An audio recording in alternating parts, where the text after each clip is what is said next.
Listen, of course there's favoritism here, but this crowd has been phenomenal all week here.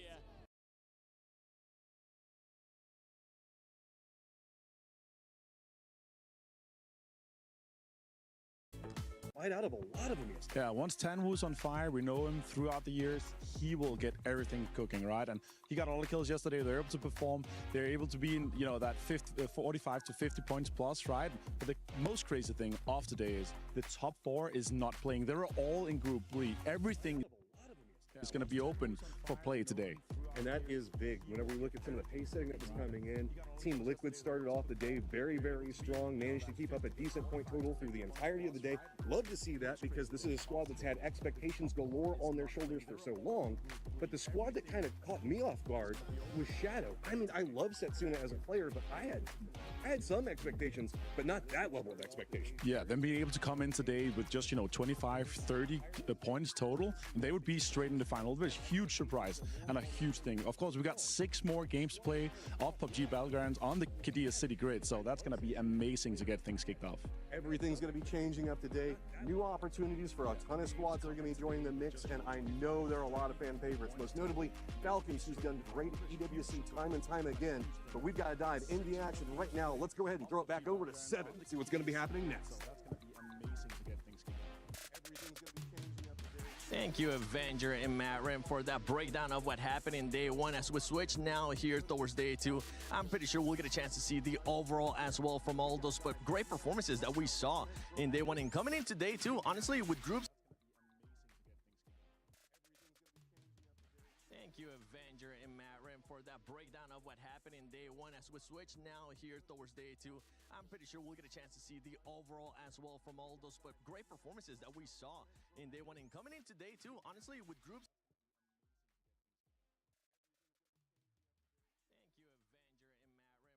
Thank you, Avenger and Matt Rim, for that breakdown of what happened in overall as well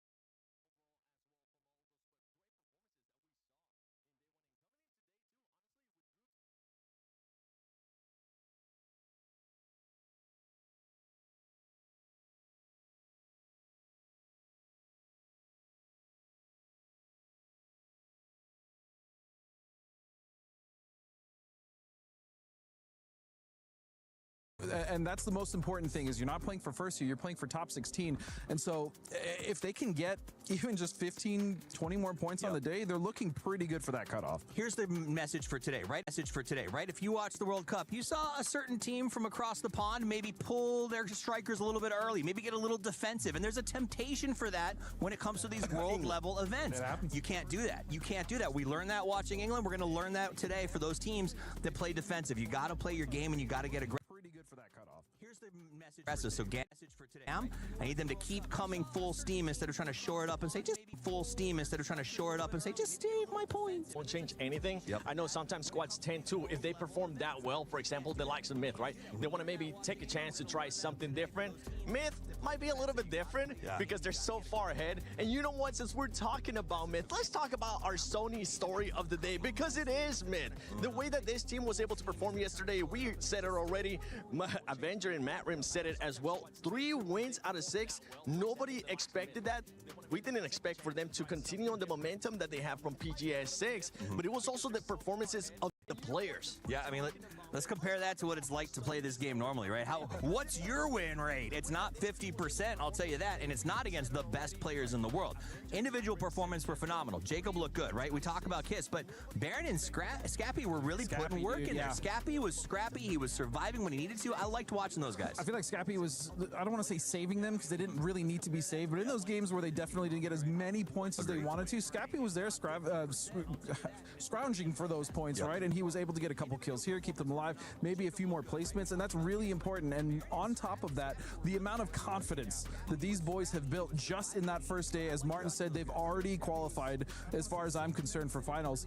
I mean, these, man, just think about the wrench that they can throw in the other team's kind of gears to try to slow them down, because the ball's in their court. They can literally do whatever they want today. They got the 3 C's of PUBG: communication. What was the other one? I forgot what it was. Communication, and communication. communication. I literally had it in my head and I forgot because he said a C word that was really good. Don't worry. Confidence. That's what it is. Communication, confidence, and killing.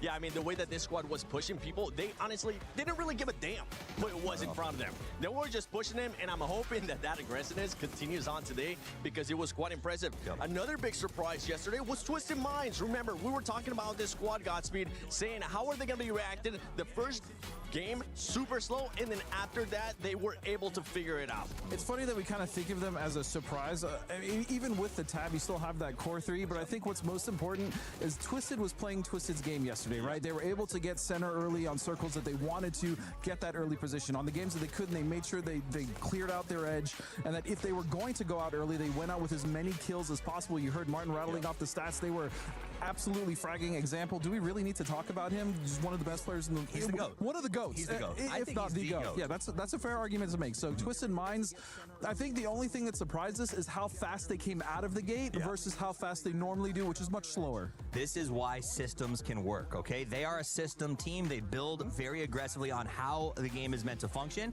which means when a sub comes in, who's the coach who helped build the system, there's not a lot of catch up. You don't have to sort of figure out how you work together because you know, just be where this guy would be, follow the system. Yeah, and for this squad, let's talk about those, in a way, bottom feeders that really didn't underperform yesterday, honestly. And it comes down to AGAL and Full Sense. Full Sense being the reigning champions. They expected a lot coming in, but right now, things are not firing. And the thing is, for everybody currently watching at home, keep in mind, this next 6 games will be the last 6 games that these two squads are going to be playing. Absolutely. Full Sense has been a big letdown since they won the championship. 100%. They have not changed their team. It is the same roster. And here's the big hard thing for them is they had to prove themselves. To be honest, the fact that they got a direct bid to the finals of PGC was a hot topic. They won. That's cool, but you have to come out. It's like when Sonics won their championship at PGIS. You got to have a good next year to sort of silence the critics. And so far, Full Sense has not done that. No, they haven't, and at least in AGL's, kind of point, even though they're pretty much around the same points, we saw a lot of good stuff from them, right? We saw that crazy south split on Tego that almost worked out. They ended up losing that game to Myth. That was kind of one of the only good games that they have, but still, when Sololzi and when you have him as like just popping off, they should be a much more tight unit, and they should have been getting more points, but unfortunately they just weren't.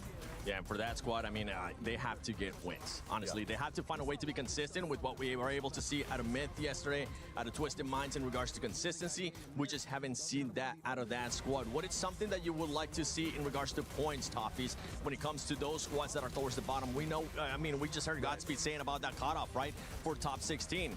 With the way that they ended up finishing, which if I'm looking at this correctly, Full Sense ended up with 22 points, AGL with 23. They're going to have a miracle day. It's not unstrikeable, but they have to go aggressive. In the same way we said top teams can't play defensive, some of them will. And these two at the bottom need to take advantage of that. They need to look for those fights. They need to look for kill feed champing. So they need to see it. Okay, there's a knock there. There's 2 knocks there. We're going to drive the extra 200 meters to engage in that fight. But still the biggest issue, and you know it, Steve, better than anyone, is the other teams that are doing well. How are they going to play? Because again, they can do whatever they want. They can go hot drop a team that they normally wouldn't, because that AGAL is a good team to hot drop. If I'm Twisted Minds, I don't want to play against him ass in the finals. I might drop on him, right? And that's the threat. Camping rotations, the things that we saw VP trying to do yesterday, even though they struggled after that first game. So these are things that these teams that are struggling already are then going to have to deal with once they get into game 1, game 2, game 3, where things aren't going their way. Yeah, for some of the other teams coming in from Group C, we got 17 Gaming, T1, JD Gaming, Vicious, Navi, Genji, Team Falcon, Sharper Esports 2. I mean, this Group C is stacked. It's going to sting. I think in particular, Navi is one that I'm watching right out of the gate. This is a super team that has really, since they picked up Boostic, become honestly God's gift to PUBG. They play so well. They have ups and down days, though. So this is what I'm waiting for. Does Navi hit it hard in the first 3 games? And if they do, I think people have to worry just as much about them as Twisted Minds. Yeah, I mean, for me, Na'Vi, also a team I'm definitely watching. Falcons, and Gen G really has not proved how good that roster should be this year. I'm definitely keeping my eyes on that team.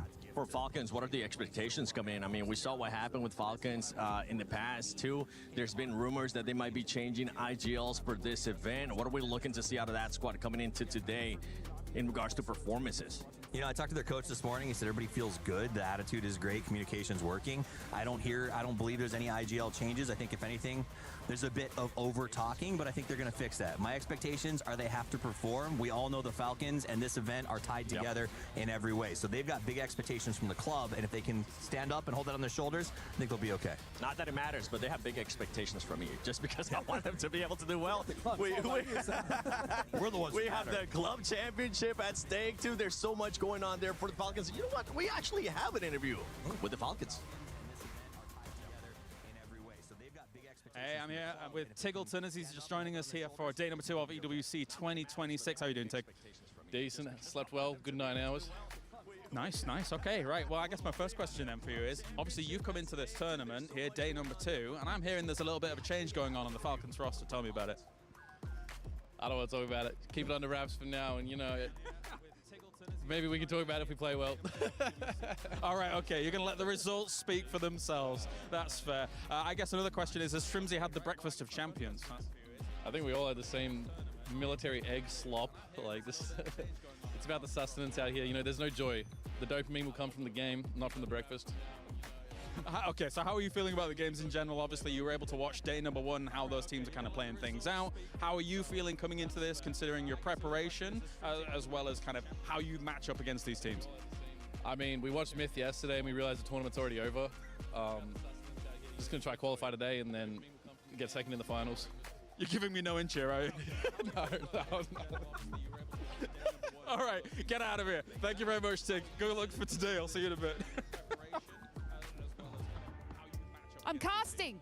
I'm just kidding, I won't bleed your ears with that, but obviously, lace and paper thin, we are going to do a little bit of a prediction, okay? So you guys at home can, of course, place your predictions, head to the esportsworldcup.com, and you can go to Pick'ems, okay? Now, you can actually place 5 different squads in your top ones for each group stages. So obviously, we have Group A and Group C. Now, Paper, I want you to pick 5 squads that you think in today's groups that you would put in your Pick'ems. That's good. I like that. I think I'd be leaning towards teams from Group A that need to have a bounce-back day, like maybe Virtus Pro, who's kind of hovering on that point threshold where if they have a similar day, they might be there, maybe not. Maybe they'll just put the coach back in. There you go. Yeah. let's just get another coach in. Ibiza, come play. And then I really think that Petrichor Road might bounce back. They're PGS winners earlier this year, so I think they're one of the ones I'm going to have for a big day. Then I'm going to look at Group Z that's coming in here today. And I'm going to go a little bit regional bias for myself. T1. I think T1's going to have a big day today. Big fan of them. I'd like to see Gen G bounce back from a rough year. Thank you. Not convinced just yet. 17 Gaming, another team that I think is always ultra consistent and is a good shout. Yes, honestly, I wanted to chuck Gen G in there too as well. Obviously, the T1 banter. But you guys at home can, of course, do your own Pick'ems on the Esports World Cup website. Make sure you place them on them. And I'm going to also put the Falcons in there too. I want you guys to do it at home. Everybody's like, what? No Falcons? No, I can't believe you've done this. But that's it from us. Back over to you, Seven. Thank you, Lays and Paper Thing. All right, so I hear you guys' predictions. By the way, I just want to verify for everybody watching at home. Made in Thailand, Myth is currently going to be sitting out because they are in Group B. Same is going to be with Twisted Minds. So with that in mind, I'm going to actually be picking some teams. You guys can start thinking about some teams that you want to pick as we're doing the predictions thing. For today, to be able to perform well, we're not picking who's going to be winning the first game. Okay, we're not doing that again, even though you guys were able to freaking nail it yesterday with Myth. But for today, I have to go with what I said earlier. I'm expecting Falcons to actually have a great day. Yeah, I think Na'Vi is going to step up, and I think they'll probably be up there in the top 5 battling for it by the end of the day. It's just hard for me to not pick Na'Vi as well. They've been so consistent. I think their PGS circuit one, I think week 2 was, whatever. They just dominated, right? Yep. They've been fairly consistent all year, so they're definitely a team that's hard not to root against. But you know what? Because Virtus.pro is still in there, man, I have to root for them as well. They showed us in the first game why they're so good and why we love this team so much. Yeah, they kind of slipped a bit, but they did make a bit of a comeback as well. So I think VP is definitely also a team to watch out for today in Group A, especially because it's their last day of play. I think the key is that the top 4 teams aren't in the lobby, right? So that means that it does blow open this entire chance to come in today and say, we're going to play super violent, and then we get to face those guys tomorrow, but we get to all kind of guarantee a top 8 by the end of day today. So I do think that sort of changes the way that map is going to operate, and I think the beneficiaries of that is 17. The fact that they get to play out of the middle basically all day today with that sort of up in the air with the top 4 not here will actually benefit their rotations and give them a little bit of an easier day. Yeah, for those Groups A squads, I mean, for the teams that are in Group A, once again, I just want to go back to those teams that were able to underperform, that just didn't perform to how we were expecting them to. With AGAL, that's a squad that is currently in the club championship. They're sitting towards the bottom, as we saw yesterday with 23 points. I mean, if they're able to get anywhere near those 60, 65 points that we're guessing might end up being the cutoff for top 16, that will be amazing. But if they're not able to, if they even start off hot, one of the things that we need to start looking out for is just the pressure is going to start getting to them, because we have seen it in the past. I mean, I think my staple here is if you're looking for an indicator, how does Himas do in game 1, right? Like, does he come out and start putting frags? Is he solo, leaving his team behind? If he's going off on his own, they may fall apart. But if he has a good game 1, I think they have a shot at making some big numbers. Yeah, I mean, they're just not the only team that I'm seeing down here, though. Like, Supers, what about them? You know, Petrichor, they have no business being this low on the leaderboard. So I'm also, it's a rough day, but it's also their last day, which is the most important thing. So this could be the end of EWC for quite a few teams. That's the beautiful thing. I don't think we won't end up crushing any keys today. The crushing of the keys will happen tomorrow. We'll figure out which top 16 teams will end up going to the finals. I'm expecting it for today to be as aggressive as we saw yesterday. And I think it's time to see if that is actually going to be the case here for today. Group A versus Group C starts right now.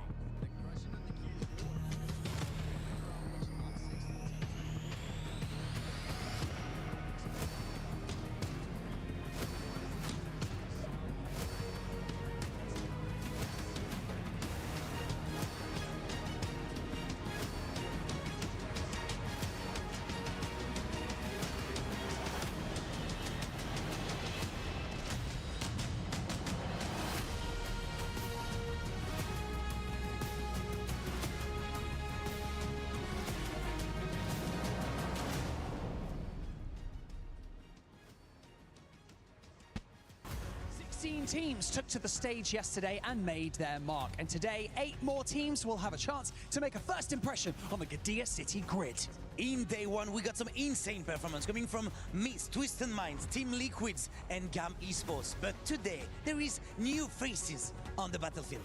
It is time for these teams to show the world exactly why they are here. The journey to this point has been relentless, but now it is time for them to show up once again. Barney, everything is set, and it's now time to welcome our team to the main stage, starting with 17 Gaming.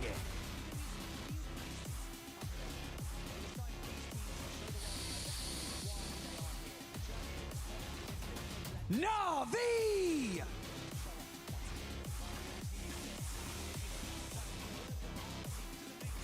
Petrichor Road!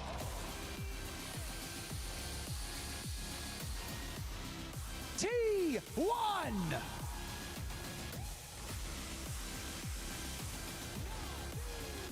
DN Supers!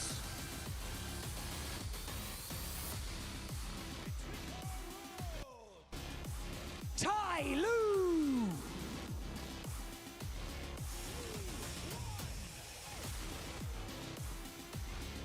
Full Sense!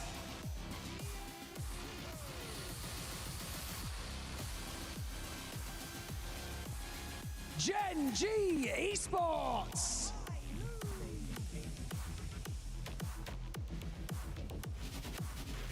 JD Gaming!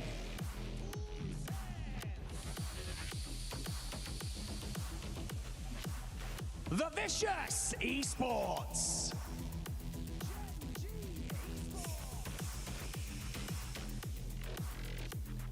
Shadow Esports.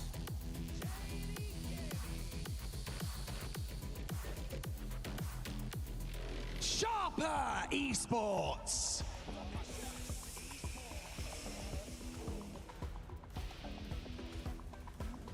AGL.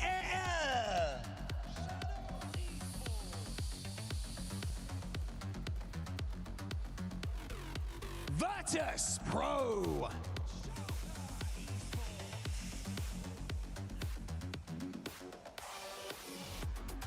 Team Vitality.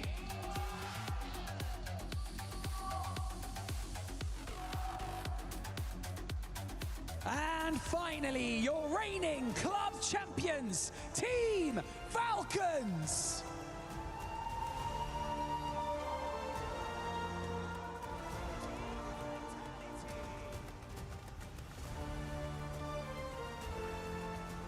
Every point earned today could be the difference between fighting for the championship or sitting on the sidelines. So get ready for fireworks and mortars. For the players who already hit the stage yesterday, these are the final 6 games. After this, their fate is no longer in their own hands. It is time for day 2 of PUBG at EWC here in Paris.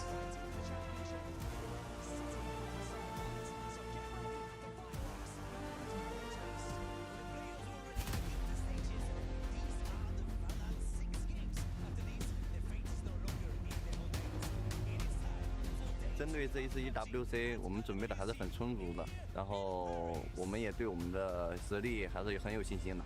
In general, we don't have an issue with anyone, but probably AL just because of the chaotic playstyle in the early game. We're playing so many practice before EWC, and we're ready.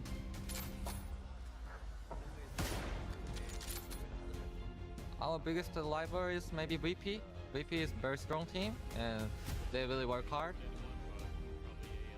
Probably say 17. They've been the most consistent team. Navi's also been very good, but I don't know. Just as ourselves, you know, how well we play. 其实小组赛我们没有什么怕的对手吧，然后因为我们的整体实力其实也不差，然后也都是老对手了，然后他们的整体风格我们也都知道。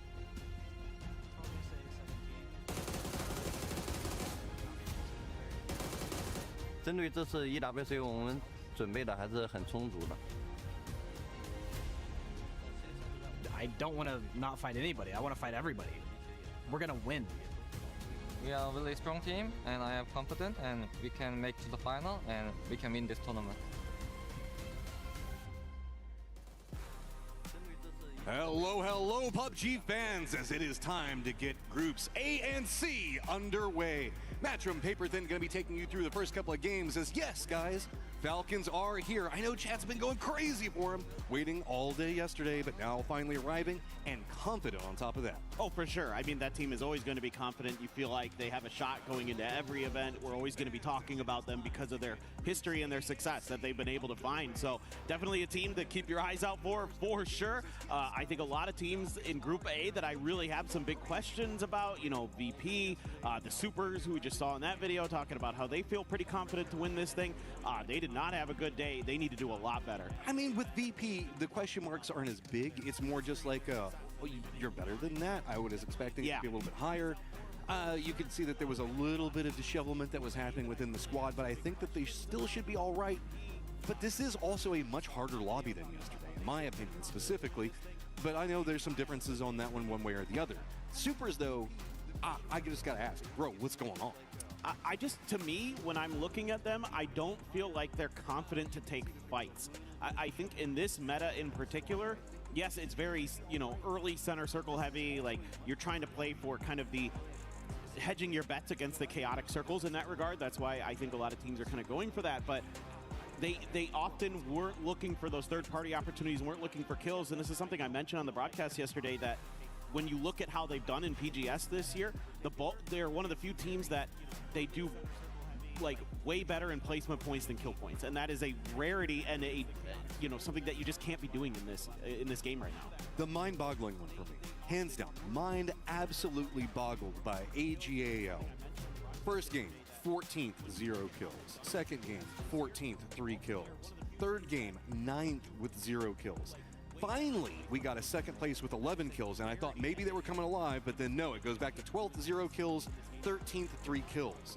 I know that we can talk about that there's some inconsistency in that squad, but what is going on? That squad should be able to find kills, no problem. I agree. I mean, it felt like, yeah, outside of that game where it came down to that, you know, the situation was them versus Myth in the very end of the game, right? Came down to a tight circle, but that one's harder for me to put my finger on because you don't get to see a lot of them because they were getting knocked out of the game so early. Yeah. So we were just really weren't kind of focusing on them as a whole. So what you did see was them hemorrhaging players in the kill feed early, whether it be like Delwyn or Hemas. I saw them going down, you know, first, 10 minutes multiple times, and that can't be happening. Okay, enough questions. We've got the airplane taken off, and we are ready to go. It is going to be way down to the south. Plane path starting south of Novo and kind of ending to the west of Gatka. So this is going to be pretty crazy here. Don't forget, now we're adding in some heavy hitters of 17 Gaming. I mean, we've got, of course, Falcons and the big question marks with Na'Vi and how crazy do they go in a group stage. Oh, for sure. Na'Vi, a team that you absolutely are expecting to do damage here. I mean, especially with what you saw from Twisted Minds yesterday, and VP still did okay. I mean, yes, it isn't up to the standards that maybe we've come to expect for VP, but you expect Na'Vi here to be just as good as those other two teams. So certainly should be a pretty solid day for them. I of course, am going to talk about Gen G because they've been struggling a lot this year. You would think bringing in Soul and Salute, that dynamic duo from the 2003 PGC Championship team that were absolutely going crazy for them, hasn't really worked out, and bringing D from the Americas over to the team as well, who looked really solid last year. Everything just hasn't come together. I was a little bit sold on the idea of the squad. D coming into it I thought was kind of interesting, but we just haven't seen anything cement in. And you're right, this is a squad that really you think that you could just kind of put Salute on one side of a circle and Solo on the other, and they just kind of meet in the middle and find themselves a victory at some point. But it's just not really been happening, as we got long stretches coming up from JDG going up to Georgia Pole. It is also going to be Setsuna and the boys just to the south of them. But Sharper gets the lion's share of the circle that is mostly fields. Yeah, this one, we had a circle that ended kind of in those fields that are southwest of Pachinki, so still could end up in that vicinity or a field somewhere along the way. That is the large percentage of this part of the map. But again, new circles means we have a lot of different ways that this can shake out at this event. Spyro just going to be doing a little bit of chilling. Na'Vi going for that west of farm split. And they have quite a bit of access to things. Now Salute right next to Salalzi here. He's going to try to pit maneuver him. Is there anything to follow this up? I don't know if anybody's even got any guns yet. Finally, a couple of shots going to come out, and there it is. Himas down. Looks like he should be flushed in just a second. And anyone's legend, just anyone's target right now. Oh, this is great. I mean, for Gen G, not good for AGAL, but Gen G needs to get off to a good start here, I think, to build that confidence for this event, to be that team that we all know that they have the potential to be. A nice headshot there with the Mutant, with the Iron Sight from Salute. After a nice spin out, really well orchestrated there. They do a little bit of punishing onto AGAL, and then they're going to retreat back towards Milta. And this is a very aggressive move coming out from Gen G, who are playing down next to Milta. They pushed all the way up next to tunnels and everything else like that, and just to secure one. And AGAL, who was needing to get something rolling on the day, this is a terrible start. I don't know what else to say. You're right. I mean, Himas down first is painful, man. No, dude, this is exactly what I was talking about, right? Like, they're losing players in the early parts of the games. They're not being as coordinated and disciplined as they need to be. And maybe other teams are just seeing things that are sloppy in terms of their early game drops and how they're getting vehicles and where they're going after that. And Gen G just, said, hey, sometimes a coach will go in and they'll be like, hey, I think we can punish this team here because on this plane path they're going to go for this vehicle. And that means they're going to not be able to get access to a gun quickly enough, and another other team might be around them. And I love the fact that Gen G is coming in with confidence in game one. Another team coming in with confidence is going to be Full Sense with a Full Send right on top of Sharper. Thunder's trying to defend one side. Thunderwatt's taking a lot of damage. He's going to go down. Belmont's going to be the one that found him. And this is just going to quickly go Full Sense sided unless Thunders can get something to happen. He steps around, and he's going to go down too. It's a great little punish here for Full Sense. You can see VP hovering off screen just a little bit, looking for an opportunity to maybe pick off a player, but because that was clean for Full Sense, they don't lose any players. I don't expect VP to really commit to this. I think they're just going to look and see if maybe they can find a punish. You can see the SKS in hand for BGMI at range, looking around for a potential target. He might be offered up an opportunity, not just yet. They're able to move the car around the corner. Should be safe. I don't necessarily fault VP for going for this one, but Full Sense having a pretty decent day yesterday, walking away with 24 points. They're going to need to step up that points per game to be a lot more comfortable for qualifications, because remember, there is no survival stage. There is nothing else other than the points that you get through groups. So it is the top 16 that go on. Doesn't matter what group it in. Doesn't matter how it's all come together. You just got to get points where you can find them.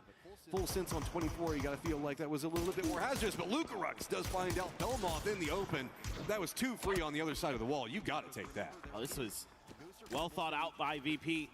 Able to catch Full Sense and trying to position their cars into safer spots, and little do they know they weren't safe at all. So it's the hit and run for Virtus Pro. They will take their point and leave. Of course, as Full Sense, there could be an opportunity, who knows, to maybe get a revive in there somewhere, but they're quite far away. Meanwhile, the Supers having themselves, you know, a 2-1-1 split, essentially. They're going to leave a player up on the mountain, but there is a bunch of JDG up there. They're trying to get some scouting information, I believe, from Rex, who can be great in those 1vx scenarios, but you might not realize what he's going into up there. I mean, Everest does give you a lot of control, so we do. It's got enough space to where you can have a couple of teams kind of jockeyed up against each other, but look at the nades already prepped. Are they going to go a bit too far? Yeah, Rex going to be playing closer in position. He is very vulnerable up here. The more of these nades pop off, the more problems going to start mounting. And even if he has to try to get out of this now, shots going to be coming out from JD Gaming, but on the lower section, Petrichor Road is already moving and might be able to cut off his escape. Oh boy, he is lucky to get away there. Rex really nifty driving, had to go in reverse down that hill too. That is not easy at all. JDG had a moment, they did the damage, but they weren't able to take the point. Quick update, we did see that Anyone's Legend managed to get Hamas back in. They went ahead, rezzed him. He's coming in on the helicopter in just 1 second. So regroup, get him some guns, maybe find some more points for that squad. Rotators right now are going to be, of course, AGAL. It's going to be right up next to Rozhok coming in. Falcons coming into the circle very slow. No rush at all. They're pretty much the furthest squad out from this, as well as Jin G and VC just now touching the circle. Yeah, it seems to be a lot more the MO for Falcons these days. They're happy to drop on the extremities. You know, talking to Gunnar a little bit about it. Part of it is just that way they don't have to mess with the hot drops at the global events as much. Like, they have a little more freedom. They learn how to play. You know, if you're a good edge team, if you're an aggressive edge team, which we know they can be, they can take some points in the kill department easy peasy. T1 does have a wide split vitality in front of them. Levante all on his own inside of that observatory, just over the other side of the hill. Quizzy down the road from him, but right now doesn't seem like T1 too keen to get aggressive. Can be a little tricky. There's a little bit of flat open space between you and this compound that he's in. For now, T1 just going to be chilling, taking their little ridge side. Pretty defendable there, as you can see. Have a lot of opportunities to kind of find some ways to hide, and as long as your back is clear, the top of that hill is safe. Depending on how the circles go, Vitality is a great spot to pick up a couple more kills. Already prepping for the new circle pop that'll happen in about 30 seconds or so. It looks like JDG has managed to do an emergency pickup, but I think that might be a bit too fast. So I think that we'll have to see how the timing on it works. No, I take it back. I think that the timing for it should be just about right. So JDG can do an emergency pickup out of the top of Everest to kind of go wherever they need. And given how flat the circle is with the amount of fields in, no surprise. Late rotators and Falcons, like you were talking about, are going to be coming into this one perfectly timed, as the center meta is staying very strong. Most of our squads playing around there. It's just a little bit of external skirmishing going on as we stay near Everest and the fields. And now you have some decisions to make, as some of those teams in the center, like 17 Gaming, do you kind of coalesce into a 4-man, or you try to maintain your split that you have going in the dead center of that circle, maybe a 2-2, as I expect like the Supers to stick with. Petrichor Road is a similar idea. So a lot of teams trying to just maintain their hold on what they've taken. That's going to send Falcons a little bit up to the north, but here's a crash. Right up on top of everybody. Full Sense has one down, and it is a quick massacre coming up from T1. They wanted that, and they took it. Denadol's just running for his life on the outside, and his nades raining down upon him. He is trapped, and Full Sense is out early. Nice crash here from T1. They find the weakened Full Sense and eliminate them very quickly. And don't take too much damage. EN there. Nice grenade, nice shooting. along with Raining to clear out that chopstick. And oh my goodness. Oh, VP had monitor on this for a while, so with the change up in positionings, it's going to be Tyloo that came for it. VP playing the other side, just a couple of buildings between, though. It does look like it's a little bit more complicated to work around on the inside of this, as Tyloo pretty trapped. VP has so many external angles that they've got this under control with. Yeah, this has been really well orchestrated so far by VP. Haven't taken any damage, substantial damage, I should say. A grenade at that door, just in case they were trying to make their approach, but Kong Kong gonna be backing off here just a little bit, trying to find a new angle, a new position. Just gonna be holding the line. Has a teammate above him, but if they clear him out, wouldn't be too surprised to see VP really try to take Tyloo out of this one. I believe that we saw Lee playing on a glider earlier, so he's going to be external from this now, having just touched the ground. He could move into a backstab position onto VP, but it's hard to get over there. Mostly it's going to be Vicious taking a couple of shots as Luke Rux got himself the bullet hose and ready for anybody to peek around, but it's going to be a nade coming out, getting the knock onto Luke Rux. Yeah, that might buy enough time here for that backstab to come through. Another big grenade there. Really scary stuff for Virtus Pro. Trying to find an angle in. Hausker looking to set up a smoke. Trying to over-aggress on that angle. No, they're just going to try to cut this off. Oh, but VC is coming back behind this one. That might be a big problem for Lee if he doesn't make sure that he monitors that. I think he spotted it, but this backstab now having a big problem. That means that the two players for Tyloo have to deal with VP in a much closer range threat. No form of assistance from the outside, and VC looks like they're going to set up. Maybe they start taking a couple of shots, but no, it is going to be Nixie that gets Kong Kong down. Now Virtus Pro should really try to remove Tyloo from the equation right now. Hausker is taking a ton of damage from Util. In fact, going to be knocked by that blue zone grenade. Meanwhile, VC out in the open. Tycon looking to get ahead out there. Lee has dodged VC for now. He's able to kind of scoot off towards the east and avoid any contact with them. Lukarok's able to find a big knock onto Duckmai, and that means that they are going to have to kind of take a step back and wait this out. I mean, this was just so cleanly played coming up from VP. They saw the vehicles rotate. They were already using the external walls for defense. Even with the knock, they managed to rally it together, get themselves back into a good position. This location now firmly on lockdown. VC doesn't feel safe making an approach anymore. They're going to hop in their vehicles. They're going to rotate away, and poor Lee is just kind of trapped over here now. Lee has a lot of tough decisions to make, and now you're in kind of salvage mode. Are you going to be able to get anything put together? Should be mentioned that Himas was revived for AGAL, so he will be back into the equation. Maybe not, you know, as well geared, I should say, as some, but should be a-okay. He did spend some time over in Rozhok with some friends, so I think that he might be pretty okay. Vitality is going to go up right next to Chopsticks. Looks like Nixie's also going to do the same. A little bit of jockeying for position around that. We also did see T1 take the northern section of the western Chopstick. Now also having Everest kind of leave the territory means that JDG still has one of their players back, but Falcons are wanting to use it to get a little bit of high ground control and vision before they jump into the circle and kind of figure out what the lay of the land is in front of them. Yeah, and it should give them a little bit of info now as to where exactly JDG is going to be set up based on where that car is going to be driving off to. You can see Kickstart immediately kind of recognizes that he's going to have a little bit of free space in front of him with that hillside that cuts off the compound from JD Gaming, and going to be using that at least to do a little bit of scouting, a little bit of peacocking out there from the top as well. Some gatekeeping that's going on as VC can't really find any way to approach. Gatka proper is open with Sharper having just two players over there right now, and I think that they've managed to explore that, figure it out. Shadow also has to figure out how to get in the circle.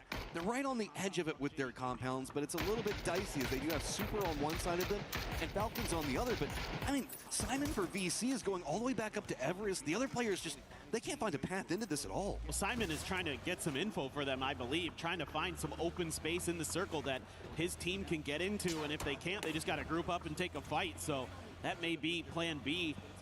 If you could kind of suss out that it's Shadow Esports in that compound, maybe you try to take that fight. The Supers have grouped up into 4 players inside of those blue houses that are up on that hill, so it is going to be VC on the edge.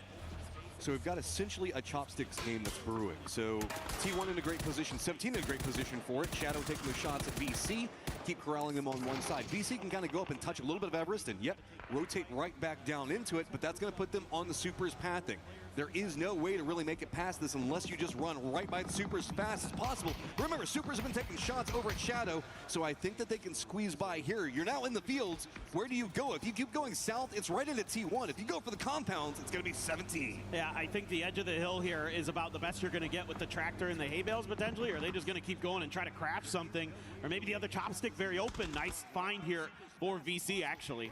Oh, they squeak it through, and the new circle pops. They're barely in it. Chopsticks just entirely abandoned by the circle, and it is just fields galore in the center of this one. Navi already on the move. Jinji on the other side of it. 17 regrouping, and it looks like those two squads are running right for the same compound. It's out. Pretty funny to watch the Supers there just turn right around to the compound, and here we go. Already a couple down.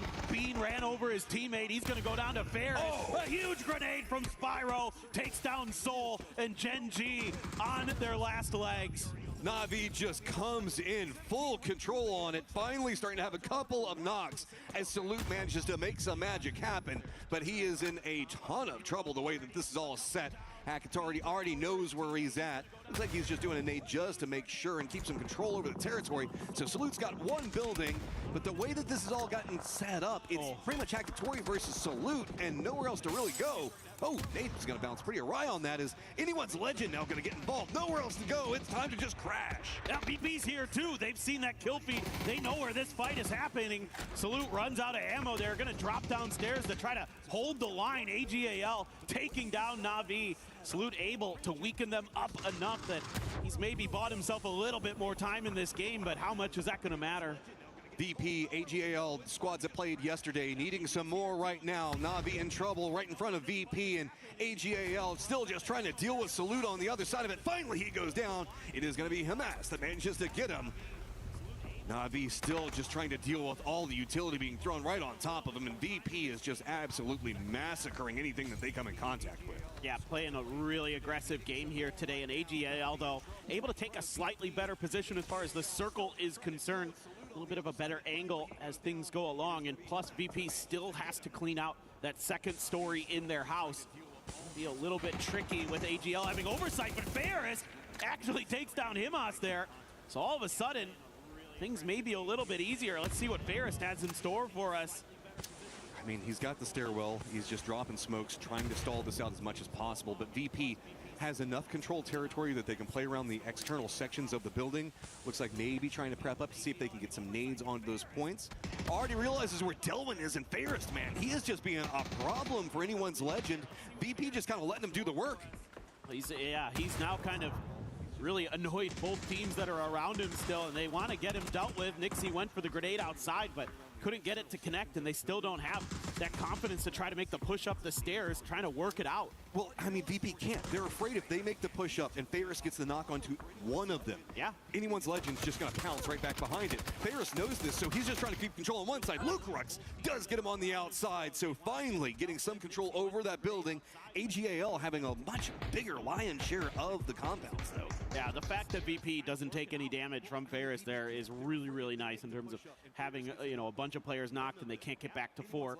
They get back up and running, and like you said, very important that they have all their players up, and they have that BRDM, so they have an escape valve. They don't necessarily have to take that fight against AGAL unless they really, really want to, and it gives you some safety if you do. Feels like they want it. Delwyn going to be down. Himas going to be holding the windows. Nixie going to be the guy peeking one side of it. This feels like we're moving into fields, so get what you can get before you walk into the killing fields. How these nades going? Not connecting as much as they want. Just still peeking around the windows galore on all the sides of it. Nixie, though, getting a ton of information on this movement.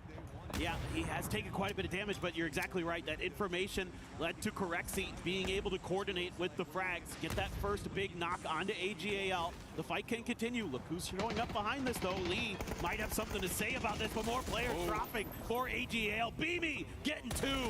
Now it is just down to Moss. The guy that went down early does manage to get Delwyn back up, but where do you even go? It feels like every single window when he goes for peaks, there's nades rolling in on top of him, and he's got to be so cautious. Smokes everywhere, visibility near on not. He's just going to start holding the stairwell as Delwyn's going to go down, and he's back by himself. My eyes just look to Lee. He's just going to use this opportunity to just try to sneak by this fight, but Himas with a pump shotgun, very concerning. As VP, you got to be worried that you might overcommit to this fight. You've already taken 3 down. Look at Lee. Is he going to steal it? Okay, I thought for a second he might steal the BRDM. I like this from VP. They want to get timing on the circle. They did the damage. Hamas is just going to be up by himself. They know that. Lee's just going to go right up in front of him, maybe eat a couple of bullets for him. VP, though, maybe looking to finish out what they start a little while, as Nade's going to be prepped up from Lee. What are you going to do against that BRDM? 17 now taking shots at both these roaming targets. It is going to be Vitality that has the center of the circle, while back behind all this, Hamas has spotted out Vicious making a rotate. Petrichor Road trying to hold the line between a couple different teams. The Falcons looking up and over this hill very, very shortly. Chewy throws the molly to try to get something done, but it is Shremzy with the AUG who pops up and takes Chewy down. Yeah, Petrichor Road, JDG, Falcons all having to move away from different angles. Specifically to the west, it's going to be Supers right in the center of the circle. Vitality has vision on what's going on over here. So Falcons, while they've got the high ground for now, know that they've got a lot of threats very, very close. Wouldn't be surprised if they just try to sweep this one out, see if they can finish off Petrichor Road, maybe Nons as well. Oh, there you go. Yep. No problem at all for Kick. Gets the grenade right where it needs to be. Still have JDG up on the edge of this hill that has to be dealt with. Should be pretty doable for the Falcons, you would think, but Tiggleton getting lit up by a bunch of different teams. I mean, there are 4 different teams shooting at him. Oh, Nons! Big play comes up at the end and ruins Falcons' day. Tig now down, getting flushed out. It is everybody in the lobby. 17 Vitality, as well as VP, all just trying to decimate Falcons. Oh, that was a push that had to happen for the Falcons. They had to go for kills. Let's see. Kickstart's going to be able to hang on, get a little bit further, get some more points into this one. Supers now as well need to be making a move as 17 south of the circle, looking to try to sneak in behind Virtus Pro and Vitality. Supers, I don't know how much they're going to have to work with here. They should still have some vehicles, you would think. They've been hanging out of that compound for quite some time. I don't know if vehicles matter in this circle because it is really flat. Hay bales. I mean, there's that little bit of a ridge that we saw Falcons trying to play, but you just saw what happened whenever Falcons tried to move over there. If Supers tries to wrap down to the south, they're just going to bump into 17, who still needs to get in the circle. So right now it's VP, Vitality, EU complete control over the circle. While we've got T1, I mean, 17 having to move a little bit, but 17 at least knows where the threats around them are. Yeah, I mean, as Supers, you're trying to go somewhere on that northern edge. I mean, you're going to have great vision into this circle at the very least, and you can kind of piece out what hay bales are still going to be there, what little dips and things like that that you can just kind of hang on to, where you can start digging your trenches with the picks. If you can find those open opportunities. And you're looking for a timing here while 17 is trying to make their way in. Here we go, the big wrap. Where are you going to go? If they go to the north, they're going to have a lot of firing lines thrown at them. VP is a bit more focused on 17 right now, so there's some movement to happen over here. They're just barely getting inside the circle. The smidgen of a ridge going to be enough. You can see bullets already cascading down on top of them, but now T1 has a denied angle of approach. If they crest the top of that hill, it's going to be Supers that absolutely demolish them. Well, Supers, you're in the circle, but there is so little vision to be had, and T1 going to be walking right into their waiting arms as there's just nowhere to really go. I haven't seen Vitality looking in this direction at all. I think if T1 kept going directly east, they might actually be able to catch Vitality a little bit off guard. I mean, they're so dialed in on what's happening with 17 Gaming and Virtus Pro, but here, you're just trying to play chicken with the other teams. You're trying to outweight them make the first move so you can come in to the party last. Boy, we going old school PUBG right now, using these like bush lines that are set up inside the fields to try to creep through. Full stealth coming up right now for T1. Rex has actually gone over and gotten the crate, so that's going to give them another foothold position to play, as now 17 Gaming has to figure out where do they go. They've got a trench that's kind of dug themselves. It's enough for some safety for now, but Supers does spot out the stealthy T1, so stealth fails in the end as bullets just rain down upon him. Oh man, and Rex has a Lynx. He's putting it to good use against Virtus Pro. He's going to find the big knock onto Lucarux, looking for Nix. He doesn't get him and gets taken down by Hello My Bad. That shield coming up just in time, as well as providing enough safety. T1 in a ton of trouble. Vitality, who's been playing the center point for so long, has just got turreting position. They just got to spin on every single angle. Looks like 17 is trying to get closer and closer, see if they can maybe aggress onto the Vitality defensive line. Circle pops, and it goes down to the south. That means that Supers getting control over that crate at least is going to get them close to the circle. Yeah, and now Vitality has to try to deny 17 some kind of entry. They've been trenching their way a little bit further forward so they can get into grenade range and try to displace them, and they're already landing some good ones. Maybe aggress onto the Vitality. Quizzy down. Winbow manages to drop it. Here comes another follow-up. Looks like the Molotov's going to be just a smidge too short. Levante's just got way too many targets in front of him, and the smoke line for 17's a bit further out. Looks like maybe they were trying to prep it out for a run, but instead it's just going to be nades landing down onto that spot, opening up more cover for 17 to work with if they want it. Yeah, this is pretty well thought out here by 17.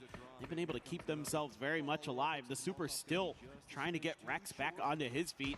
I think they just are able to get there, but they're taking a lot of damage along the way because everybody else has been able to dig in, find spots inside of the circle, or create some safety of their own. And that has made it very, very difficult for them, still being on the outside looking in. Another crate going to be dropping in just ahead of them. I mean, it's a little bit of extra cover. You'll take anything you can get as the Super. As you can see, there's a couple Doritos up there even for them to work with. But again, like you've been talking about, it's not much, man. It's just flat dips, whatever you've dug into. And Vitality's been here for a long time. As you can see, this is why I was thinking they were starting shooting as much as they were, because it's just too many targets around them. And they're, again, another knock, more meds, more armor being burned. I'm worried about the attrition and really how long Vitality's been here and how long they can keep up the defense, specifically against Supers, who just keeps finding crates galore and manages to find ways to fight their way in. Yeah, it's been rough sledding. Their armor and other things, but a good grenade from Guman. Find Nixie. Is he going to be able to get the flush off the back of it? No. The follow-up grenade not quite where it needed to be. Lucarux, in the meantime, gets back up to that first aid level of health and looking to maybe res Nixie if possible. We're in a bit of a paper, rock, scissors style moment right now where we've got VP eyes on the Supers. They can't move too much because they're in nade range from the Supers. No real capabilities for movement as we're just in a very flat section. So if you've got any way to dig, you can see that that is just the only moment of reprieve that you get. 17 all stacked together. Little Ghost going to be down back behind him as it is going to be Nixie just lighting up. Supers gets 2 knocks, but Vitality can't get any control angles on it as Hell My Bad's trying to creep over there. Just nothing being revealed for him though. Yeah, the fact that the Supers couldn't follow up onto that knock onto Nixie quickly enough has caused them to hemorrhage a couple players. Nixie will be knocked again, but still, it's going to be VP hanging on quite nicely. And now Hello My Bad trying to finish the Supers off. Cannot do so.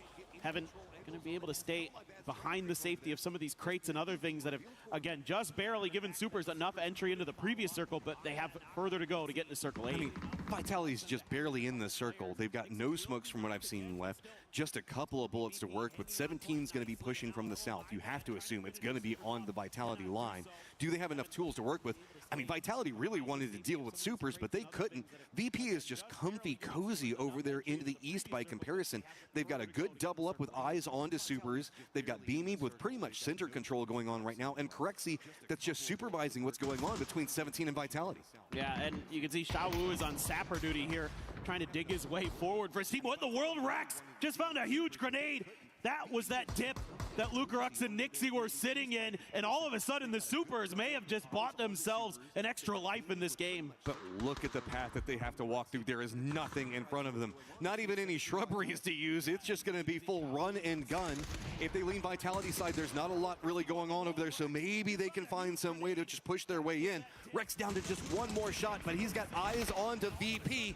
VP just trying to cling to life over here to see if they can get the shots onto it. Corexy's got himself a good angle, but Xiao Wu finds Hello My Bad. That's the northern part of what's going on with Vitality. Is that going to be the go signal for the push? And yes, it is. All right, here we go. 17 throwing those stuns out early. Wenbo able to take Levante down. Another one goes in. It's Beamy helping out.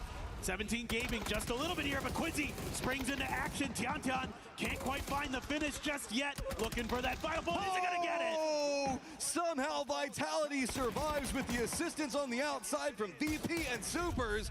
Now it's VP full focused, 15 kills. These guys are fragging out on this lobby. Super's got nowhere to go. The Dorito, not enough cover. Yeah, and that's a huge knock because the timing here getting very dire for the Supers. The blue is just onto Heaven's back, and he's going to be taken down there. Yeah, can't get any further forward. They go down in third. How many more kills can we see VP get as it is Beamy just charging to the center of the circle, using the cover that he's got set up over there, peeking back on over into a very weakened Vitality. Backs up against the blue zone and not much that they can really do to walk out as they manage to find a smoke, but can they even find the angle that they need to take down Beamy? Beamy still one more stun, and that's a big kill on the Levante. Just keep chaining them together. This is just brutal. Creeping forward, there is nowhere to go, and that is going to be VP with a big win. That's exactly what the doctor ordered. A team that started out looking pretty good yesterday and couldn't quite keep it together as the day went through, and they come out swinging. Love the early aggression that we saw from the beginning to the end of that game. VP was taking fight after fight and winning them so cleanly, so well, and that's what allowed them to get into that late stage, have 4 players up, have their spot dug into that circle already, and they're able to hold the line. What did they end at? 16 kills? Something like that? Idea going for you right now is that VP, where we were talking about a bit underperforming from our expectations with them yesterday, they got 35 points on the day. They just got 26 in one game. That's the VP I was expecting. They just sent themselves into the grand finals. Yeah, I think that's basically guaranteed now. This is just a ridiculously good performance, and kudos to everybody else that managed to find ways to make something work, because we saw Supers were just trying to chase the circle for so long inside that, and Vitality, while they did get into position early, there was just like nothing for them to find. There was no crates, no nothing. Yeah, I mean, Vitality had to defend against a lot of teams. Okay? Yes. It's here. Was that Nixie? That sounded like Nixie. That was a Nixie if I've ever heard it right there. I want to give Vitality a lot of credit. They were dealt a really tough situation there because there were a lot more teams that had to try to fight through them than VP. So they were defending on like 3 different angles. Yeah, they had Supers that were messing with them, 17 that was making the foot push that was right on top of them. And again, T1 back there for a while. They just didn't have a lot to work with because they were having to take care of so many threats around them. And yeah, Vitality is another squad that played yesterday and needs to find points. So a later stage performance coming in from them, absolutely big. As let's go ahead and toss it back over to the studio. They were defending on like 3 different angles. Yeah, they had Supers that were messing with them, 17 that was making the foot push that was right on top of them. And again, T1 back there for a while.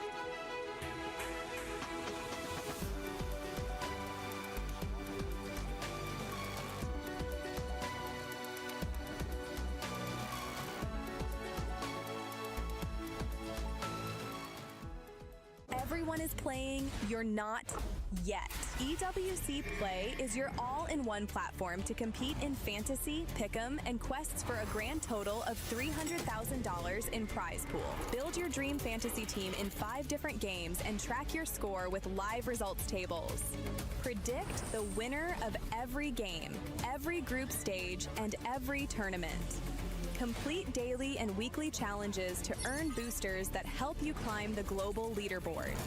Got what it takes? Join EWC Play now.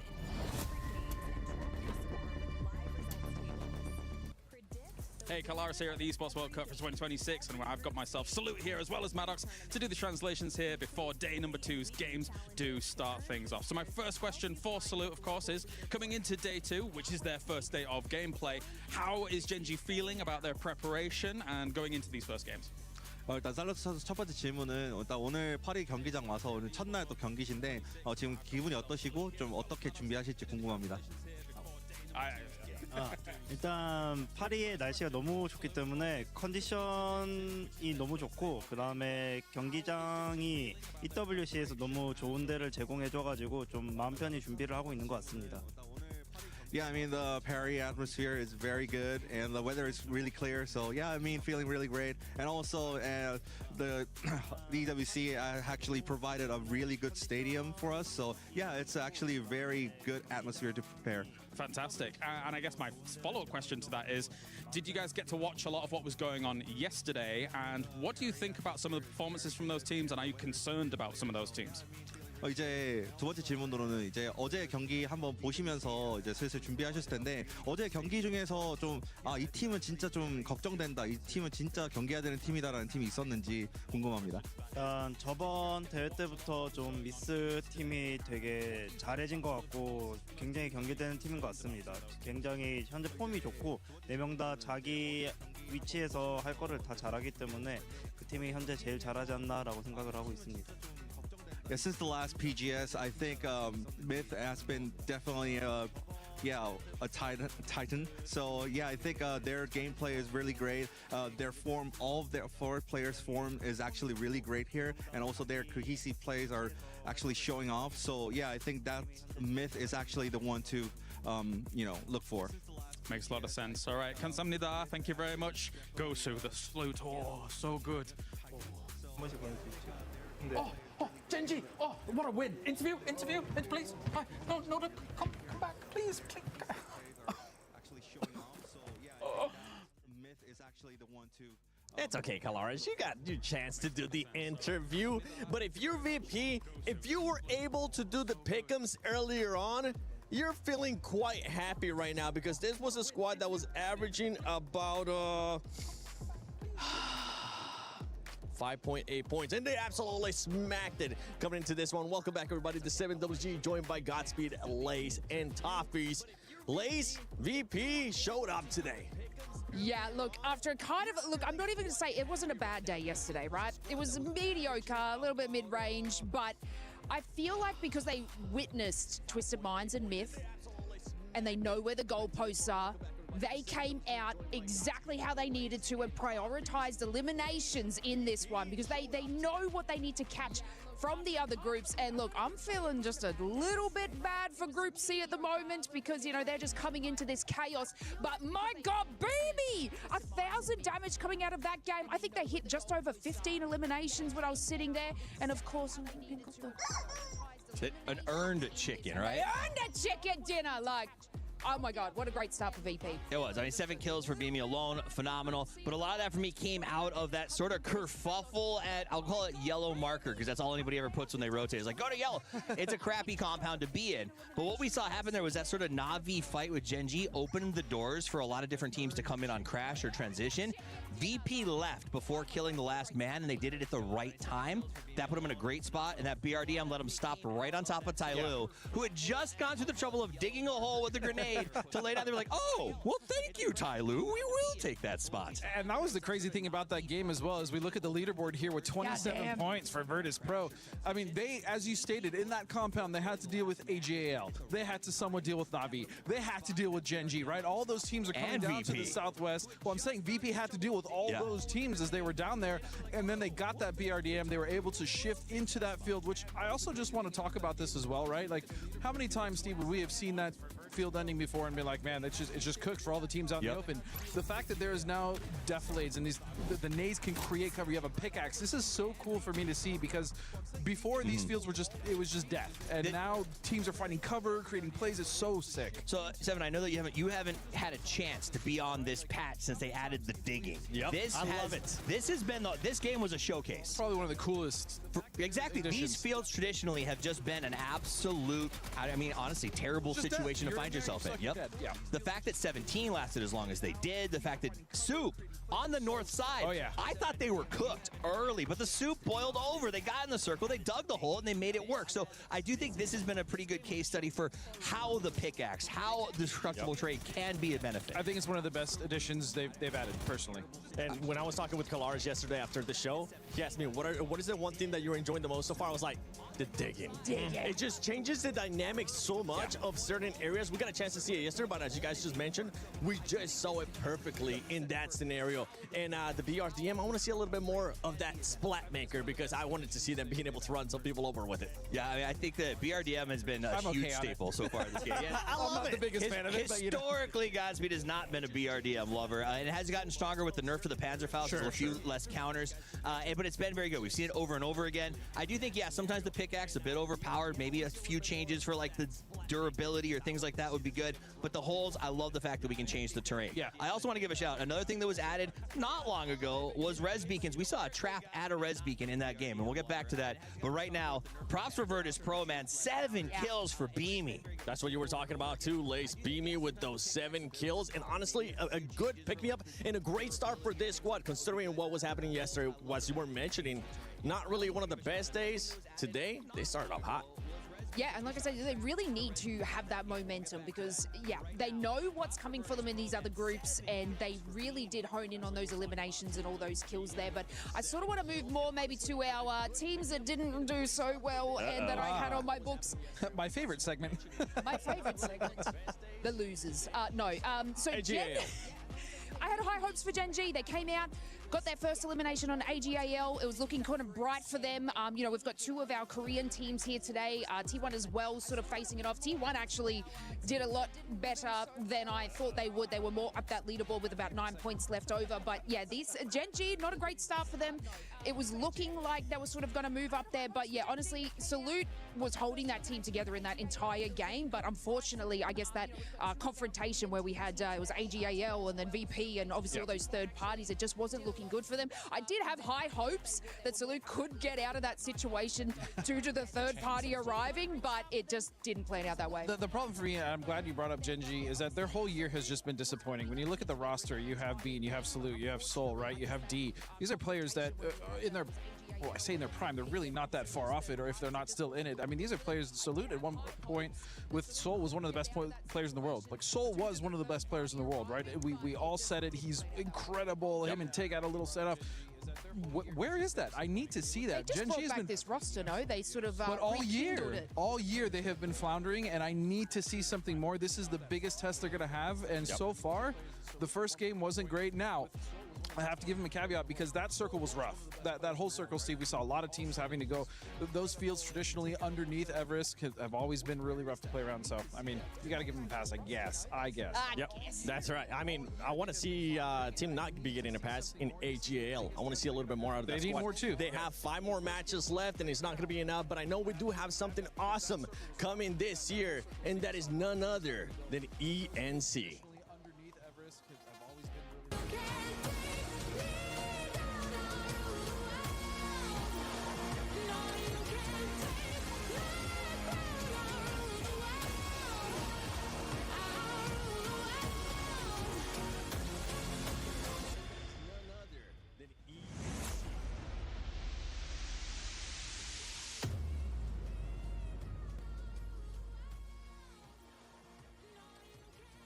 That's right, ENC is coming your way a little bit later on during the year here, as I have got Porosaurus here to... Why is everyone so tall? I don't know, buddy. Or why am I so small? But, of course, ENC on the way. I mean, talking about those regions that are going to be kind of representing, especially across PUBG, who are you looking at to be able to challenge for a title? I mean, look, coming off of a massive PNC win, obviously everybody's looking at Brazil, but I feel like that might have been a once-in-a-blue moon, just exciting thing. I think you really got to look at Thailand, you got to look at Vietnam, China, South Korea. Basically the East, right? If you're looking at, if you want to put all your chips in the right spot, but you never know. I mean, the West has something to say about it sometimes. Yeah, I'm going to slightly disagree. I think the West has got some power. You think that Brazil might be once in a blue moon, and they looked good being able to do it over at PNC. At the same time, though, EMEA is able to represent in quite a big way as well. If you think about those individual components that will get a chance at ENC compared to some of our prior ones, you've got guys like Nixie and the boys able to put up some kind of numbers as well. So I think there'll be some big challenges. Thanks, Poro, for joining me here. It is time to head over to the casters here for our next game of the day. Bye. Thank you so much. Super hyped for ENC this year. Yeah, okay, we just had PUBG Nations Cup, but I love whenever we watch what's going on with Esports World Cup in general. Now getting another, I guess, a different flavor. You know, we got some vanilla, got some chocolate going on, mix it up, get some fun going on with this one, because we just did the qualifiers for that. I think it was me and Poro, and it was just so fun already. Yeah, no, I mean, that's going to be a great event, just top to bottom. It's so much more like interesting in a way, because it's different than what we're used to, where teams can just kind of bring anyone together from around the world and you know, put together these great teams that we get to see here at EWC, at ENC. It's all that country pride, it's all that those things on the line, and the stakes are going to be so high. Everybody's going to want to be gunning for that big prize that you can get if you win. So we'll have to wait and see. But this plane path, pretty fair, right down the middle-ish, a little bit east, but pretty reachable for most of the drop spots on Tago.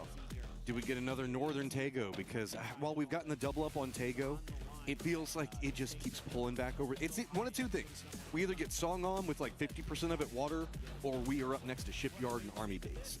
It's kind of just abandoned the center of it, which I don't have a problem with. That's kind of one of the worst areas that I don't really like to play in Tago.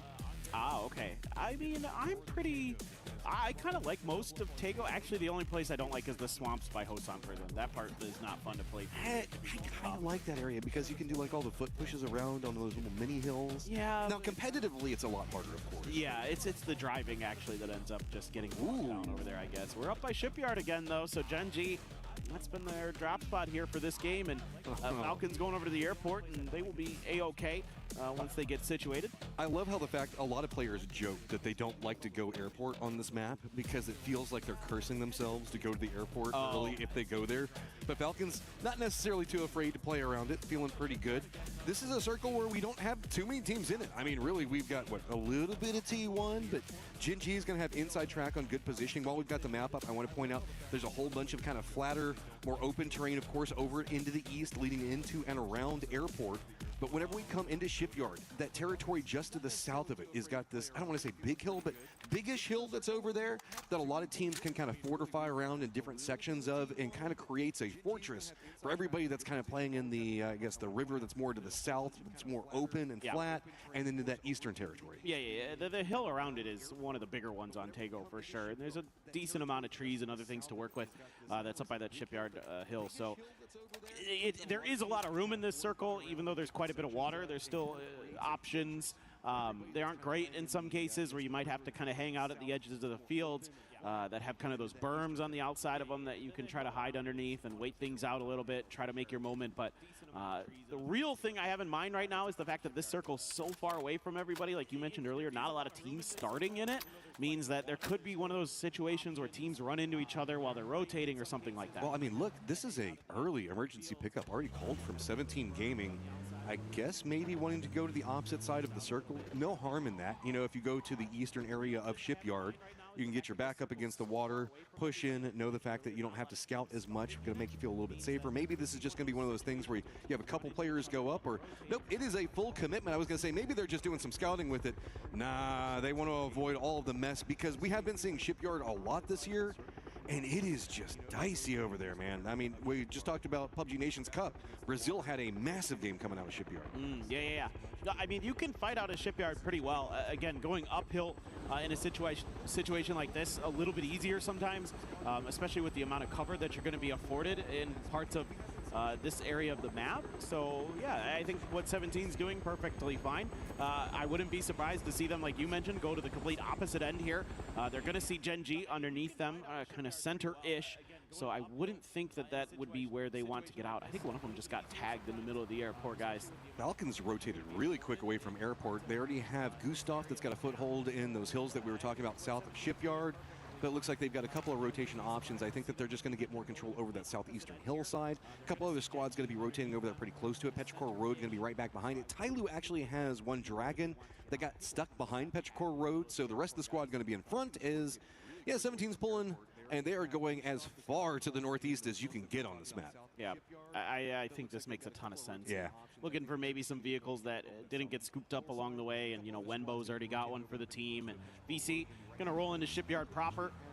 Try to figure out if anybody's in here. Gen G has a player close. It's Bean and somebody else over there with him. Looks like D, as they went into a 2-2, but they're going to drive away from this. Don't want to give Vicious Esports an opportunity to find a free pick or something like that. Or maybe they're just going to spread out a little bit. They're leaving D on his own. So while we're looking at what's going on with the circle, also remember that we do have, I guess, the river that turns into the dried river. That's a big core component of this circle, going down into the south, and the territory that's just going to be to the west of that, that's also incredibly hilly. We don't know how the circles are going to pop, because remember, these are the new circles. For all we know, we could go back over to the west of Shipyard, just because why not? Really, Super is the only squad that's playing over there right now. I dare you to cross that bridge next to Shipyard. It's not going to feel good, and I don't think that they're going to go that route. But we've got a lot of late rotators down to the southwest, where we can see Full Sense about to make their move. Anyone's Legend's going to be very close to them.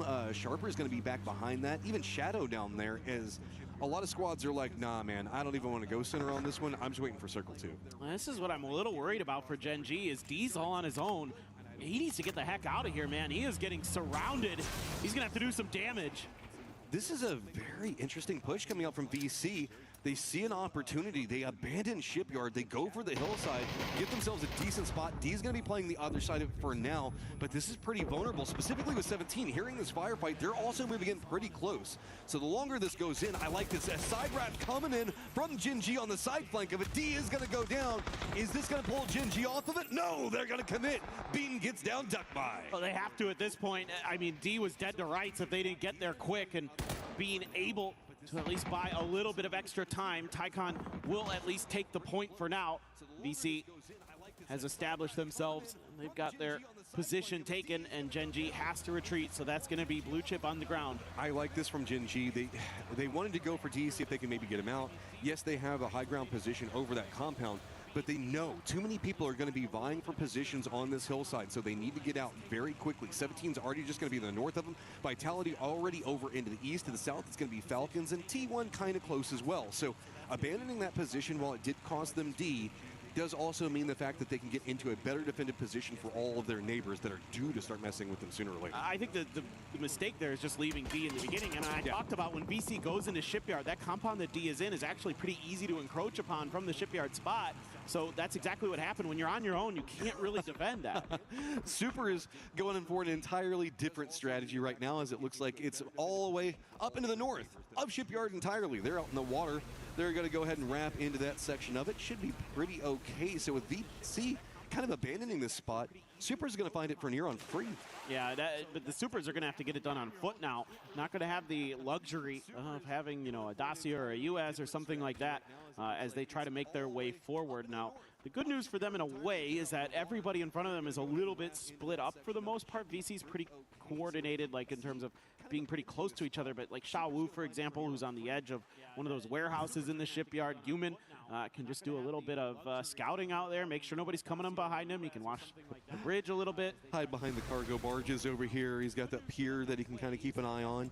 I mean, there are a couple of foot push capabilities coming out, and I wouldn't be surprised if Supers went for this strategy, maybe to see if maybe they already have or are looking for another emergency pickup that they could use, because we often see bouncing out of Shipyard in that strategy pretty common. There's a couple of foot push paths that you can go for, but that's a problem for later because this circle is going to stay on Shipyard. It's just the guys to the south, so let's get ready. T1 is going to have to be defending or really abandoning that position, while it's going to be a VP, AGAL, Navi, JDG, Full Sense, Sharper. I mean, we even have Shadow as well as Petrichor Road all having to regroup on the hillside we just keep talking about. Yeah, it's going to get a little bit chaotic maybe. It's starting to really narrow down the amount of playable terrain that is going to be available. AGAL once again going to be in a fight early, but Salalzi spotted out Hausker before he could get that Panzer put into place. And all of a sudden, Tai Lu on the ropes early here against AGAL.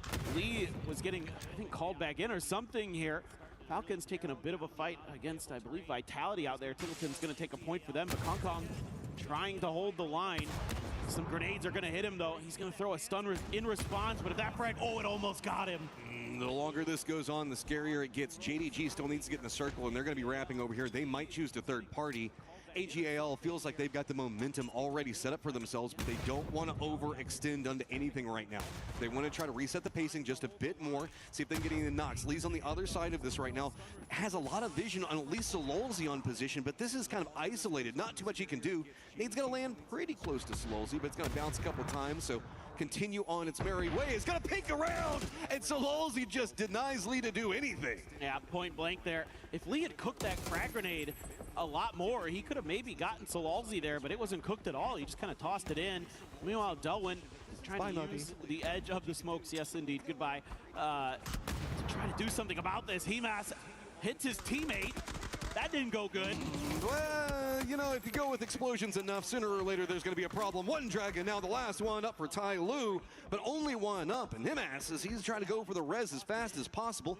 JDG is starting to get some vision on the outside of this. Full Sense also encroaching from the south, so the longer this goes on, the more problems continue to mount as One Dragon's across on the other side of the road.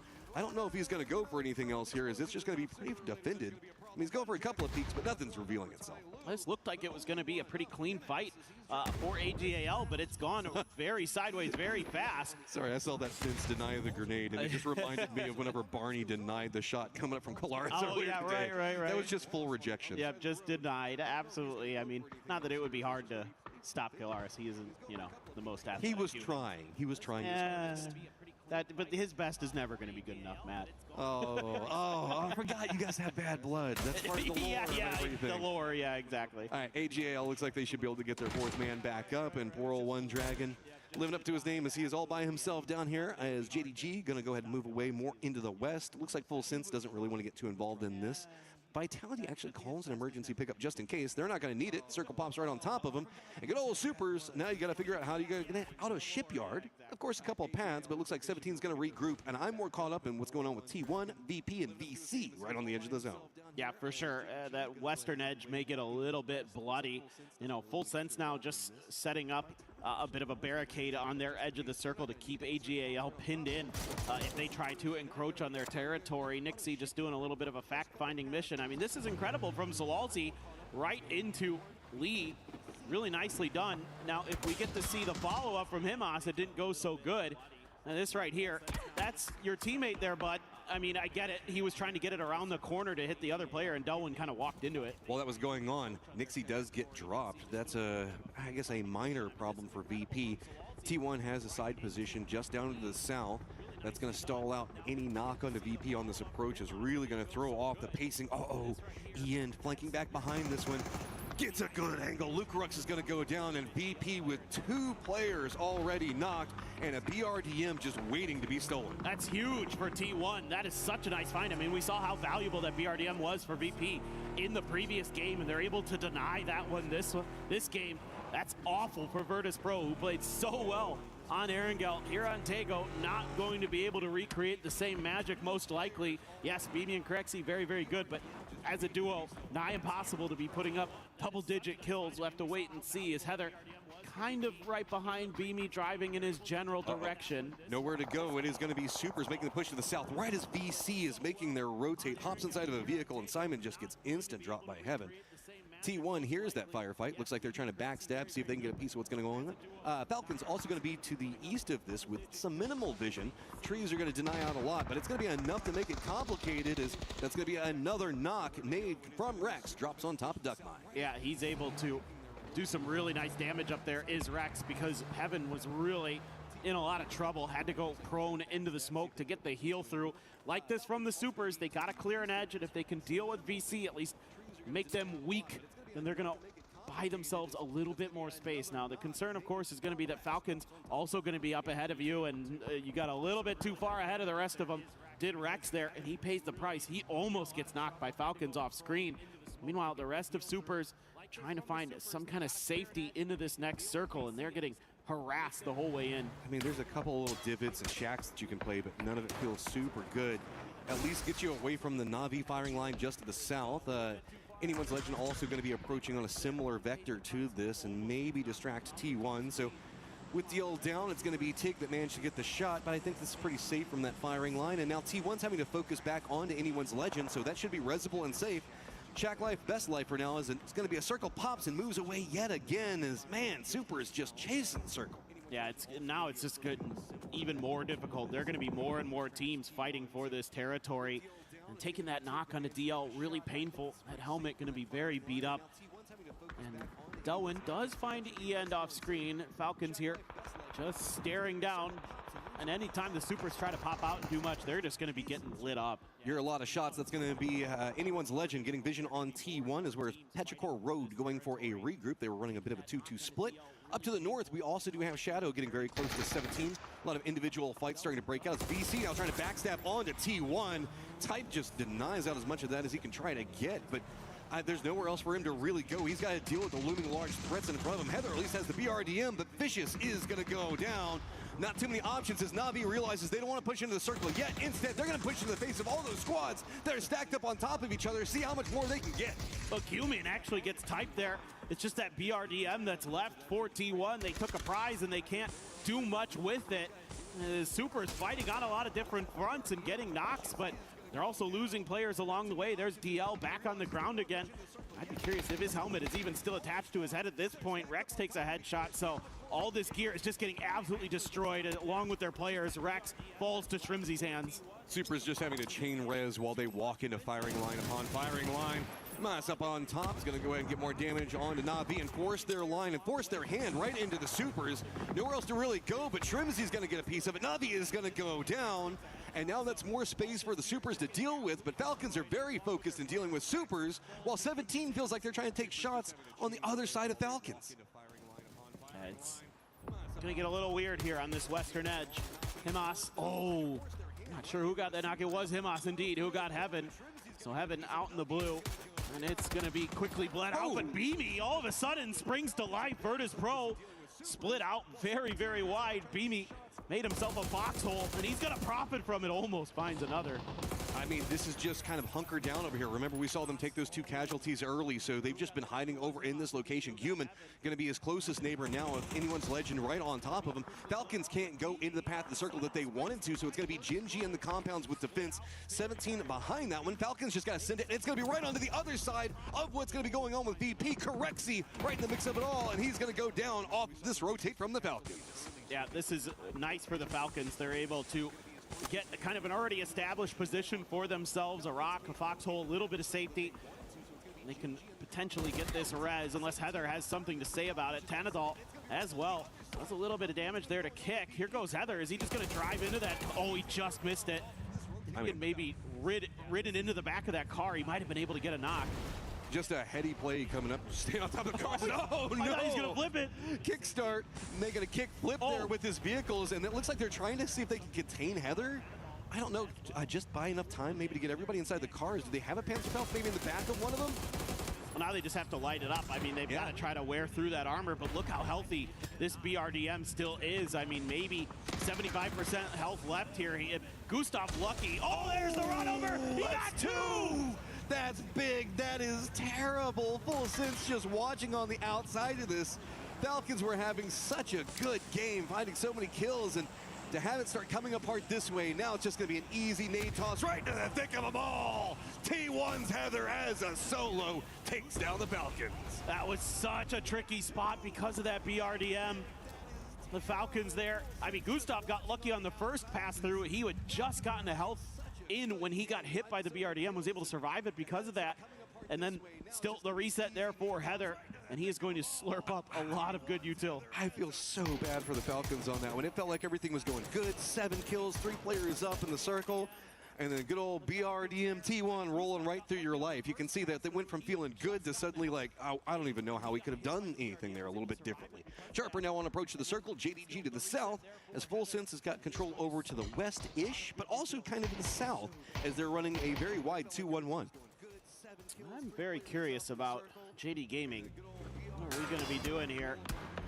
Belmoth at least bullied away from their western flank. The bad news is that Sharper has some kind of angle down into him. Petrichor Road just ahead of this as well. Mortars up in the air. This is after the BRDM beast himself. Yeah. Oh my God. Yeah, that's pretty accurate. That's a hell of a shot. That came very close to Heather's BRDM there. And just moves it a few feet forward. Ah, man, I don't want to play that game. Everything's fine. I wouldn't be surprised if maybe that was Flash and Full Sense that took the shots. I didn't see exactly where it came out. There's just a spattering of solos that are over here. I mean, we can see that Human's trying to make a play on the Flash. A couple of shots. Doesn't get the knock. That's very atypical. I mean, usually Human can get those. So now he's put himself in an awkward spot. Beamy's just going to be the north of that, getting some of Gen.G's attention, as well as I think 17's. Okay, there's the mortar. We found the seat of the crime, and it's a surprise from Tigger. It is going to be Guman getting taken out, could not convert. Soul does find Beamy, so Virtus Pro will fall in 10th as well. So Virtus Pro not able to kind of replicate some of that great energy they had from game 1, but that's okay. They're doing just fine. But look at this. Full Sense already being aggro on the other side with Petrichor Road down to the south. 17 managed to just demolish JDG. There's just not much else that can happen over there. Sharper's got control over to the southeast-ish. They're just now touching over here, but this is a more open section of the circle. Is continuing our theme is trying to figure out how you can dig the best inside of some of these circles. We're going to get a lot more of open territory that we're going to be moving into. The circle does pop over to the north. Gen.G's got a compound. It's going to be Shadow having the eastern side of it, and Heather in control of, I guess, everything else with the BRDM. Yeah, Heather is just very, very excited to still be in this game, to be honest, because he's been able to salvage some extra points. We're already in the placement points as well, and that's definitely something that your team is going to be feeling good about as the next couple of days wear on. Another mortar exploding in the backside there, not really connecting onto anything that I can see. My eyes on the Gen.G here with 3 players up. You know, maybe somebody makes a go at their kind of flimsy compound they've got up on the north side. I'm just kind of confused in what you do down to the south. Okay, you're going to be moving into more open section of the circle in the south. Even if you get there, Full Sense has got a lot of players already set up. Heather's already got a ridge line of defense. You can see that Petrichor Road's having to deal with Sharper on the other side. Double up blue zones, a ton of frag grenades coming out. Sharper's realized it's going to be really hard to get in the circle. 17's already got vision on them, so they've just got to take down Petrichor Road, see if they can get anything else out of it. And this has just opened up Full Sense to take whatever they want. Vitality, though, does look like they have the same idea as Sharper, but they're going to go after Sharper. Looks like they're sneaking up right back behind him, trying to see if they can get the backstab up, but it's just a second too late. Sharper has to give up this ridge line now, and that's opened up an opportunity for Vitality to potentially punish them a little bit. And 17 still struggling over there. It's Bean into Setsuna taking the point, and here goes Sharper forced into Petrichor Road. They're falling at the hands of Ming Ming and company. 0-4 getting in there as well. Earth, the only one alive, and Petrichor Road still has all 4 players up. Full Sense with 2 of their players just keep roaming back down here to see if they can steal anything. Gonna go ahead and pick up 1 of the kills out of all it. Good old Earth Zapuli now in the thick of everything with Petrichor Road. It's like seeing if he can get anything more out of it. Not gonna get the knock. He's outside the blue. He's gonna go down. Ming Ming's gonna go ahead and send him back down into the dirt. Now it's gonna be Vitality that has to figure out how they're gonna get into the circles. Petrichor Road's at least managed to get a foothold with 1 of their players. Yeah, Chewy's gonna see some of Full Sense next to him over there, so he has to start letting loose with the grenades, but all that can really do is just move Tigger off the mark a little bit. Does have this Panzer here.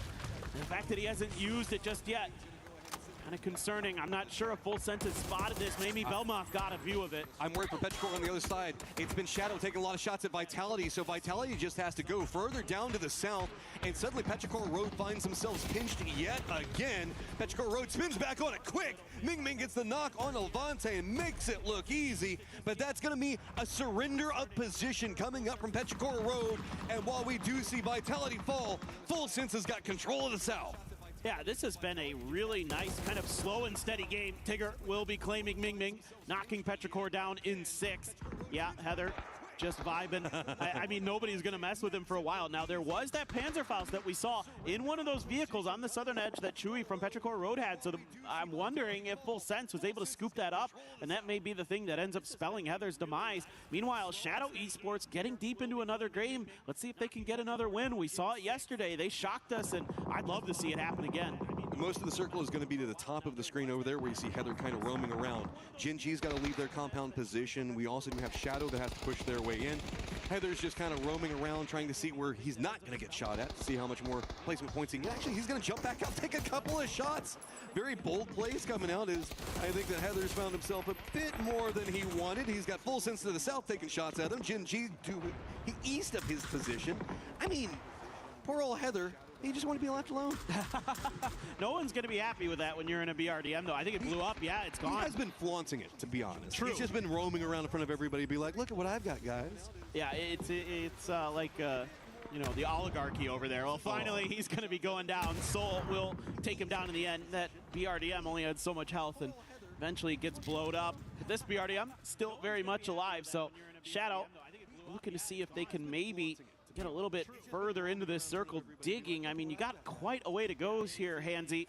I mean, that's a solid 10 meters to 14 meters in front of you there that you have to dig, so could take a little while. Meanwhile, Full Sense, full control because they have that BRDM and quite a nice piece of land.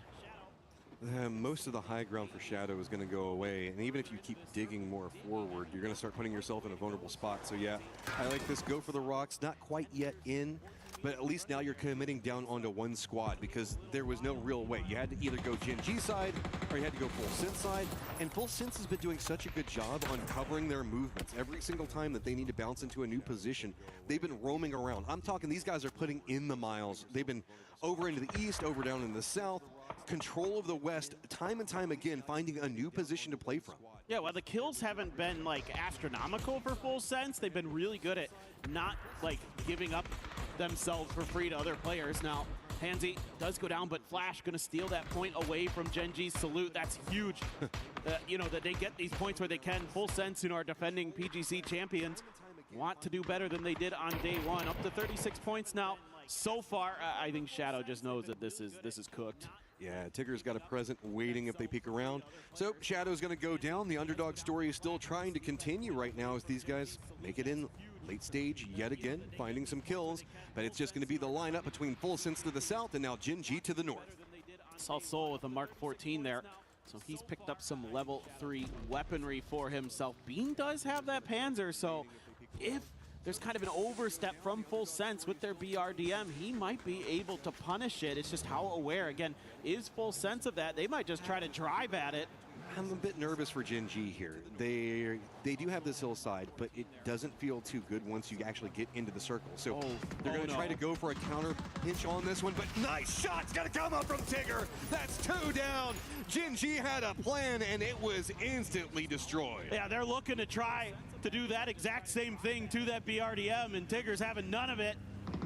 Over now, trying to take out the final member. Bullying for the end of it, nowhere to go. Jin Ji is out and Full Sense gets it.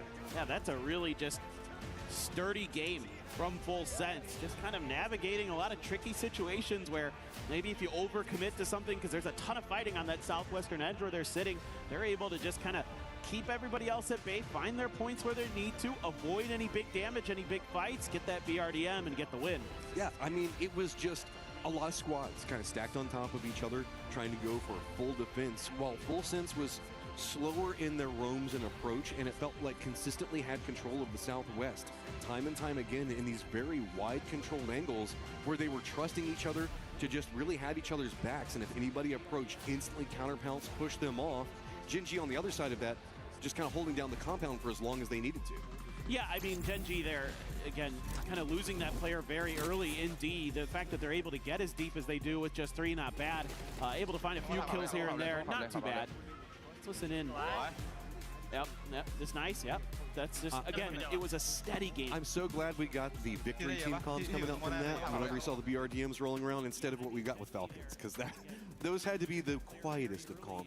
I mean, what do you even do? Poor old Falcons and Heather. Respect for doing it, man, but that was one of the dirtiest things I've seen in PUBG in a while. It's just tough if you don't have the Panzer, you know what I mean? Like, what are you going to do in that situation, especially when you're kind of stuck and you're taking damage, and it's just really hard to kind of find a way out of it. And Heather, to his credit, played it nicely. That's kind of he has a huge advantage, but still that was a great done. salvage game coming out from them. Of course, we talked about Falcons and the weird BRDM stuff that happened with them, but they still had a decent kill count coming out from that game. Shadow, later stages, time and time again, finding just enough, it feels like. Well, they're hanging in there. They still need to pick up the pace maybe just a little bit. I mean, we were kind of talking backstage what we think the point cutoff is going to be. Somewhere around 60 points is kind of what we were sort of feeling at the time. That's the inherent average that we tend to see. Exactly. I mean, and so it's pretty standard stuff when you're playing 6 games a day for 12 games total. It's just I need to see just a little bit more from them, but they're hanging in there. Their macro at least can be good when they're given opportunities. They can hang in there. You know what I need to see? Anyone's legend surviving for, I don't know, Circle 4? Yeah. I don't know what's going on with them, but it is just the rotates are just a problem right now, man. I don't know if it's their scouting. I don't know if they're just more confident in their approach than what they actually wanted. It's just absolutely crazy as we've got another squad in the hunt, and that is going to be Vitality. I believe Coloris has Levante on the stage. That's right. Thank you very much, guys. Of course, Levante here, the big man himself here to talk about everything that's going on. So my first question, Levante here, to start things off. This game just now, you're in the compound, Circle 6 shifts away from you. What's the plan for the team? Найти поинты, сделать игру максимально хорошую для нас, зафармить все и попытаться зайти в placement поинты, найти киллы, найти placement поинты, в целом все. Ну, shift, конечно, неприятный. Двигаемся дальше. Points to make the game maximally good for us to gather up and to maneuver forward.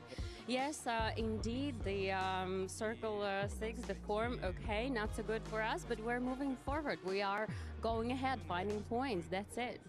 Okay, fair play.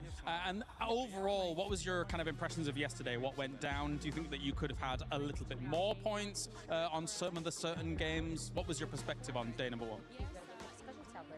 Конечно, мы должны были и обязаны были вчера набрать больше поинтов, но мы допускали в своих играх глупые ошибки, из-за этого где-то не добрали, где-то плохо сыграли, но сегодня дали себе обещание парням, кто нас поддерживает в нашей организации, что мы справимся и сделаем сегодня все для того, чтобы пройти финал.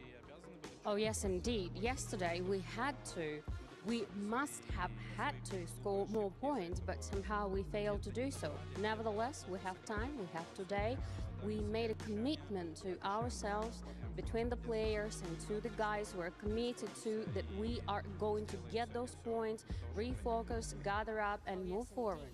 All right, well, thank you very much, Levante, for joining us. All right, it's time for a flex off. We're doing flex off. All right, that's Levante. Let's go.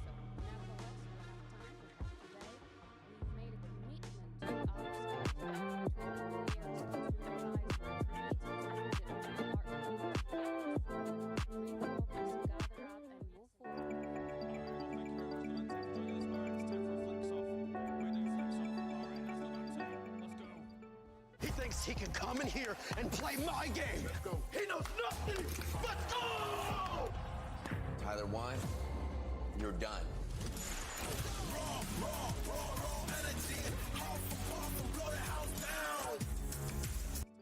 You tired of taking down your enemies with those boring regular frag grenades and blue zone grenades? Introducing the red zone grenade, the newest edition.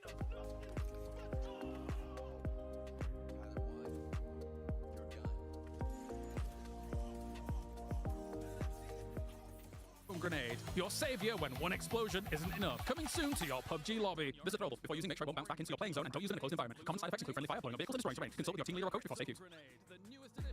Oh man, I want a red zone grenade. They look so much fun. And I mean, a squad that was able to not use a red zone grenade, but finally show up full sends. And for everybody currently watching at home, if you guys haven't already, make sure you check out the Esports Foundation Creator Program. You can join it, go sign up at some point. Maybe a QR code will, there you go. Oh, that was magical. Magic. Just make sure you use, you just scan that QR code, sign up. You can earn rewards, and we might even end up interviewing you on the finals. Check that out, the Esports Foundation Creator Program. Lots of rewards to be earned right there. But talking about earning rewards, a great reward for Full Sense finally showing up. Finally showing up after catching a few circles and, of course, having a BRDM and, of course, having all the other teams kind of take care of each other. But look, the PGC 2025 champions, they showed up. We said in the pre-show they need to step up and have a day like the fact that you win the world and then kind of have to make a name for yourself, struggle back, prove to everyone you deserve to be in the final can be a tricky thing. So to get a win here, whether it's by an inch or a mile, doesn't matter. Chicken is a chicken. It cooks the same no matter how you get it, is good for them and I think sets them on a path to maybe grind it back up. Do we think they were gifted that because Genji just full sent with no capabilities and got blasted in the face right at the end? But I'm just going to leave that right there because what?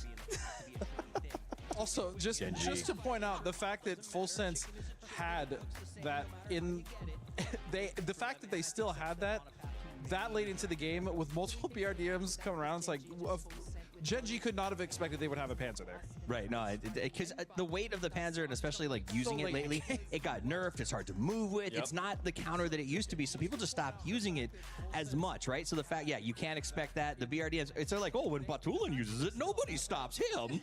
But here they come. Oh, there's a pocket Panzer. No one likes those.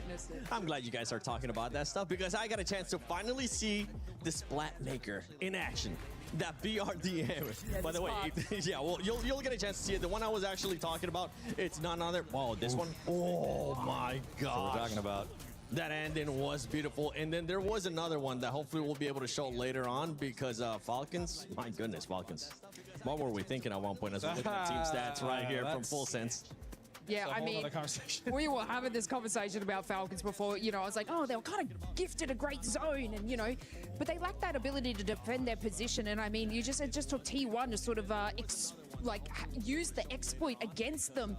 And Falcons really slow decision making in that altercation with, I think it was Heather. I mean, they did an interview before. They were trolling in that interview, and I'm feeling like the trolling is bleeding into their gameplay because that was questionable. I mean, at the end of the day, Heather, I think he knew what he was doing. He was like, I'm just going to try to pick up a little point here. Be a little bit of a, for lack of a better word, a butthead to these guys. And he drove around him in a circle. And yes, Gustav and Kickstart jumped out at the same time. And I think it just was a miscommunication. Trimsy had the right eye. He's leaning out of the car. He knows he's not a threat to being run over. And I think maybe the other two just thought the other guy's taking that seat. I'm going to jump out and try to make the assist here. And it was just one of those situations where when you're in the smoke, you can't see anything. We've all had this, right? The fire alarm goes off. You wake up. The whole house is dark. You try to run to the door. You smash your shins on the side table. Like, it happens. Where are you living? America. This is what happens. I don't think I've ever really experienced that, but this was close, but it doesn't look like this. This was just a mess. I don't really know what else to say. Heather, I mean, Heather played well. He managed to get 3 kills off the Falcons. Yes, they were in smoke. It was a sticky situation, but I kind of expected a different outcome. But you know what? Heather takes those. PUBG happens. Yeah, PUBG happens. And the thing is that Heather just kept running into trees too. He had so much time. This is what I said about slow decision making from the Falcons. Well, I don't think he thought he was going to last that long. Like, honestly, exactly. I think he was just trying to harass us. Yeah, 100%. Do something before he goes down. And I think he may even thought, like, you can kill me and take this BRDM. You're not taking me until you blow it up, kind of thing. And he was surprised. He hit the tree because he didn't think he'd make it around that circle. And Gatsby, we were even saying, why didn't just Falcons go on top of the rocks? They could have just ended up. Well, they couldn't go to the very top because I know they were getting shot. That's why they had so many smokes out in the first place. But I mean, to stay on the ground level, especially with that thing just circling, it's rough. They had a ditch. Look, it is what it is. I don't want to harp too much on that. But I think the key here is I wouldn't call this like a call problem, and I wouldn't even call it a positioning problem. I would just say that was like a comedy of errors. It happens. Yeah. And that's where, like you say, PUBG happens. We go next, and that's the beautiful thing about the game, right? With your friends at home or on these teams, sometimes you drop, sometimes you have a bad match. You get back to lobby, you reset, you go again. So that's what these guys are going to do, and they're the professionals who can do it. That being said, they at least had, I think, 7 kills in that game. Exactly. So they still had points. It's not like it was just a complete donut for them. So yeah, it wasn't an awful game. It just ended unfortunately. And for Falcons, they're kind of allowed to do that because it is their first day of groups. This is only the second map. They still have a lot more to go. As we're looking at now, the overall, obviously for everybody tuning in, for some reason you missed out yesterday. You missed out on absolute dominance from Myth, but they're currently now playing here today. We have Virtus Pro now being able to pop up. Lace Virtus Pro in 3rd place.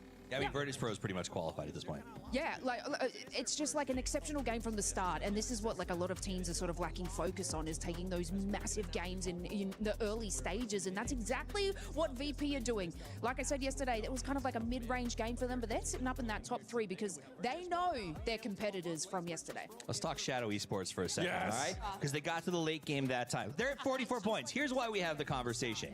This is an example of, can a team make it work? They are shocked by how they walked away yesterday. They actually end up with a decent game too. They've got 4 more to grind out that extra 20 points. Do you think they can do it, Godspeed? He's sighing. He sighed loudly. You guys couldn't hear it at home. I don't think so. I don't think so. I think this lobby, as it continues to manifest, I think the teams that are better than them are going to figure it out, and I think they're going to get trapped in rotation mainly. I'm calling it now. He was much more polite here on the desk than he was in the group. They're going to have rotational issues. That's my guess for them. I agree with that. I think as much as it'd be fun to go all in on them, I don't know that I can do that just yet. Yeah, you know, I ended up saying that my predictions have been going off on the pick'ems, but to be completely honest, Lace, I kind of just want to see them in the finals. I know you guys are saying that it's going to be hard, and honestly, we kind of saw that in the first game as well out of that squad, as they ended up with a big old donut on that first game. Here, being able to bounce back, but if they can maybe just string some good performances, they just might end up doing it. Yeah, well, if we're talking about donuts, let's talk about another team that's been sort of sending those in, and that's Na'Vi. We're 2 games in. I know it's early, but I've seen 4 points, I think, total coming out of them in 2 games. I expect better when it comes to a team like Na'Vi.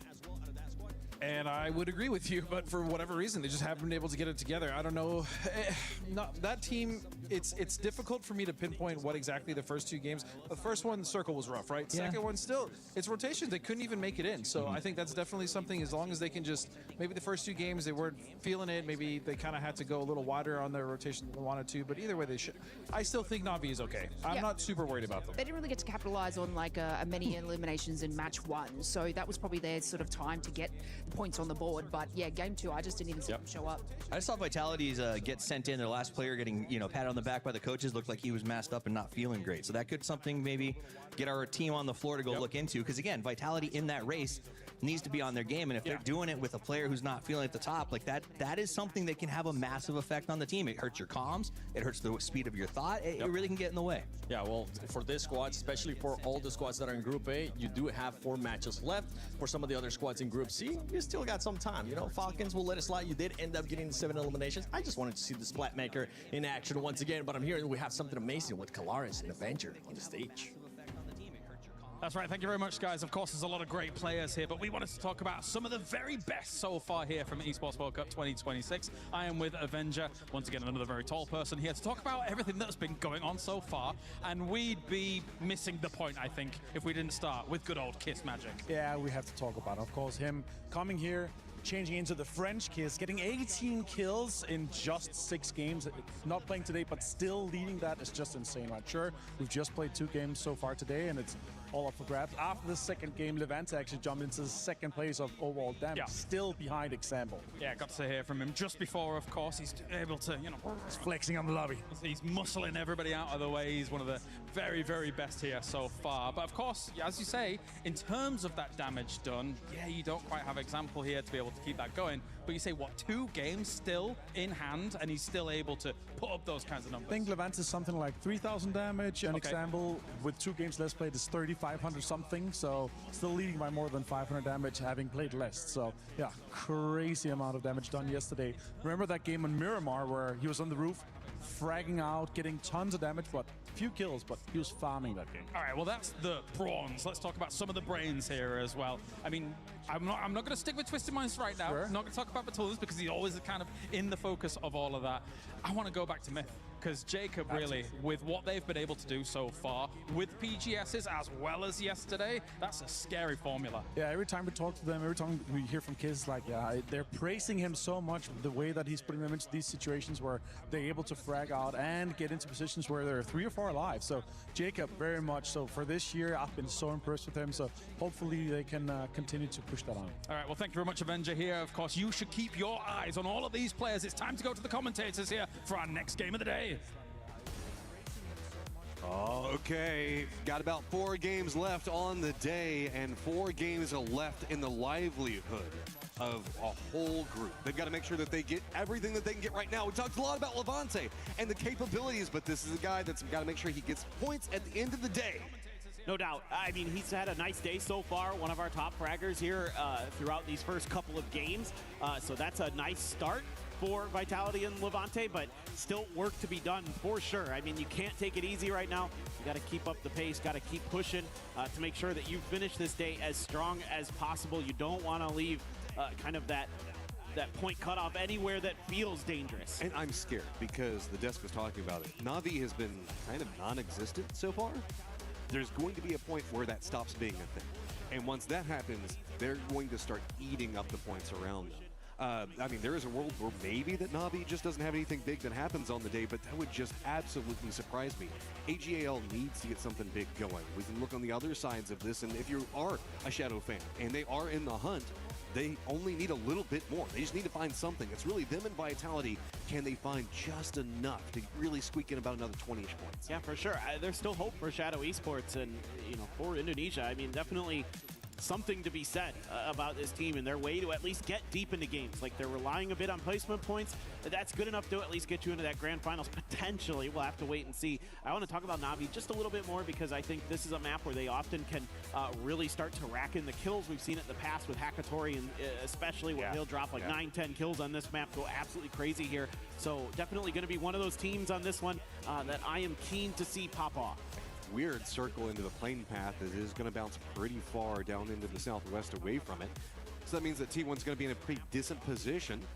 Petrichor Road is one of these squads that we're kind of thinking about is Petrichor Road. They're going to have an odd rotate into this one. It's also another squad that, I mean, since Xlift has always been kind of a face for it, a lot of people are very focused in on what's going on with Petrichor Road. And so let's go ahead and hear with Ming Ming what's happening. 德章地图我最喜欢它的4层嘛，然后因为它地方城大，收的东西物资也很多嘛，然后也很肥，然后转移路线什么，我感觉也都挺好走的。你可能就像教练说的吧，然后周围其实没有什么很多人嘛，周围可能就我们的一座主城。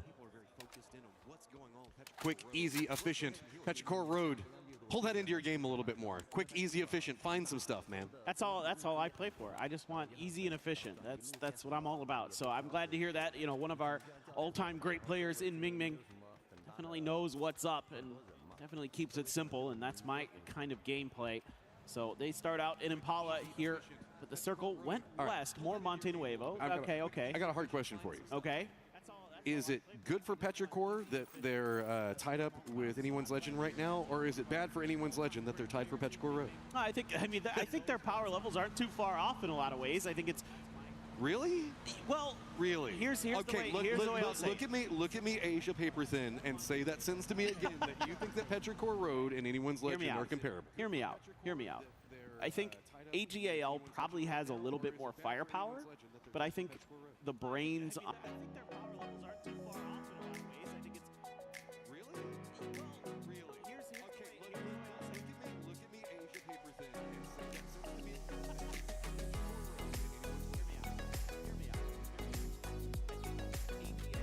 Petrichor Road doesn't qualify. I'm not going to be hurt.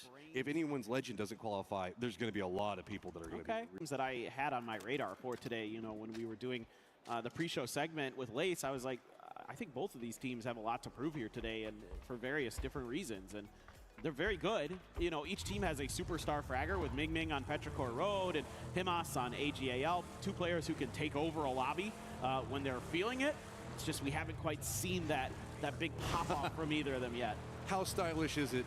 Of course, it's Levante in the Golden Marauder. He just looks great.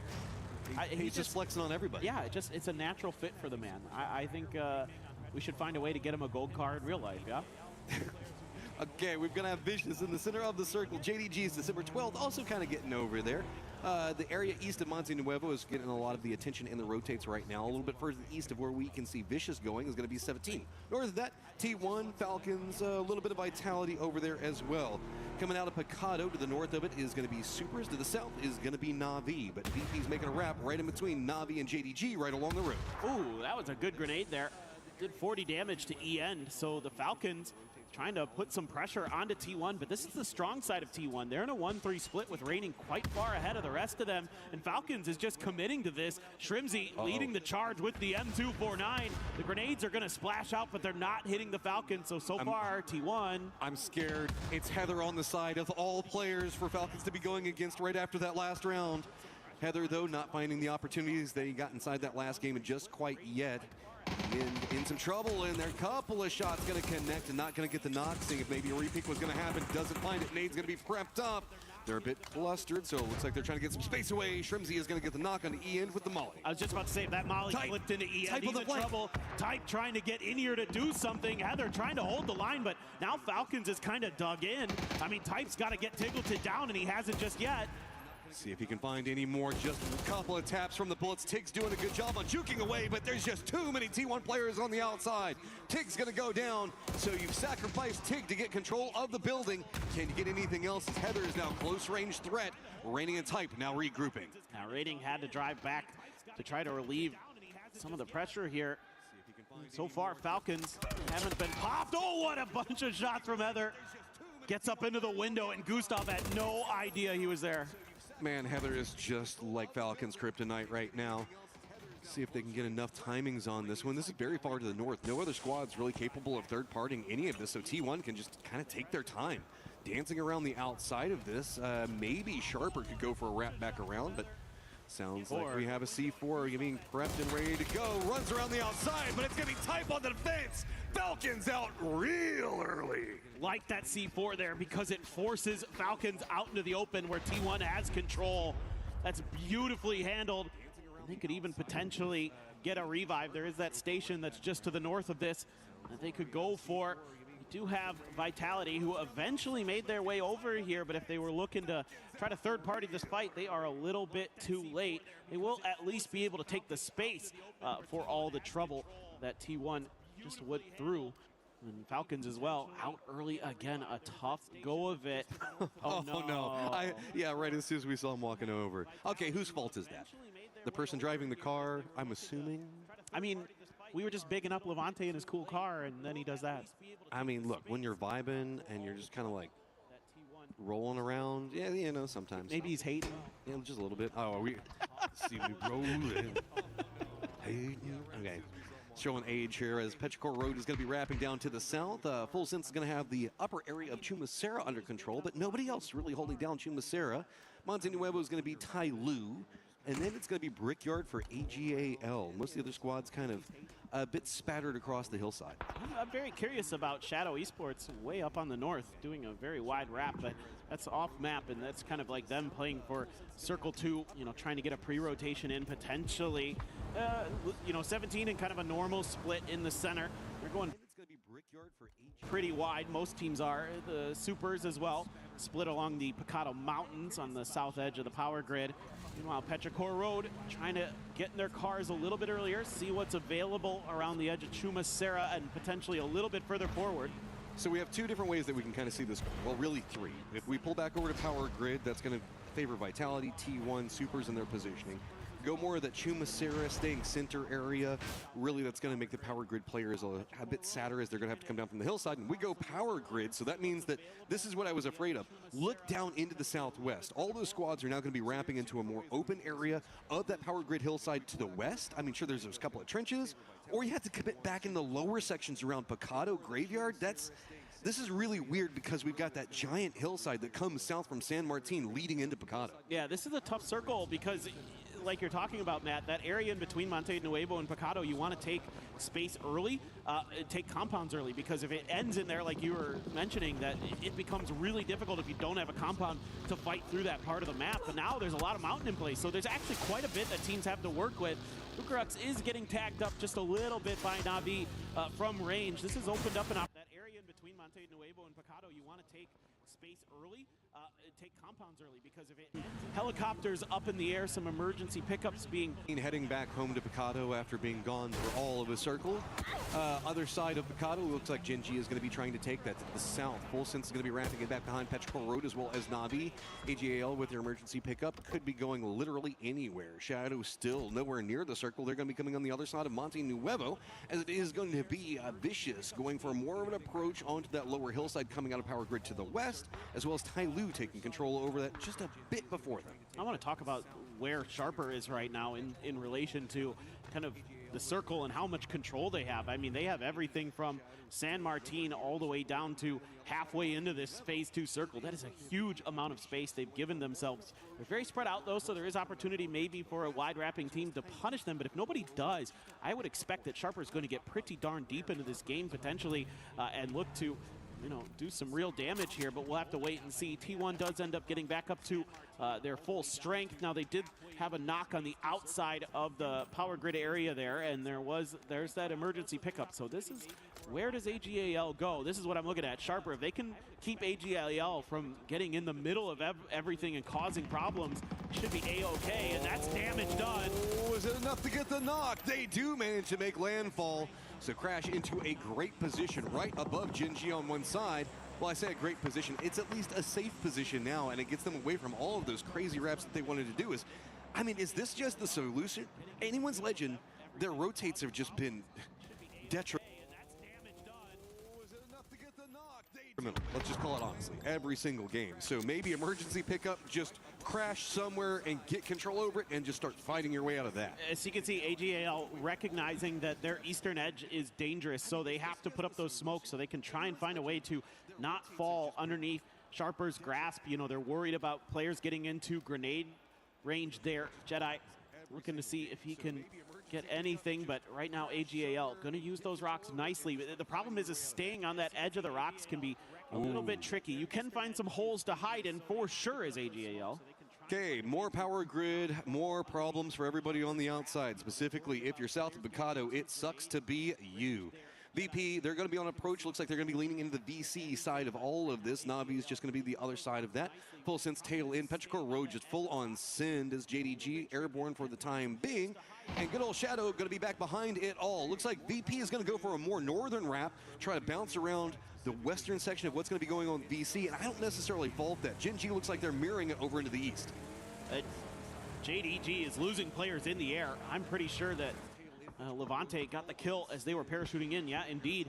So that is a rough go of it for them. They're trying to just find something inside of the circle. Now there's a few dips and dives on the outside of Power Grid that you can take, but Na'Vi is crashing right into them. Oh, rolls right into the face. Suze doesn't get the knock, but Hakatori, a boost stick will. That was just an aggressive play coming up from Na'Vi. They lost Ferris for it, but that was a power play. Yep, that's kind of maybe what you needed here as Na'Vi to start getting a little bit of wind behind your sails for this match, for this day. Here comes some mortars. They're not even going to land on screen, hitting behind all of this. VP is making the wide wrap around to the north side. T1 still dug into the firehouse on the north side of Power Grid. They haven't moved a muscle since they won that fight against Falcons. Meanwhile, I really like this from VP. They had two options there. They could have gone for the emergency pickup. I think if the circle had gone east, maybe they had done that. Instead, they want to go north because they realize that there's going to be some open space up there that they could rotate into. Well, we were talking about VP as well as Jinji going for that more northern wrap. They are going to be right next to each other now as Jinji is going to stop off, get some vision of VP right in front of him, with Vicious going more north to get away from the firing lines that were happening down to the south. That's going to get even dicier as there is nowhere for Shadow to go, and they're going to be bumping into Full Sense down in the south. This is the test for me with Shadow. This is a circle that is very hard to deal with. If they can find points and a way to get into it, this might be proving that they deserve to qualify. They're at least able to punch back here. Jexi did take down Tanadol. So, you know, for Shadow, kind of a tough couple circles where they were trying to make some, you know, later rotations to see if they could catch a hard shift. Instead, it hard shifted away from them. So now they have to do a little bit of fighting. But again, good news is you at least made Full Sense pay the price. He took one away, and Full Sense does have one player in the circle. Tigger is there. Let's take a look at how this happened maybe. There's the crash from Na'Vi. I mean, just out of the cars, and a lot of dead players from JD Gaming on the ground. You're right, Ferris actually falls to Tai Lu there, but overall just a clean drive-by. He gives them center of the circle in a great position on the outskirts of Power Grid to work with pretty much whatever they want. Here's Shadow continuing their roam into the circle. They did manage to get away from Full Sense, but can they survive the new set of threats that are going to be around them? Petrichor Road coming up a very close range back behind. All of it is Power Grid yet again, being the focal point, and Vitality just loving every moment of it. Oh man, maybe we get a little Power Grid finish. We get a little death match going there. In the end, that would be rather fun. I think, let's see, BC circling the wagons, looking for an opportunity, but really they don't have a ton. They've got a little bit of safety at the bottom of the hill, and Tycon up in the top in a shack. Not ideal. You got to kind of play a little bit of defense around the backside to make sure that, you know, you can't jam enough players in there. Really, one is only going to be safe. I mean, the way that this is set, we've got some very big rotates that we're going to be looking at. 17's got to force their way into the circle, and that's going to be kind of close to the supers. I don't think they can really avoid that. AGAL has to force their way in a much more open section of the circle over into the east, where Sharper has been holding them back for quite a while. And then down into the southwest, we've got Shadow, we've got Tai Lu and Petrichor Road. Yes, there's a couple of ridgeline sneaky areas that they can play, but it's also a lot dicier because they could be in much closer range and a bigger firefight and nade range, most notably, than I think any of these teams want to be. 17 might actually find the northernmost warehouse. Well, they're running right into Sharper. Sharper. Going right into Sharper. Sharper gonna have an opportunity here. AGAL might have some vision into 17, who's trying to figure out anything that's safe.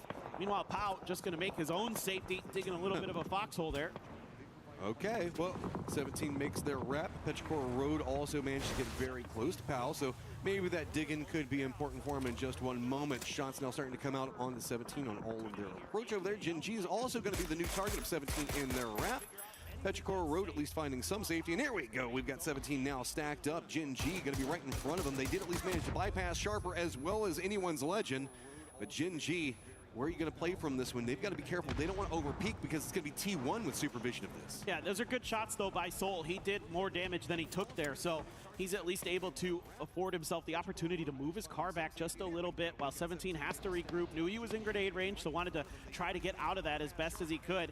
Get a better firing line from the rest of his team. Meanwhile, VP cutting in towards Full Sense. Full Sense trying to dive into the Power Grid proper. Nixie running out of bullets there. Might have popped a tire, but Full Sense at least gets to the fences.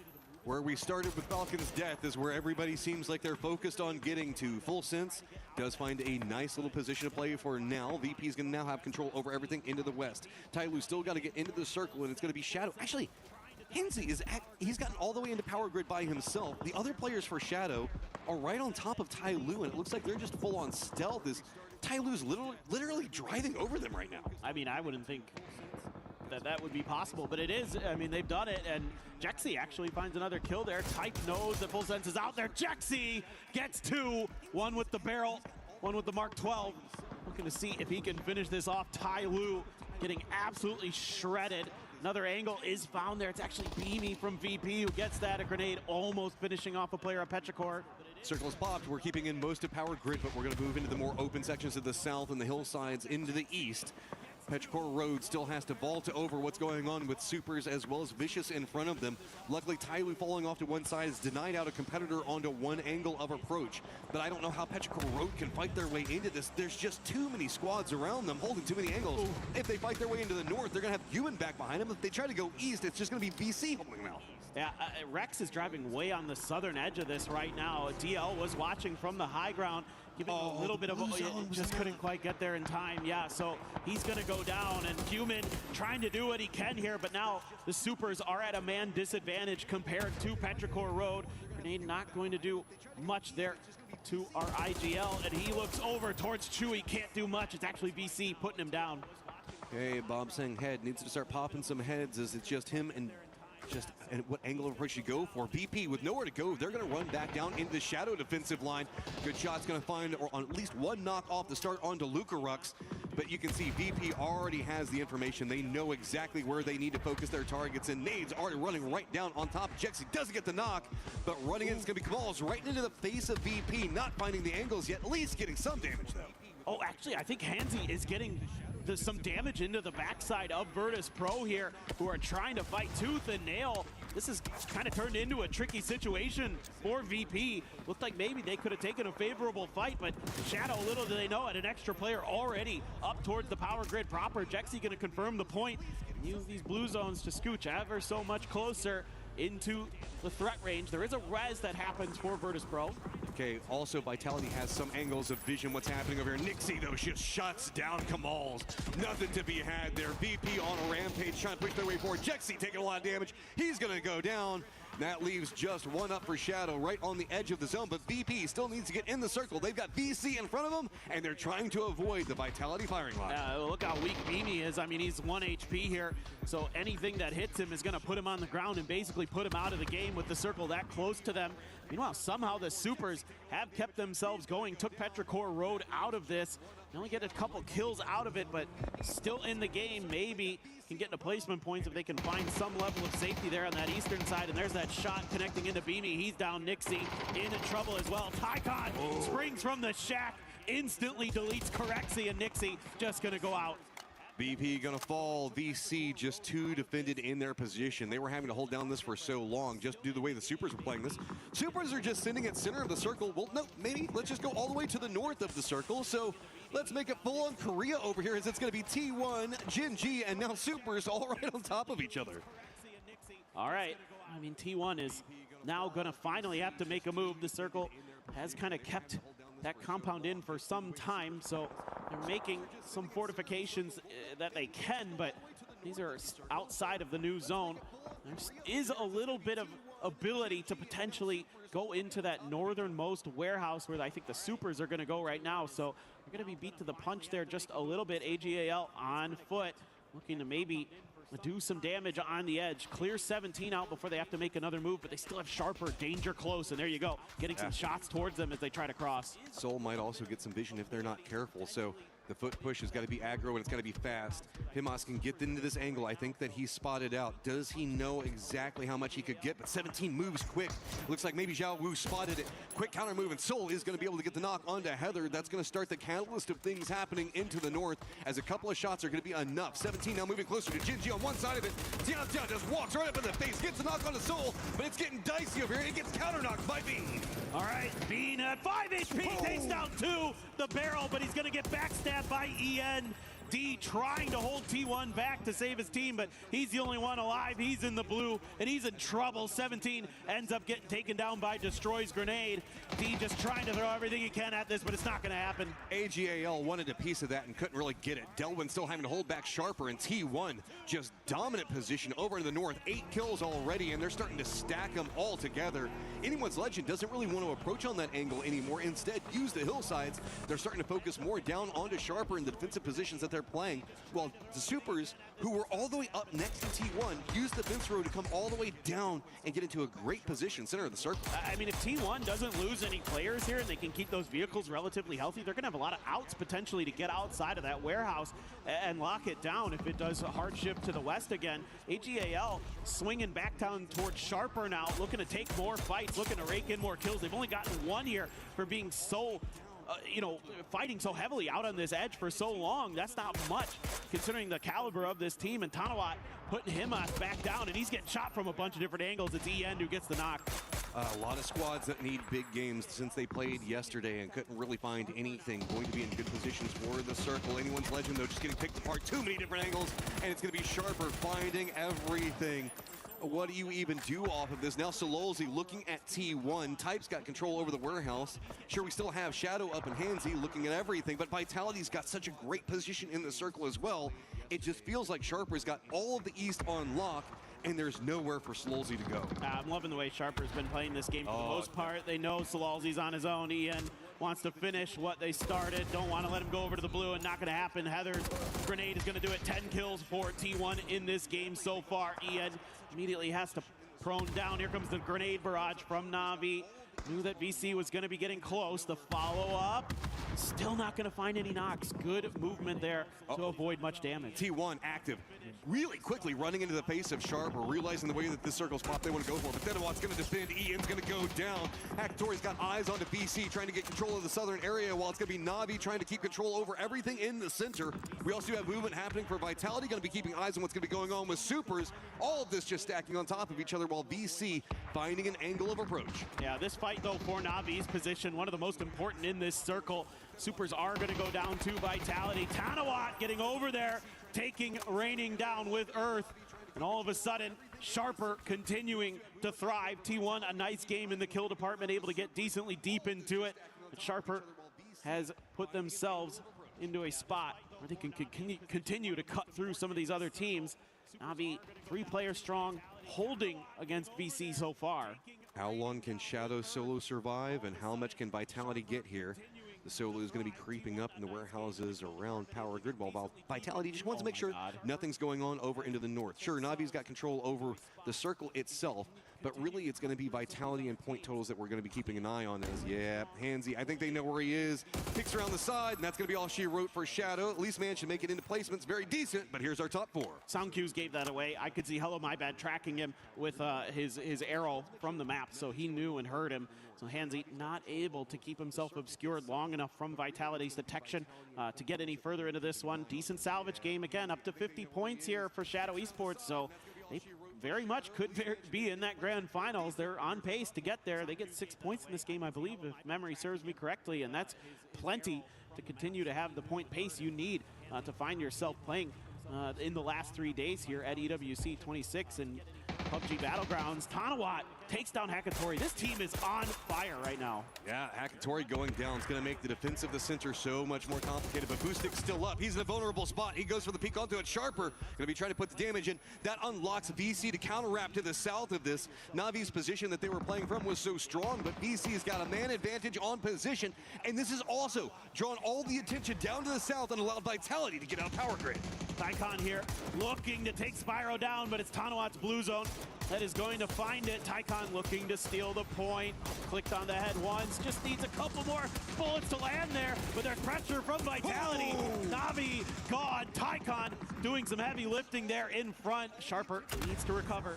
And it's Levante that got the angle onto them. So we're looking at this hillside. An approach to the north from Sharper. Down to the south, it's going to be VC and Vitality that wanted to go for the center. Maybe balled off a little bit too much. They're going to retreat, try to get Gadrux back up, as it looks like it is going to be a 4v4v3 to end this all out. This is a key game for Vitality. Yeah. Getting deep, getting some kills. If they can get the win, they're going to be feeling a lot more comfortable about that grand finals positioning. Sharper, VC have something to say about it. VC's looked really good to me, taking some really nice fights, being really disciplined with holding their line, not giving up some of that space. You know, their spacing's been really good. That's the biggest thing here for VC. They're not opening themselves up to some opportunities to get just, you know, fragged out, shot down. They're being really proactive. Saw Quizzy with a mask on, and we also saw him in between rounds with that mask, seeming like he doesn't feel the best right now. Getting a good game here is going to make it a lot easier whenever you're feeling sick. So hell am I bad with eyes on to Earth's positioning. VC, though, just using the standoff in the north to take more control over everything. Tycon going to be the guy leading the way. Sharper one side, looks like they're making the focus onto Vitality. Vitality doesn't have much to play in the circle, just the outer walls, and Tycon is going to be corralling him in. He does get the knock onto Levante, and that is a big knock onto Vitality. Sharper looks like they've got a good lock on position, and hell am I bad now also under duress. Great read here from Sharper, knowing that there wasn't going to be much of an opportunity for VC to swing the other way through, but Tanawat, he's going right into the mix. Tycon finds Gedrox, one player left. Tanawat couldn't quite see him. He tries to go, you're out in the open, hell am I bad. Gonna get one before he's taken down. Quizzy gone. That is the end for Vitality. Time to be vicious. 9 kills up on top. Sharper stacked on top of each other, and with the car push, they managed to get some kills, but they are now in a very vulnerable position. Earth just back up against the blue zone along with Jedi, as it is VC with control over the center, and they realize this ain't gonna work. They're gonna surrender over the blue zone, and that is Vicious Esports with a victory. Yeah, again, really good spacing in a lot of those fights, and they play that game really, really nicely. That early setup they had, I really liked, where they had Tycon up in the shack and 3 players down below him to guard it, because that's a really tricky position to defend if somebody gets underneath that shack. So really like their setup and the way they're able to use that to catapult themselves into the late game. But it's the big game for Vitality. They need more still. They want to qualify. We love Levante and that crew, and this was such a late game performance coming up from them. Shadow also making it into, what, 5th place overall after what was a little bit of a dicier start on everything. They understand what the win conditions are for them to succeed in here, but can they keep it up with 3 more games on the day? That's a great question. I'm very impressed that they just kind of keep chugging along. You know, they're the little engine that could here at EWC, and it seems like they may be able to get to that finish line, at least to go into the grand finals. But also Sharper, again, I talked about it in the very beginning of this game, around phase 2, where they had complete control over that northern edge of the circle, and that's the reason one of the reasons they're into this game later as it goes, because they have so much space to maneuver. Even when a hard shifts away from them, they still have so much control that they have, you know, the ability to recover from those ping-ponging circles and things like that, and they do precisely that. Like, they're playing out in the open really, really well. And again, a lot of my focus today has just been on Group A. Where do they end the day point total-wise, because they aren't going to be playing tomorrow. So whenever we have some squads like Sharper that are popping off, the focus for me is just how do the squads around them and Vitality find any form of successes, as they're just going to be having to sit and wait and watch tomorrow. Oh, that is just so nerve-wracking to have to do. This is absolutely ridiculous, but we're going to go ahead and try to get game number 4 all set up. We'll be back in just 1 moment.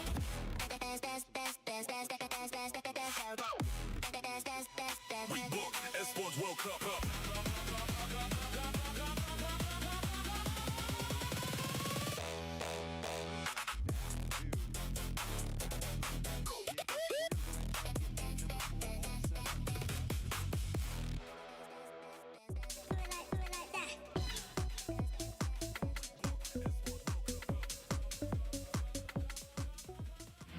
A lot of people are haunted by their past. I'm inspired by it. They're not just playing for themselves, they're really playing for their entire family. They have defeated their demons! They have crushed the curse!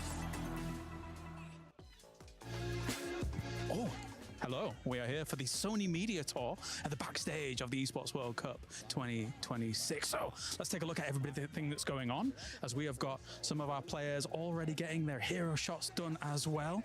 As you can see here, made in Thailand, 2 times BGS champions.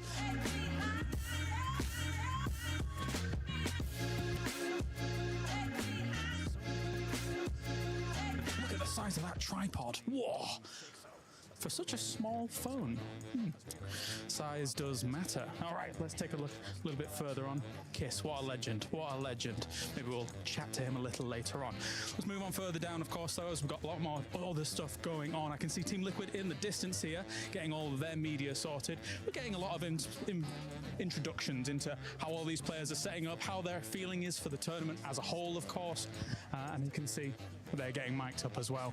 They're going to be talking about some stuff. A very different setup here for Esports World Cup 2026. As you can see, another lovely stage. And over to my right-hand side as well. Actually, I could even sign this myself. This is for all of the players to sign as they do come along. But right next to, don't know who that is. I'll just put myself right there. The real GOAT of esports. We can now make a little bit of a move on into the quiet zone. Come in. All right. Whoa. Spooky. All right, as you can see, as is signified over here by the quiet zone. Pay close attention, because we're going to be on a little bit of a trip, an excursion through the quiet zone to see exactly what is going on. A wild Avenger. A wild kiss. Exactly. Right, let's take a look at what's going on in here as well. As you can see. Oh, sorry. You can see Porosaurus over there is getting ready to do something. He's about to say something incredibly stupid, but maybe, just maybe, we'll get a glimpse of it later on. All right, let's take a look in what's going on in here as well, in the quiet zone, and peek in. As, hey, we've got Avenger there, and we also have Virtus Pro, Beamy and Lookrooks, being briefed, apparently, on what they need to do here. All right, more here in the media area, as we do have ourselves, hey, the Falcons boys! Oh. We got Shrimsy and Kickstart. How are you doing, sir? I'm doing fantastic, and you? Not too bad, not too good. Feeling great. Awesome. I love the pajamas. They're awesome. All right, let's get these boys in here. We're going to film a little bit of media with these guys as well, as we're going to have them guess some of the plays from previous tournaments. Anyway, that does it here for the media tour as a whole. So I'm going to get on with the Falcons boys, and we'll see you next time.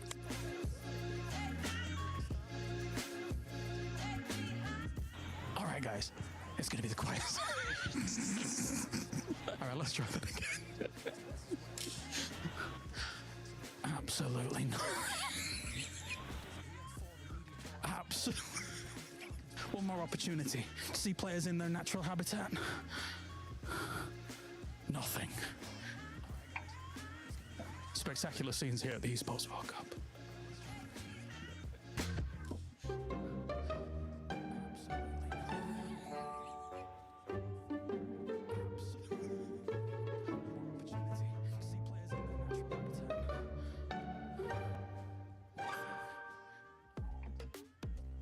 Welcome back, as we have decided to just go and explore Paris a little bit more. We find ourselves on the rooftop of Novotel. Shout out to them for actually letting us use this spot, because it's amazing. But as we have hit the halfway point of PUBG Battlegrounds at EWC 26 group stages, honestly, we got to recap a little bit what's been going on. We just saw the Vicious being able to get a chicken dinner. But if we go back to day one, I mean, that storyline was just straight up myth.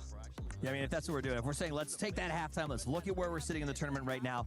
Myth and Pacific Twisted Minds we can get to. These two are insane, but Myth, 3 wins on one day is unheard of, and the fact that they could come back and do it again tomorrow, let me say, every legend starts with Myth, and these guys are close to taking that title for themselves. Name change in the future, I think. Yeah, I mean, they sort of started out after match 5 at like about a 7.2 elim average, which is not, it's not bad, okay? That is exceptional.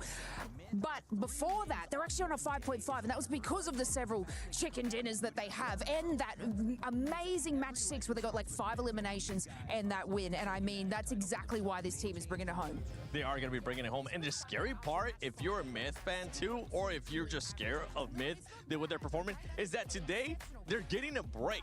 Yeah. Today they're getting a chance to see what everybody from Group C is going to be doing, and Myth is just looking at them like, all right, chill. Let me see what you guys got going on, because we're going to come in hot tomorrow. And they got had no stress. I mean, the fact of the matter is we've played 3 games so far, and Myth and Twisted Minds still haven't been caught by the 9-game teams, right? Like VP, yeah, they're having an okay catch-up time, but they still haven't closed the door on those 2. Like, it is crazy how far ahead Myth was at the end of yesterday. Yeah, and for some of the other teams, we talked about it earlier, but we need to touch base as we're kind of recapping everything here.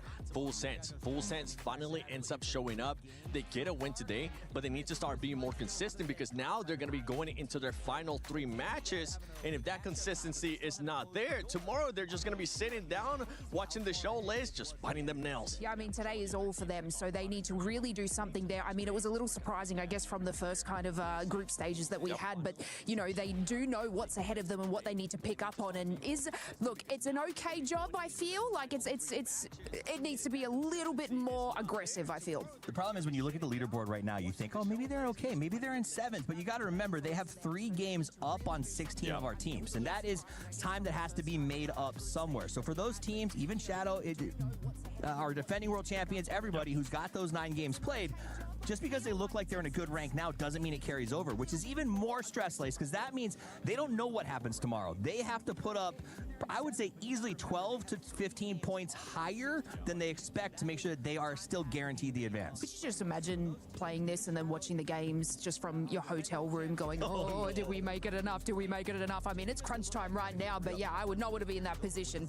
They definitely need to amp it up. If they have the Novotel view, honestly, it might not be that bad. You're not wrong. Actually, I know teams who, when they're in that situation on the 3rd day, they'll just go to lunch, or they'll take a day at the zoo, or they'll do something like that. Their coach obviously is like watching the whole time to give them updates, but I've met teams who are like, you know what, we don't even look until the very end, and then let's enjoy our day. Let's not have that stress looming over us. How about some of the other squads that have came in today? 17 Gaming. I mean, they've been putting up some points. We just saw what Team 1 was able to do in the last one, and they ended up eliminating Falcons early on as well. Yeah, I was sort of touching on this. Like, we looked at match 2, and obviously Heather just being able to pop that grenade into their situation, and it looks like T1 is just clipping the Falcons' wins at the moment because coming out of match 3, it was just an obliteration from them too. I mean, they're from my region. I love the Falcons, boys, but this has been a very rough start. Now, I'm not going to write them off. How many times have we seen the Falcons sort of thrive up and go full phase Sunday, if you will, on that last performance day? So I'm not going to write them off yet, but it's been a very tough run for them. T1 looks so good to be as high up on the board as they are. 13th place with only 3 games played at 30 points. That's the same track line that we had Twisted Minds and Myth on yesterday. So these guys can feel very comfortable. Another team that's in that same situation in regards to what we were talking about, being in that Group A, maybe not performing that well. AGAL. You got to remember, for AGAL, this squad, yes, you have been able to step it up a little bit, but it hasn't been to the point that we expect it to, right? You're thinking about insane players that they have in that roster. Hey, Mass, we need to be able to see them being able to bring it up. So you know what? I think it's time. We're going to continue talking on. We might stay here at the top of Novotel a little bit longer, but for now, I want to see what's going to be happening at the stage. But Bosh, it is time, of course, as we have a few more games coming up here for the halftime. But we want to kind of touch on exactly what was going on really there. For the Vicious, I mean, you've got Tycon finally being able to step on up back on the international stage here, Match. I'm always good to see Tycon. I mean, dude, you gotta love Tycon. I always have like mental images of that clutch that he managed to do where he got like, what is it, like 8, 9 kills, 10 kills by himself, and then clutched out the game. I got in trouble because I think I said some naughty words at the end of that cast, but I mean, it deserved. Tycon's that good of a player, so it's great to have him back in the form. Yeah, look, and especially you and I had casted Tycon, I think, in one of his first games, right? And we go back to those times we said, hey, this kid's going to be a superstar. Now I'm hoping he has the team behind him. And so far, the way they played that south edge, the way that they kind of pushed Vitality out, they watched for the other team coming across, which of course was sharper, and they were able to capitalize. And winning that game is going to be a huge boost of confidence for them as well. I think the first time in Fantasy that we ever played, and Tycon was a sub on that during 10K. Do you remember? He was the cheapest. Didn't you also pick him up like super early and rub it in our faces? I may have heard. Sounds like something James would do. Yeah. I'm sorry. I've got my ear to the ground, as it were. But let's. You're so low. You should. Sorry, I didn't. Yeah, I mean, because you're so much shorter than me, I'm going to enjoy this job. I don't know if I should be speaking. Let's talk about some of those teams that are on the bubble here for this one. Of course, as you've got teams like Tyloo, AGAL, and Petrichor Road all really needing to step up. It does feel like Tyloo's probably done here, though. I think Tyloo is done, unfortunately. I mean, even if they have an incredible last 3 games, they're still going to be behind by a full 6 games of the other group coming back in. On top of that, I haven't seen anything from them that makes me think they're going to do it. Final thoughts? Same. I mean, Tyloo's just not getting there. Petrichor Road finds something. Anyone's legend, pull a trigger, man. Yeah. Please, They're the kind AGL, I'm begging you. Just shoot. They're That's the all we kind want. of team that can have 30-point games in the past. We've seen it before. It's time to head on over to the commentators here for game number 4 of day 2. Hello, friends. It is I, Porosaurus, joining Mr. Avenger on the cast for these final 3 games of Groups A versus C. And it is last chance saloon for those teams in Group A that may need to make that cut line, which is looking very, very difficult for some of these squads. Yeah, the fact is, I think we're going to be sending 2 or 3 teams home, and they're going to be having no chance, even being outside that top 6 team. The bottom 8, of course, are going to have their dreams crushed in our crusher. But yeah, 3 more games to go here for them. And we're going to be kicking it off on Rondo, Paul. What's your thoughts on this? Never would buy a condo there. Okay, too So much done with violence that. there, or too much too loud. Right. I got a dog. You know, he's just I need sleep, barking all the time. But, yeah, not a great map to want to start on if you really need to make a push to get some things going here, especially if you're looking at what we were talking about, Tyloo. We were talking about who are some of the other Group A teams that we've got our eyes on here. Virtus.pro's not playing more of these 3s. Next one here, Tyloo, AGL, Team Vitality, Supers, Full Sense, Petrichor Road, and Shadow has their last 3 maps we played here at Esports World Cup 2026 in Paris. And honestly, on Rondo here, back over to Tego, and then on Erangel, finishing things off. We were talking about the hypothetical cutoff line yesterday, Paro. Yes. I said 55-60. I think 55 is going to be plenty safe, considering how much points the top have taken. It took Virtus.pro 3 more games to catch up, and they have now tied Twisted Minds on that 69 points. Nice. Yep, nice. Virtus.pro has been having a bang-up day, for sure, as has Vitality. As has, who else have we has had a good day? T1.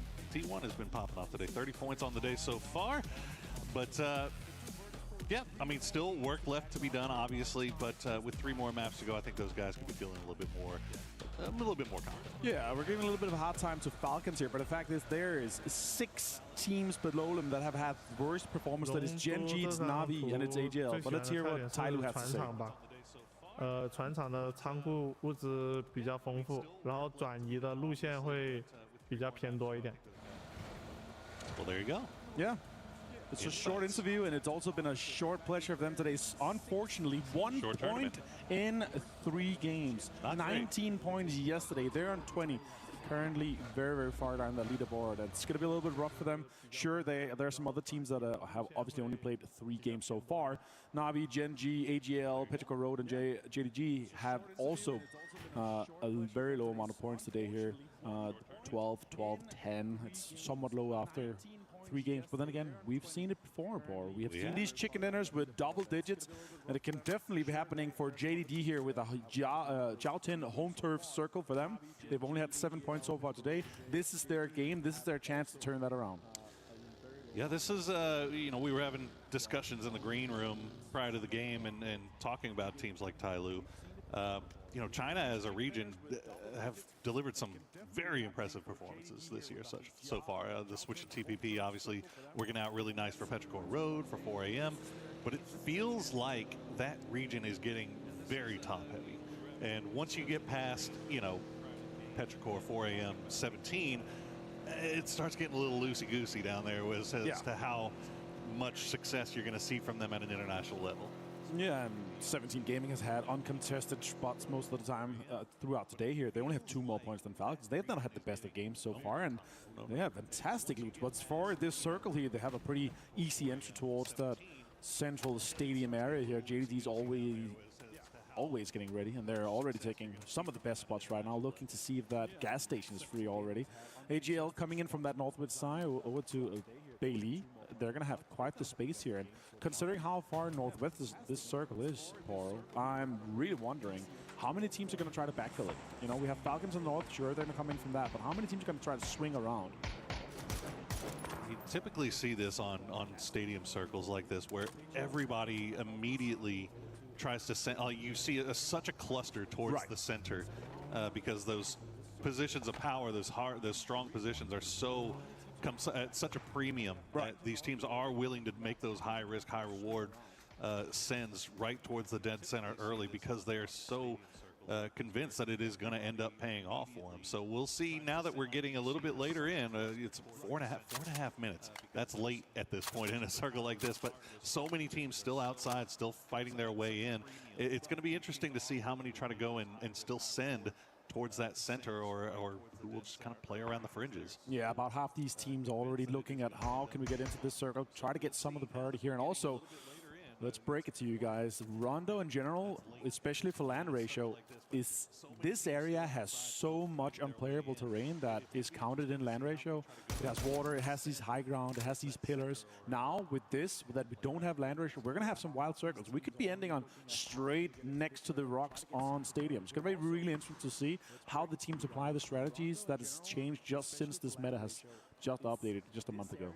It's going to be really interesting to keep an eye on as we see the stadium already starting to get a little bit compacted here. Mr. Guman all by himself as Vitality is arriving. The rest of the supers nowhere near here, so Guman leaving. Yeah, I would think so. Yeah, be pretty quick on the trigger there. Trying to get out, and he's just going to go ahead and rejoin Mr. Rex. That's an alpha move, to be honest. You just four-man roll up into stadium, assuming that the team that's looting there is already spread out, split out to some of these compounds on other priorities that we have here. T1 rolling in, try to get topped around. That actually works, so someone's going to be able to take that later on. And he leaves it. He doesn't want it. You want the electric bus. You want the Dazia. Want to get that rolling. I'm not creeping up on anybody anytime soon, right? Well, this is actually kind of surprising to me that this compound in particular is just completely wide open. Whoa! There you go, Winbo. Nice shots there to start things off. But yeah, 17 just kind of coming in a little bit on the later side, but are, again, as we were talking about earlier, sending it really close towards center. Not playing around on the periphery because they know the likelihood is that this area is going to be in now, and you want to get something hard cover that you can play. You don't want to be forced into playing any open areas this early. Yeah, I actually thought Suse from JDG is going to take that gas station, but yeah, 17 just rolling in aggressively, taking that. We've seen so many endings close to that, and you know, the ridges just south of it, but that was because of land ratio. We had so much circles went away from that stadium area because you had all these pillars, all these high grounds around it, right? But here, that might change. We can see it go absolutely anywhere, and it's going to be amazing. We've seen some of these crazy circuits where it end up closer to the river as well. Falcons is definitely hoping for Hardshift North. They're coming in somewhat late here. You know, 10th team or so to get in. They have no information what's ahead of them. They're going to be spending a lot of time gathering that information. Oh no, not the time to go to a replay. Well, T1, it looks like it will scare Navi off, but Navi will be okay as we see 04MB just dying to nothing. But it looks like he was able to get rezzed once again. But T1 able to keep Navi at bay, so Navi will continue to roll around on that eastern side. They know that the door is now closed. Don't want to try to get any further into the circle. We'll just play here from that southeastern side. See Falcons, as you said, coming in from the north. But yeah, I mean, you keep bringing it up, and for good reason, right? Like this, the way teams are playing this right now is based off of old circle logic. Yep. And now that we have the new circle logic, those hard shifts could come into. It almost feels like an inevitability at this point that we're going to see it break away. Now, if it goes hard north, hard south, it's going to be interesting because they're so compacted on each other. So if they do end up having to move, it's either going to be you got to do it instantly and try to get out of there quickly, or you play it slow and just don't want to be the first one to get caught out. Yeah, and you're kind of, you know, innovating as you go here. New positions are going to be power priorities, and you're going to have these high grounds, you're going to have these areas around the rivers and the floods. Look at that northern shift. There it is. Oh my God, Falcons are laughing. They're loving this. This is their chance. You know what?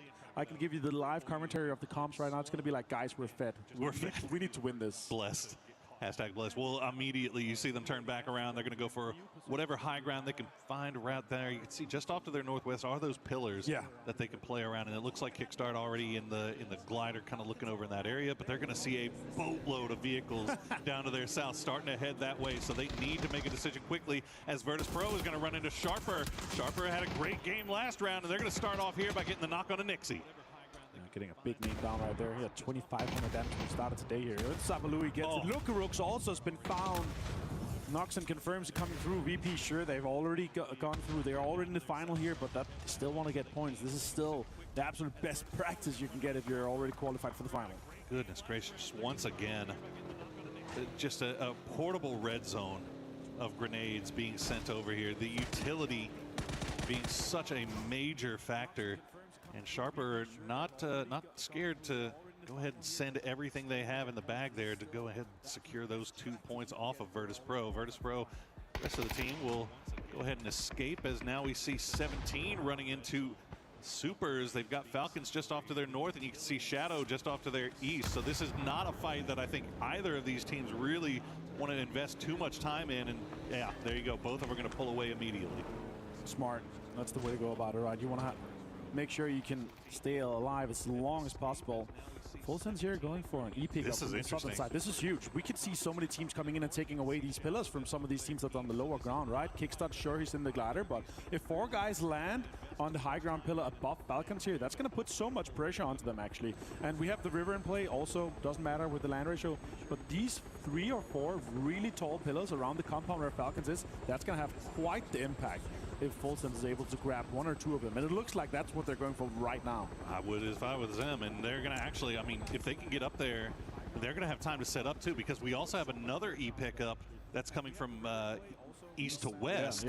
A little bit farther distance, but I mean, they're going right over the top of the same spot, right? So if Full Senses has the time to really sub, and now T1 has popped one as well, so multiple E-pickups there. So Sharper, or Full Sense rather, could find themselves in a really good spot, but you see immediately upon landing, they're just going to have to drop down on their bellies, as a number of teams already looking over in that direction.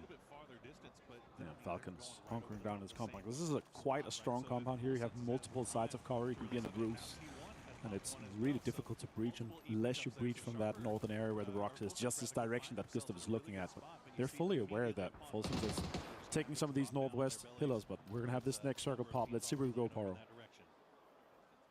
right, we're going to get another hardship. Wow. We will. Going to cut all the way over to the west. That's going to leave a look at all the pretty big chunk of Bailey in. Where's Vicious going to go? Where's T1 going to go? Obviously, Full Sense has landed on top of that pillar.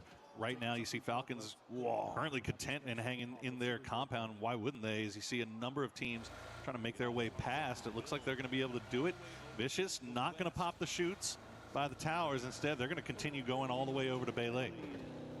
I'll have to admit this. I've never seen such a northwestern circle, especially with the back-to-back hardships like this here. Look at that, all the fans here in Paris loving the games going on the Qiddiya City grid. I need to get a beret, man. Yeah? Red or blue?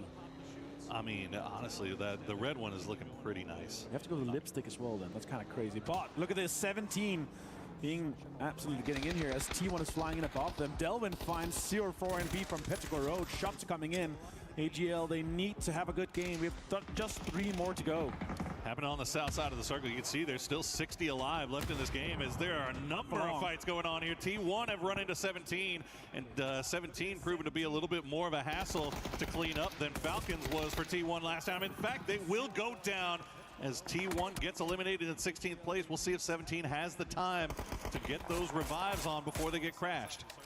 T1's had a good day so far today, so they can afford one, but now look at this. Vicious also finding 17. Beamy finds JDG as well. So much fights happening here in the northern side. 17 Gaming's out of 15th place as well. Tycon is back to being him old self. 2022, 2023, Tycon is back. Beautiful timing there by Vicious. They're able to get there before 17's able to do any type of reset whatsoever, so they'll pick up a couple of kills there as I-26V6 will get the knock on a Rex. That's going to force Supers to pull back off, but they don't have time for this. Vitality is coming in, Petrichor Road is coming in, Tai Lu is snipping over in that area, as well as Falcons, also third party on this fight. So the entire south side all kind of playing a game of chicken right now to see who's going to commit to a fight so that the other ones can then third party on there. So many sharks in water driving around, just being ready to pull up or drive by. Team Vitality here trying to maintain control of that eastern side just of this high ground road here. It's going to have quite the impact on DN Supers. Nice to see them driving around here. Maybe a little bit difficult for Deal and having them back. Yeah, they're going back south here. They're actually going to go straight towards AGL and Petrichor Road. Even maybe Tai Lu on that southwest side here. Having popping some tires is going to be annoying for Vitality. Also a headshot coming his way. Damage is done. difficult for Vitality to recruit. Hello, my bad if he's going to go down out here, but I think he's going to be fine. The blue zone is not taking more than 1 damage per second. Until we get to the next one, just 10 more seconds, we're going to go to triple that damage, so you need to get into that circle just now. Super's one of our teams that's on the clock. 43 points overall right now. Only this game with 2 remaining. Trying to make sure they're above that cut line as the circle will bless up just a little bit here. That's great news if you're Full Sense, as they still have 2 on that high ground, but they've sent Belmoth and Thanadol down low to kind of that as well. We'll see where Falcons decide to go, and when they decide to go really is more the important question. You don't want to be the first one there, right? Yeah, Full Sense also on the clock. 3 more games to go for them here, and that's exactly that. Need 10 more points so they could be safe, and they could definitely get it from this game here, Power, with having high ground control and also having all the eyes in the sky. Being on 2 pillars here is quite insane. Now Falcons are moving on the north side of the road. Vitality drawing on the road on the southern side, but that's going to be a fight between AGL and Vitality just shortly happening here. Looks like Petrichor Road is sent it towards the middle as we get a quick replay here of 17 quickly dispatching with T1. T1 did manage to get a couple in return, but that was very well played there by both squads. It really just turned into a 1v1 at the end as we see a number of teams just kind of playing along that roadside. The high ground on the east and low ground on the west. Kills just picking one off here and there. Now Na'Vi focusing down on Kamal's. Coming in from the south side, no one really there to support Kamal as the rest of his team is a distance, and there you go, he is going to go down. Yeah, Versailles just trying to drive straight to the center. Vitality out in 12th place here. They were way too aggressive at going too deep, and they lost out on everything. Himas with the links as well on Gedrox. Jedi finds Ming Ming from Petrichor Road. And Na'Vi lost Ferris here from this position and all. Shadow really trying to hold them out here.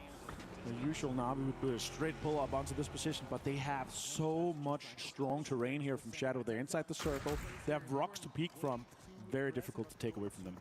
That actually might be a come up for AGAL as well, as the Lynx, he was able to take him out of that BRDM that Vitality was working with earlier. So AGAL may have acquired themselves a new toy as Falcons will play just underneath the tower. And now Na'Vi continuing the push up, but you see Shadow. Oh, you don't want to stack up like that. Boostic cooks a perfect grenade. Hansi now the last player left alive as the utility continues to stream over the top.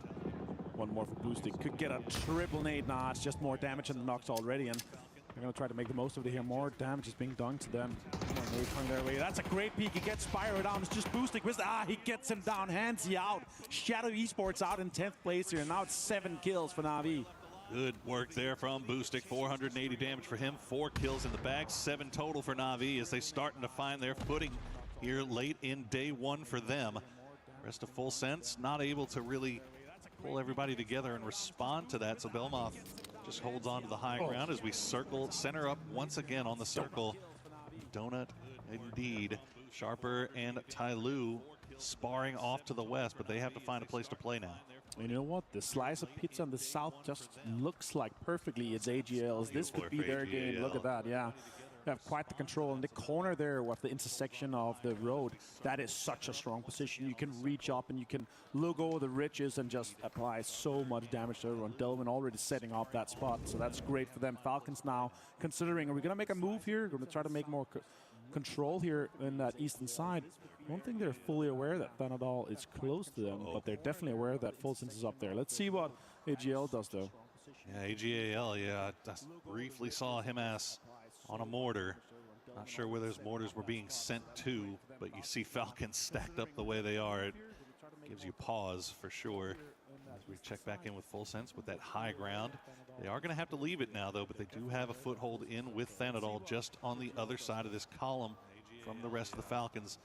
Well, it looks like Sharper is going to make their move now, getting close to VP, or what's left of Virtus Pro. Corexi and Beamy on the clock. Sharper trying to get close, yeah, to VP, as you say here. Two guys just being alive, Corexi and Beamy. Shots coming in and connecting.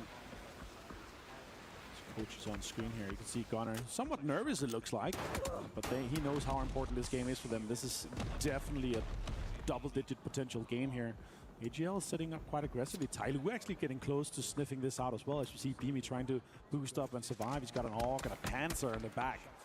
Virtus Pro don't need the points, but definitely want to try to compete against these teams as, of course, can they get more kills? Can they stat pad and get a little bit more confidence from the 3 last games that they're playing? Look at that, the BDM on Delvin. That's going to be so impactful throughout this late game. One they stole off of Vitality. Lynx coming in huge for AGAL. 4 kills for them so far, 3 in the pocket for Himas. Complete control over this road as VP is going to make their move. And fortunately, they do so at a time when AGAL was kind of moving on their own. So nobody really looking at them. And now Falcons actually has a line of sight on them. So more shots coming through. Tyloo has wrapped around on the south side as well. So eyes on here. Shots being taken from range from one side of the circle to the other. And honestly, FullSense and Falcons could benefit from coexisting on the high ground and low ground. If they could shoot at everyone from everywhere, it could be happening. Earthstopper finds Correxi though. Belmont finds Spyro. The Navi is down to just Boostic. They have quite the impact here. And Vicious also in the northern side. They have quite the control. Sharper in the west, Tyloo in the south, AGL in the southeast, and the road. So much control. And Falcons, FullSense just next to each other as Belmont finds it. Look at that, Himas also in the mortar. They moved it, they took it with them. Where is it going to land? It's going to have an impact. I don't know if he was dialed in on that Pagoda, but the first one landed. Oh my goodness, one Dragon. He gets knocked out of that. I'm not sure, was he in the car? Did he get knocked out of the car? I'm not sure. Either way, Navi out. Gotta leave, but yeah, Kong Kong on one as well. So Tyloo sending mortars off somewhere. We'll see where they are going. Just a little bit shy of the high ground. I think that's, yeah, kind of aiming over towards FullSense. But the new circle is going to pull FullSense in once again. So this might be a FullSense Falcons fight that's going to have to pop off here as they'll try to drop some grenades down. He's going to do big amounts of damage.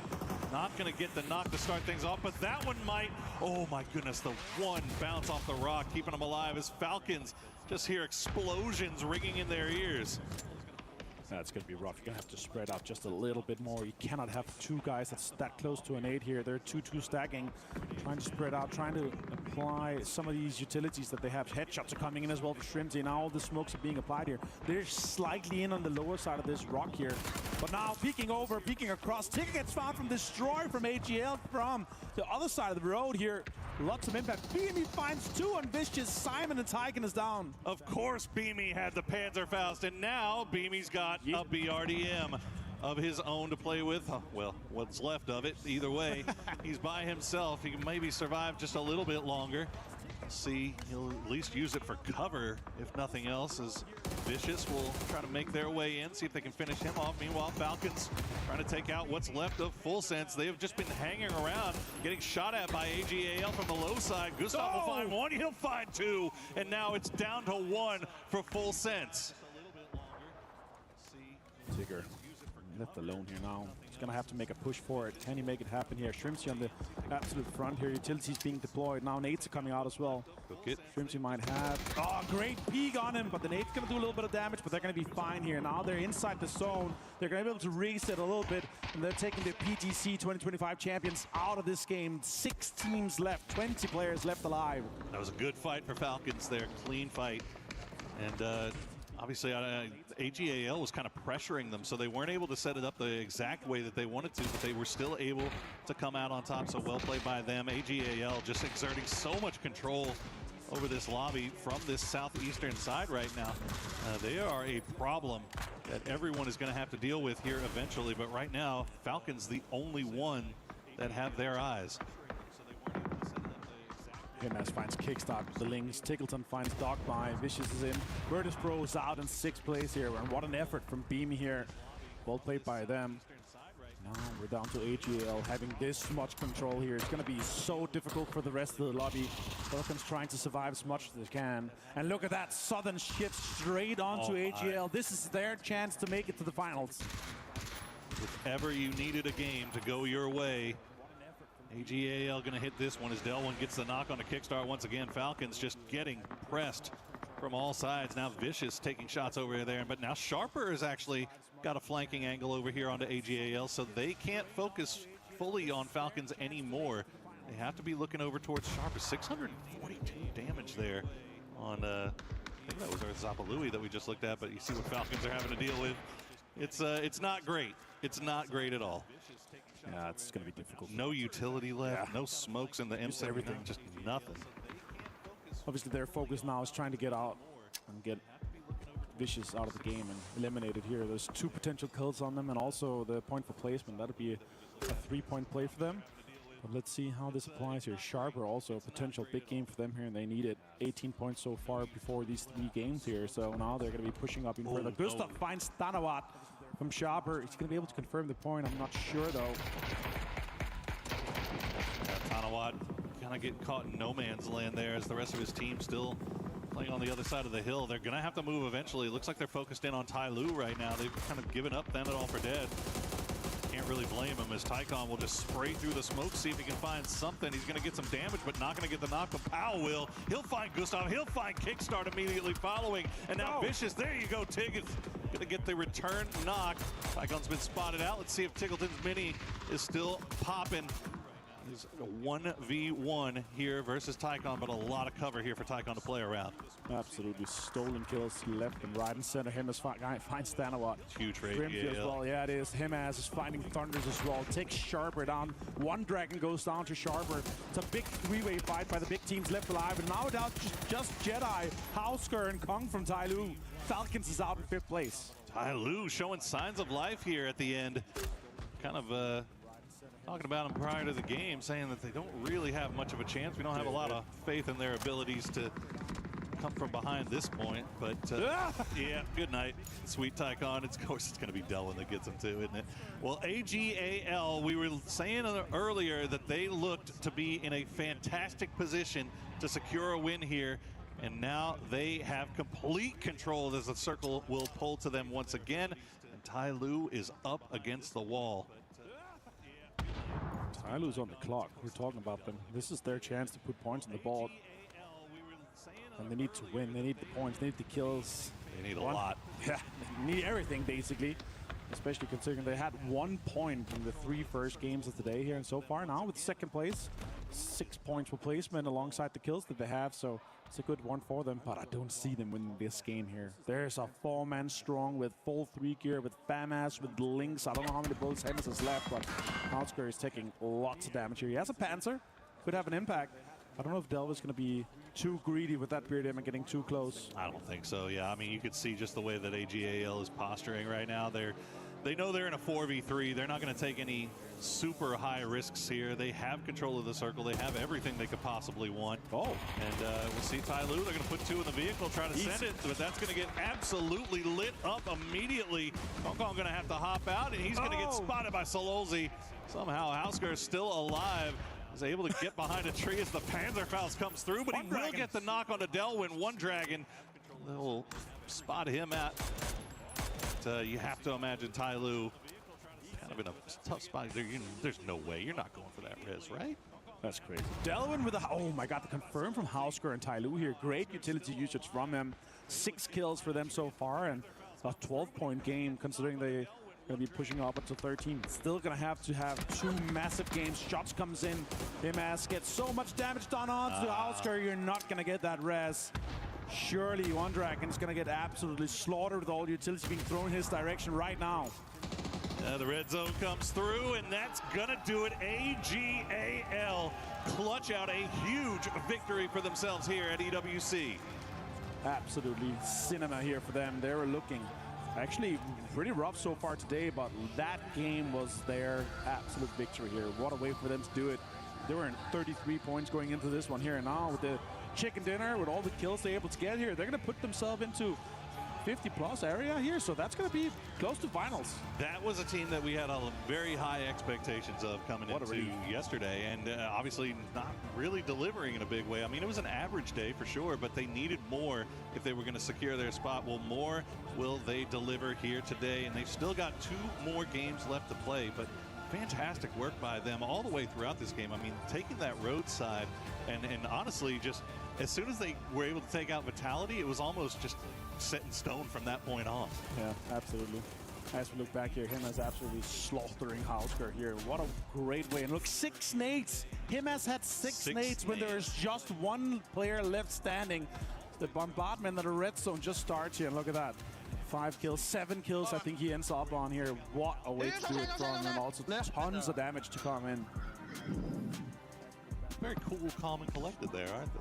Yeah, I felt like that's so expected for them from that position. We were talking about it already, you know, minute 12. Oh, yeah. They are going to win this game just based off that position, with the utility they have, with the links, with the FAMAs that Delvin was able to get, and also at BRDM. It's so strong. It's, you know, it's, for me, it's almost like a top 4 is guaranteed with the BRDM.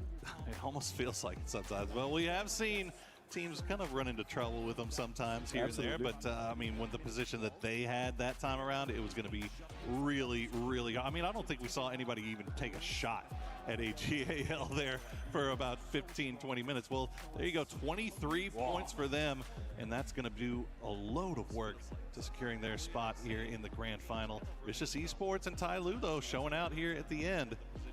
What a great day and start for Vicious. So I actually didn't have high expectations for them, to be honest. It's a situation where Tycoon is just back, maybe? Like, it's a newfound motivation. Did he ever leave? I don't know, man. Last year, 2025, 2024, he was a former shadow of himself. Remember Dubai, remember 2023. He was an absolute beast. I don't know if he's going to be able to continue to do this throughout the final, but Vicious is looking great. They're looking poised. Absolutely. Well, we have a quick interview, so let's throw it down to Mr. James Calares-Carroll. Yes, that's right. Thank you very much. I'm here with Shrimzy to check in on what's going on so far here for the Falcons boys, one of everybody's favorites and one of my favorites in Shrimzy as well. How are you doing so far, man? Doing good, and you? Not too bad, not too bad. I want to ask you about the first, well, half and a bit of the day here, of course. A lot of people are looking at Falcons as one of the big names here for EWC. So what's been your perspective so far on how the games have gone here for Falcons? Games have actually gone pretty decent. I think we're playing pretty well. A few things haven't gone our way, and it's led to a lot of points not being acquired, but I think that's just PUBG sometimes, and you just have to keep pushing. Bit of a tough rondo here for this one. Obviously, you guys had a decent shift north onto your compound and been able to take that spot, but then the circle starts shifting away. You send Gustav forwards for that scout, but then beyond that, you're kind of stuck up against those rocks. So what's going on communication-wise, etc., in those kinds of moments? It's just pure chaos, you know? Like, there's just so much going on all the time. Mortars, BRDMs, people above us, you know, we're just trying not to die and trying to see get as many kills as we can, but I mean, it's just crazy. There's a lot going on. Confident about your chances to be able to move on? 2 more games here today. Obviously, you've got another day in hand as well. You thinking it's going to be okay? Yeah, of course. We're one of the best teams in the lobby, and we're going to perform like it for sure. If I get you some waffles for the Breakfast of Champions compared to our previous breakfast, do you think that'd work? I need it. I need it.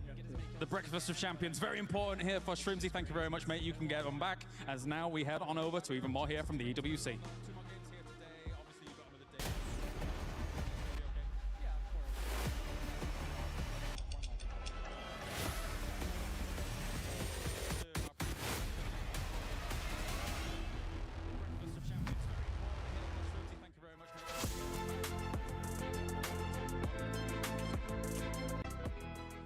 Everyone is playing, you're not yet. EWC Play is your all-in-one platform to compete in fantasy, pick'em, and quests for a grand total of $300,000 in prize pool. Build your dream fantasy team in 5 different games and track your score with live results tables.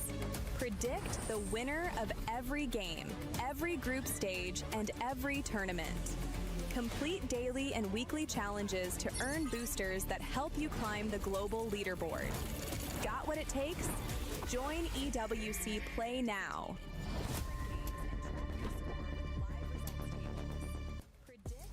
Another week of EWC means another week of Club Championship updates. We've got new games on the table.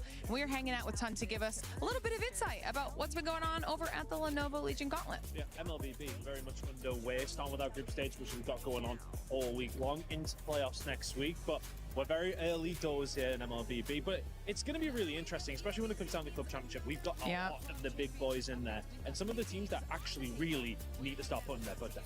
I mean, similar situation to what we've got going on for PUBG as well, which means that when we're looking at the Falcons, AGALs, the squads that need that win in order to be eligible to claim the trophy. This could be a huge pivotal week for them. Yeah, I mean, Falcons, speaking of them, they've got 2 teams within our tournament. So one of them did come through in week 0 of EWC, actually. Managed to make it through the qualifier. They've got those 2 different teams coming through, but only one of them is really in contention to be going for the win. For them, not being the greatest of starts, though, for both the Falcons squad, you would have liked something maybe a little bit more clean cut. For teams like Vitality, Team Liquid are our favorites when we're over there. They need to start getting going as well. They're not quite putting up as much of a fight as they have done in 2024 and 2025, but realistically speaking, they are a team who should be getting 1,000 points in MLBB. Whether or not that happens or not is another thing. Yeah, and they're one of those teams that have done well in years past for club championships, so we'll have to keep an eye on them and see how it goes. But of course, lots of gameplay left before we can even get into that, so we'll check in just a little bit. Well, if you had AGAL, one of those club championship teams, on your pick'ems, congratulations, because they are bouncing back, getting over 10 eliminations in that last one. If you haven't been able to put in your pick'ems, make sure you go ahead and do so. Go to the EWC website or the EWC app. And if you're sharing stuff on social media, don't forget to use the hashtag EWC. I want to start featuring some of your guys' stuff that you're sharing on social media. But, I mean, the main topic right now, Toffees, AGAL. Man, they needed it real bad, right? This is one of those, they're not only for this, but for the Cup in general. You heard the Cup update. They're a team that has to sort of put some points on the board for the organization. They actually managed to do it that time. Now, they did it with all the tools that they could possibly get on the map. The BRDM, they had a Lynx in their pocket. At the end of that match, I think there were 8 grenades left on Himas, so that was crazy to see. They played it really, really well. And while Tycon and Himas aren't on the same team anymore, it was nice once again to see the old Tycon-Himas show as those 2 teams went head-to-head at the end of that match. Ladies, we're enjoying this rooftop so much. We decided, you know what, let's just stay here a little bit longer. We were expecting Falcons to make a bit of a comeback. We just heard on that interview they still have the confidence. Kalaris asked him, you expected to make it to the finals? They're like, yeah. Yeah, look, I'm just enjoying the sunshine, but not so much the wind. You guys don't have hair like I do that gets all up in your face, but you know what gets up in your face is, like, obviously we had full sense on the height there above the Falcons, and this was kind of like a little bit of a difficult situation for them, obviously being embedded under the rock, but I mean, they were kind of causing that chaos, and the Falcons were able to sort of hold them off. They, full sense used so much utility on them. The grenades were flying in, yet they still kind of kept that composure so they could keep that sort of southeastern side to make their way in. But look, it was a little bit better of a game from them, and obviously we heard the interview before saying they're like, we're doing well. I mean, it's not super reflective of the leaderboard for them, but like it's nice to see that their mentality is still saying, look, we've got this. But look, I feel like we've got 2 matches left. They're going to have to do something crazy in the next group stages. Yeah, I mean, full sense is, Falcons are used to being on top of the mountain. That's the way they breed, right? When a Falcon's on the ground, they're at their weakest. So full sense up above them, covering them, keeping them locked up against the rocks. There wasn't much they can do. I liked Shrimzy's attitude in that interview. He said, you know, the game's going the way that not how we want it to, but we're not mad about our calls. Like getting to that rock, being run over in the last game, this time getting stuck underneath full sense. It's not necessarily bad choices, it's just unfortunate. Like we said earlier, PUBG happens. That mentality to bounce back and make a move is what matters most. And that's one team that we expect to be able to bounce back and continue that consistency. And honestly, they even said it. They are one of the favorites. They're going to end up being on the finals, and I don't expect anything different from there. Talking about teams that are going to be going to the finals or might not be able to make it to the finals, because now we're moving into the last 2 matches of Group A. And this is why that win was so big for AGAL. But we got to talk about some of the other squads. I'm looking at Tai Lu. Now they're going to be going to the last games. It's going to come down for them to pretty much just go for broke. Yeah, I mean, sitting at 32 points with 2 games left to play is not where you want to be. We think the cutoff's going to be around 64 potentially, maybe lower. They might get lucky because there's 3 sponges so far that are developing, but that is going to be a little bit of a tough move. I will say, if they had managed to win that, going, you know, and pull out a couple extra points, I think it was better, but at least they now have some momentum. They can say, you know what, it's not our calls. We are making good choices, and that confidence going to 2 more games, maybe that's the difference maker. I mean, what if we even pull it over to Na'Vi sort of sitting down in that? They're making some awesome calls as well, like sitting at this sort of mid-range of the leaderboard. They were able to get that push on Shadow. But you were talking to me about this, but at the cost of what? They took pretty much the entire team just to be able to get those eliminations happening, but that was down to 1, and they weren't able to sort of, I guess, resurrect themselves from that play. When we talk about the Na'Vi situation, they're making some awesome some calls as well. Right, so Shadow set up a pretty good trap. They're tucked up against the hill. They get Hackathor. And if there's something you want to do when you fight Na'Vi, it's kill Hackathor as fast as possible. They did it. The problem is you have to remember, never go full stack. They stacked up together on the side of that hill, and it was one boosted grenade. Dropped on their toes. They looked down. They said, oh, no. It was like one of those movies. Like you're watching Saving Private Ryan where all the guys are like, oh, it's over now. And they go. That's the end of them. And then Na'Vi's able to sort of salvage up some points. Na'Vi, I think, is in the same position, I think, as the Falcons a little bit. That 20 points right now after 4 games, a 5-point average is okay. That puts you at 60 on this track. But you say these are all bad games, right? You got to have one good game out of 12, surely. So if they get one game where they average 9 to 12 off of that game, that puts them into a spot where they will probably qualify. I mean, what I'm seeing from like Na'Vi is they are trying different things and they're making these decisions. And I'm not saying the Falcons aren't making the decisions. Yeah. You heard them. They are happy with what they are doing. But it looks like Na'Vi's just pulling out everything and throwing stuff at the wall and seeing what sticks, which is what I like to see from a team. No, that didn't work out so well for them, but they'll go back to the drawing board in these next matches, and I feel like they could do something a little bit more in our match 5 and 6. I think the thing I like about Na'Vi is, so we talk about Twisted Minds as a system-driven team often. Na'Vi, and I actually heard this, Twisted Minds wasn't stoked because Na'Vi came in and sort of memorized their system, adapted it a little bit, and has used it for themselves. So I think the idea that Na'Vi is system-driven, but when the fight breaks out, they become very sort of work on your own or work in duos. The system is dead, let's just frag. I think works really well for the modern environment and the way that PUBG has been evolving so quickly. This is one of my picks for teams over the next 2 years that will continue to just keep climbing that board and be world champions at some point. And for Na'Vi, they just came in today, too. So they still have 6 more games tomorrow to go. They got time. If they're taking a little bit of time, it's completely fine. One team that started off hot today, and it has slowed down in a way, but even though they've still been getting the points, they're looking like they're going to be going to the finals. But at this moment, I mean, if you're going into the last 2 games, they could use that to play a bit of a spoiler role to some of the other squads that are also in Group A that are having a hard time. Yeah, it's one of those, do I take that risk? Do I sort of mess with someone and they come back around? If there's a $2 million tournament, that's the one to make bad blood on, right? So they could mess with someone. That's not VP's nature generally. I think what they'll do is try to run up those numbers a little bit, because you also want that confidence. You want to walk with swagger into the grand finals and be like, yeah, we broke 110. And then everybody else is terrified of you. So I think that's what VP is going to look for the next 2 games, is to crack up above those 100 plus, and say, we are the guys to be scared of when it comes to the grand final. And earlier we saw Full Sense being able to bounce back a little bit too, getting themselves closer. Shadow Esports is in that range as well. For some of these squads, I feel like if they can possibly end up clutching up a win in the next 2 games, Slays, that could end up meaning a ticket to the finals. Yeah, I mean, it's absolutely huge from these games, and we saw it coming out of like the first kind of group stages and stuff like that. They have really turned things around. They went back to the drawing board. Getting themselves closer. Shadow Esports is in that range. And they are showcasing it today. And I know you've been a big fan of Shadow and y'all saying it in the green room, but they are absolutely turning up. I'm all in. I'm all in on Shadow Esports. Toffees doesn't agree with me, but the thing is that I'm all on Shadow Esports because of Toffees. I said good day 1. Which they did. So after that, I was like, this man knows what he's talking about. That's why he's here with me in Paris for PUBG Battlegrounds at EWC 26. But I know we got something cool going on the stage with Barney and Luti. Erangel, Miramar, Tego, and Rondo. You know, if me and you had a map, what would it be called? I mean, we can do like everybody else. Like, we take our 2 names and we smash it together, like Looney.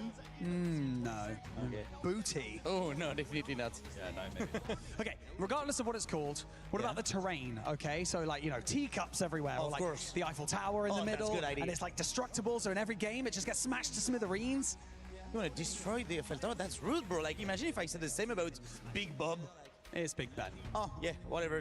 You know, maps are good and great as they are now. So game 5 around the corner now. And for some of our players, there are only 2 games left in the group stage. That's right. The points threshold is starting to take shape, but our teams from Group A really need to step up and do something and end with a bang if they got any chance of making it through to the grand finals. And so with that being said, it's time to head over to our casters. Let's do this.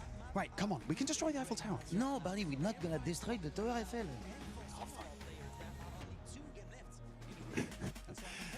Yeah, we won't talk about Eiffel Tower destruction or the destruction of Big Bob, but we are going to destroy a couple of hopes and dreams here if these teams aren't careful. 2 games remaining for our squads in Group A, and there are definitely some that are going to be sweating going into these final 2 matches, Martin. Yeah, it's going to be Tai Lu, very much sweating here. 32 points.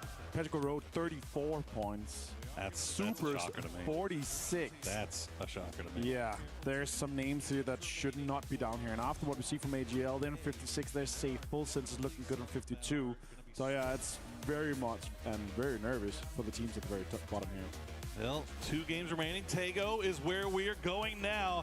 We'll see if those squads that are in the hunt, in the chase, that desperately need something to go their way, they can find a little bit of Taego magic to bring them where they need to be.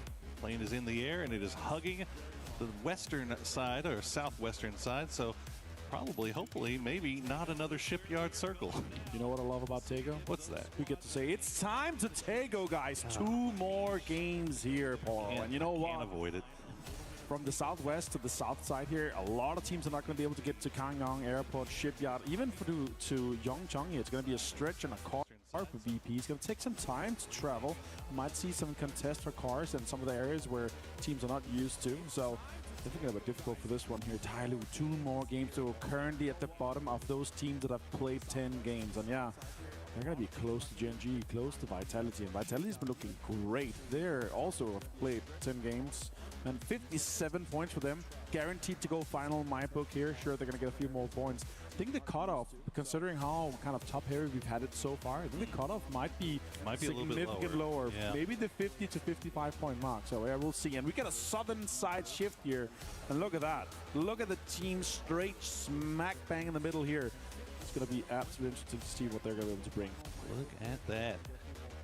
I was keeping a very, very close eye on this because anytime you see plane paths that really kind of tend to hug one side and really cut off a lot of normal drop spot locations, as you were saying, airport, anything up to the north, that's when you start getting a little bit worried because looking at these drop maps coming into this, it's the alt drops where everybody is kind of like piled on top of each other. Everybody says that Songam is their alt drop. They got like 4 teams saying Songam is their alt drop. Well, fortunately, it looks like everybody kind of got the message and they found different ways to do it considering this plane. So looks like the luck in their favor this time, and we won't see any early game shenanigans here. But as you said, Petrichor Road, they're in a really nice spot here. They got Chewy 7-1 right in the middle. The rest of the squad over in Buksansa, and they're going to come and join him very quickly. I quickly want to talk about your biggest surprises so far we've seen. We've got 2 more games to talk about Group A here. What's your biggest surprise in Group A? Shadow Esports. Shadow Esports, 51 points, Paul. I mean, it's just not a even few a more doubt. and they're good. No, hands down. They've been very, very impressed with what they've been able to bring here. And yeah, sure, so far today it's been 16 points, but yesterday 35. They're actually the team coming into today here, considering we've brought out and taken all of Group B out. They had the most points going into the start of the day here. Sure, they had a not as good of a day, but they still got 2 more games to go. And I'd say, again, with 51 points now, with 2 more games to go, they know they just need a few kills. They're going to set up and play around that. And with a home turf circle like this, where they're able to do School and Sangam alone, they're going to have all their prior compounds. My biggest worry is for this one and for Shadow, don't go too greedy. No. Like, I would even go as far as saying 4-man stack. If someone crashes you, as Delvin finds Earth Louis here, a lot of teams are going to be fighting outside the circle because they have no priority on that southern side. They're going to be fighting everywhere else in the map outside it. Keeping eyes on Vicious Esports, getting a little close to Supers right now. It looks like they're just trading shots, but Vicious looking like they might actually want this. I think they realize that they've got Supers in a disadvantageous position, but Supers will retreat to the coastline, and I think, yeah, Vicious is going to see the other squad members from Supers starting to arrive, so they realize that the time is no longer there, and they're just going to go ahead and pull away. It's probably a smart play there. That's some alpha move, just driving straight at them like a game of chicken here, as you say, and they're like, oh, we're bowing down. I'm like, okay, well, these guys are afraid of us, so let's just go towards the circle. Ian Subas, as you say, 43 points, Baro. That is not enough. They got 2 more games to go here, and it's a team we've been discussing throughout the year here. Like, we're thinking of them as a team where, okay, they're actually going to be able to do some damage. Now Levante getting into a secret room, and I see a 3-West. I see everything going on here for him. He's absolutely stacked with a Grossa as well in hand. Full 7-6-2 setup for him. This is going to be a huge game if everyone else is able to set up Levante on Team Vitality. Tell me your secrets, Levante. Only if you have the key, Poro. Only if you have the key. And that's obviously a new addition here in esports. It's awesome. Played a lot of it in ranked, and I actually really love it. It's high risk, high reward. Some of the areas are hard to get to. It's hard to contest. Some of them are a little bit more secret. And all the teams not fully prepared to, like, you have to remember, oh, where are these areas actually? Because we've been playing with them in esports where we didn't have the keys, where you couldn't get in, and they were really weak positions. But when being able to open the door, being able to play from inside, is actually way, way safer. So that's interesting to see. Sure, here it doesn't have a big impact for Vitality because they're going to go back to their 2-2 split or 1-1-2 split. And now on screen here with Na'Vi, so far, of course, only have been played 4 games, but only 20 points. It's a team that just by the sheer brute force of mechanical skill and pull-ups, they don't need placement points. They can just kill everyone.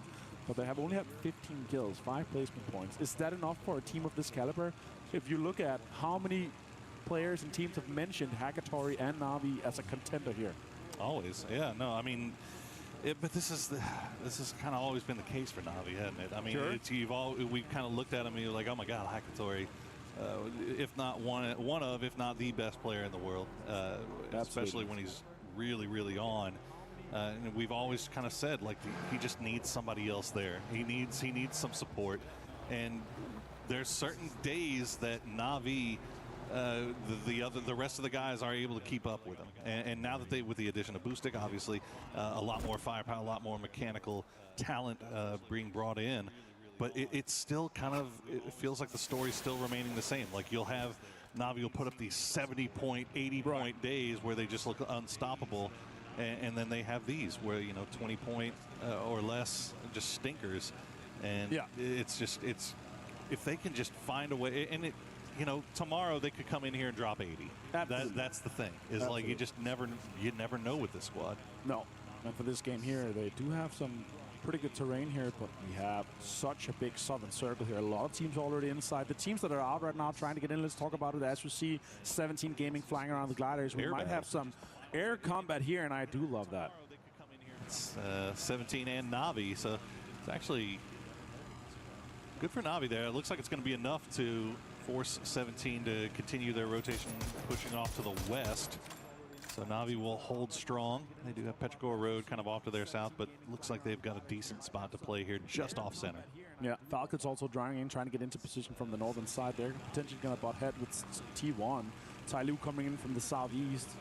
17 Gaming is coming in from the north right now, inside the circle of Busan here, but they're going to be having VP flying straight across from the helicopter. And the emergency pickup, of course. And all the teams already very, very centered up, close and around Song Am. A little bit nervous if we're going to see a western or eastern hard shift. We've seen these, hospital kind of hard shift to the east. Maybe have these Song Am endings. But I would love the southern side, like the area between school and Song Am. This high ground kind of king of the hill fight. One of my favorite areas here on Taker.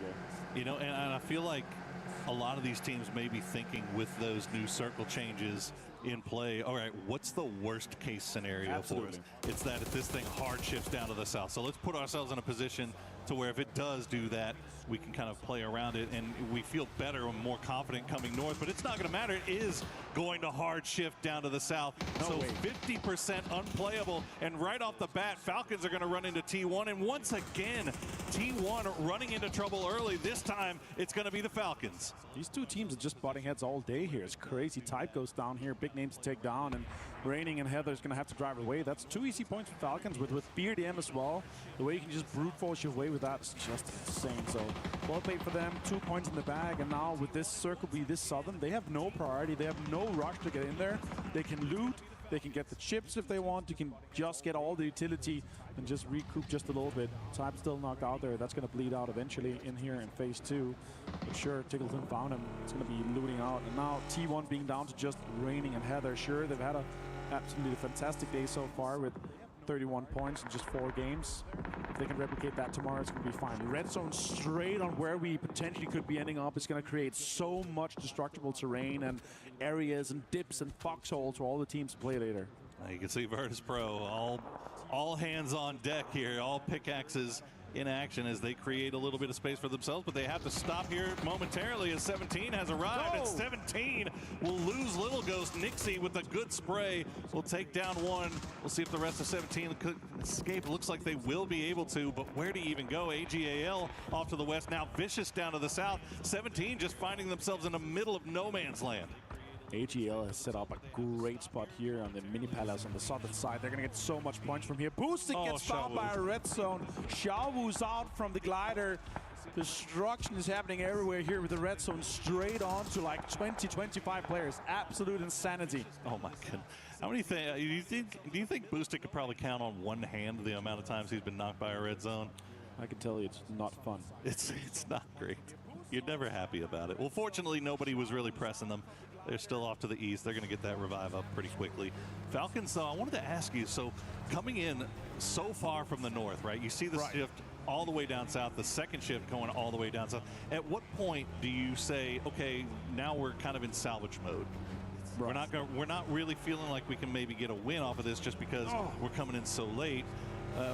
What point are you saying, like, okay, now let's just go for kills? Everything just changes because they have a BRDM, right? They can play around it with where the BRDM can go in front, he can scout, he can see, okay, where's teams, and try to avoid the pants, of course. Here with this, they can kind of brute force their way through the circle where they still get space here. Even Tyloo shooting at them now here as it is. They're going to divert a little bit. They're going to kind of try to set up and still get inside the circle here. So they're going to be absolutely fine. Look at the utility here. Delvin finds Wenbo. Even though he had some cover, it's going to have a huge impact here.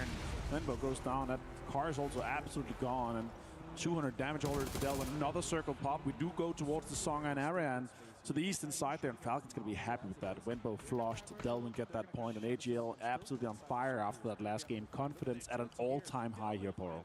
And if we're gonna call out these teams that are having a bad day, 17, man. Oh yeah. Not even 20 points on the day yet, with one game remaining.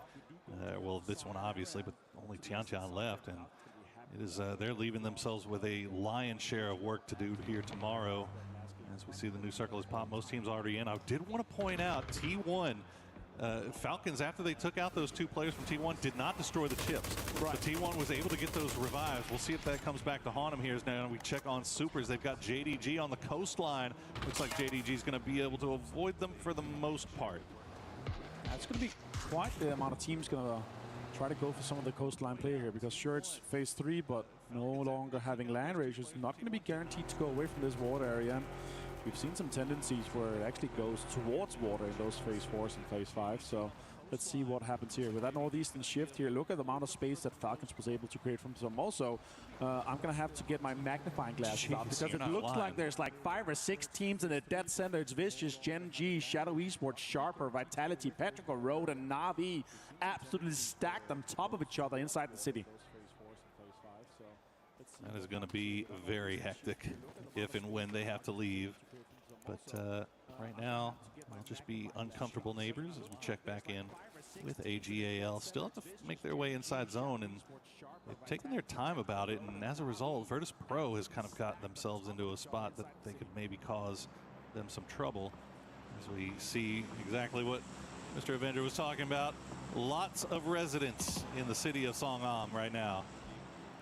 New applications are closed for Songan. No vacancies. There's no vacancies available here in Songan, absolutely. And with the area that Falcons has, if this circle goes anywhere east, that's a double-digit big game for them here. That's exactly what you can hear the confidence from Shrimpsy. They're like, yeah, we're one of the best teams in the lobby, and we're going to play like it. And this is definitely a game where we potentially could be seeing that, especially with a BRDM in hand. Oh, look at this. Himas has no idea that Virtus Pro is just on the other side of this ridgeline. They've dug themselves in. Remember, we saw them.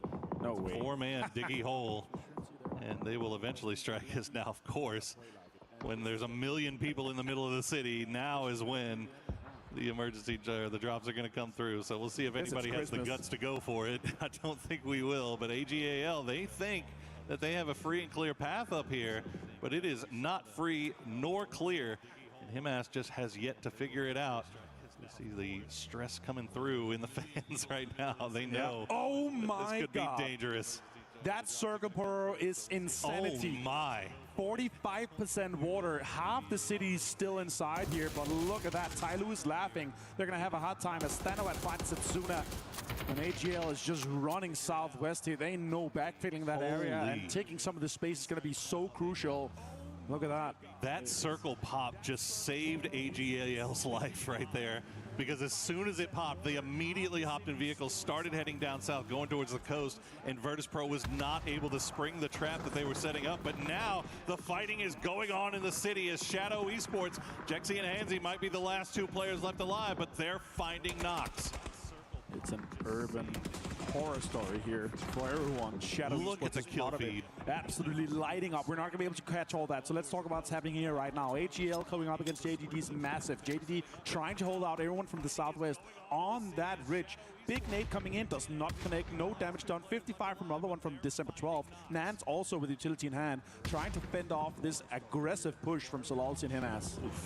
That would have been a great grenade had they been actually standing on that one, but fortunately for JDG, they have pulled back. Did not want to make themselves too obvious, and AGAL smartly, I think, realizing that the timer is ticked down. We can't really afford to stay around for this. Let's find a different way in. Meanwhile, Vitality fighting their way on that northern side of the city. Petrichor Road's still out there on the north side as well. You see the Nox coming through. Now mortars have arrived as well, as we see, again, just explosions causing chaos as Tiggleton will steal one away. Now Vicious will crash right into AGAL, or was it the other way around? Doesn't matter. Delwyn now has 4 kills. Oh my god, it connected just a little bit here. Some damage done as well. Dogmai flush here from him as Hausker finds Tanadol on the other side here, but Himas finds another Panzerfaust out of the vehicle. Absolutely easy for him to come in and clear this. And now he's gonna have to run, try to disengage from this fight here. Trying to find him here. Tycon, oh my god, he's gonna know. He's gonna throw a molly straight to him. That's potentially gonna do some damage. Tycon got out of it though, and now he has utility as well. Smart feet from Tycon. Will return the favor with a grenade that will be well placed, but will bounce just a little bit off. But unfortunately for Tycon, Gen G has snuck out. So smart play there from Salute. Might be the last player left alive, but he is trying to get points any way he can. VP decided to get involved in the city because they're already qualified here for 76 points. They haven't reached after 10.5 game where Myth left yesterday. 79 points for them is insane here. But yeah, absolutely qualified there. Might as well have some fun here inside the city. Vitality, though, has a double crate guns, a Kurosa, a P90 on all of it.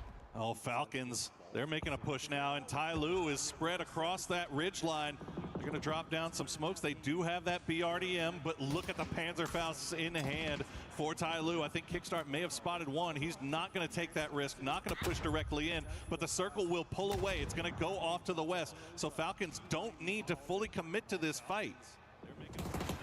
Tyloo, need all of it. They need so much to get everything in here. Let's find Tanawat. Tanawat's been knocked 14 times so far in this game here, so he's also going to be flushed quickly here from Getrux with the P90. Jedi finds Getrux now, though. That's a P90 out of play. One Dragon trying to go for the flagging position, has utility left in the bag to send over, but it's just not finding the mark here, as Sharper will go down in the end, as all of our teams in Songam are still now fighting themselves through. They have to leave once again, as I believe AGAL and Virtus Pro are just kind of shepherding all the rest of the squads into each other. Meanwhile, Falcons looks like they're going to pull away from that fight with Tyloo, as well they should. He's going to continue to plug all that gear. He's going to be absolutely not going to have anything left, did he? Nothing left. Beamy finds Destroy. Delvin also down with another nade here from Beamy. A great push from VP here. Both of these teams are qualified, but who can make the most of it? They're playing the high-risk, high-reward game of trying to play the edges of this city, and unfortunately they run right into each other. And there you go, AGAL gets wiped. 6 kills now for Virtus Pro, and they should be able to reset. Shrimsy and the boys came on to T1, but they will lose one. Reigning now the last player left alive. Tiggleton allowed to stay alive, but he's gonna go down. Falcons get picked out.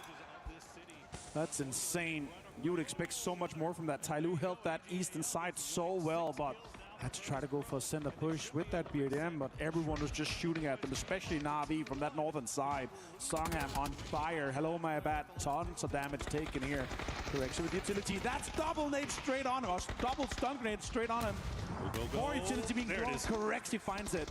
Levante goes down.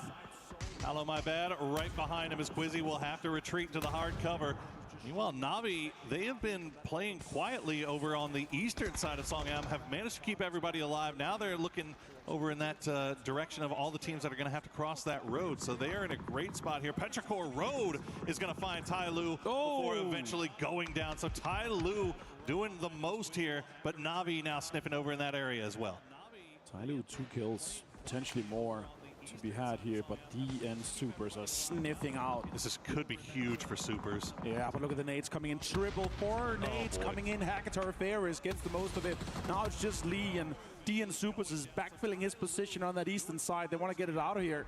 JDD and DN Supers is looking great from this position here. They have so much control from the water side. Oh man, but the problem is 0 kills. Nobody has really revealed themselves to them. Everybody knows to expect a full squad down there.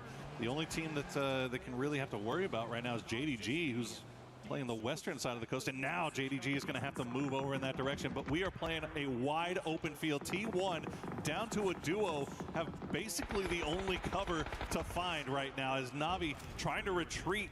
As our city scrappers, Virtus Pro, they're going to get another one. They'll finish off Gen G, and this is just Virtus Pro farming at this point. 8 kills on the board, and they are cleaning out what's left of Songam. I can't believe it's still being 4 alive here. That's insane. The utility being thrown at Jaxi, and that's Shadow Esports out in 8th place. VP continues to farm the lobby here. Absolutely insane. Shooting inside the smoke, maybe thinking there's more alive, but no, you just hit your teammate just a little bit. That doesn't matter. Now Navi, VP, and T1 is gonna have a fight. Oh, JDD! Oh, nice grenade from Suze, as that's gonna kick off the fight on the coastline. We'll see if Supers can rebound, but Navi doing their best to try to hold out Virtus Pro right now. They see the smokes. If they can time the grenades perfectly, they might be able to get them. A lot of damage comes through, but they'll be able to keep that US alive and reposition as JDG continue their push.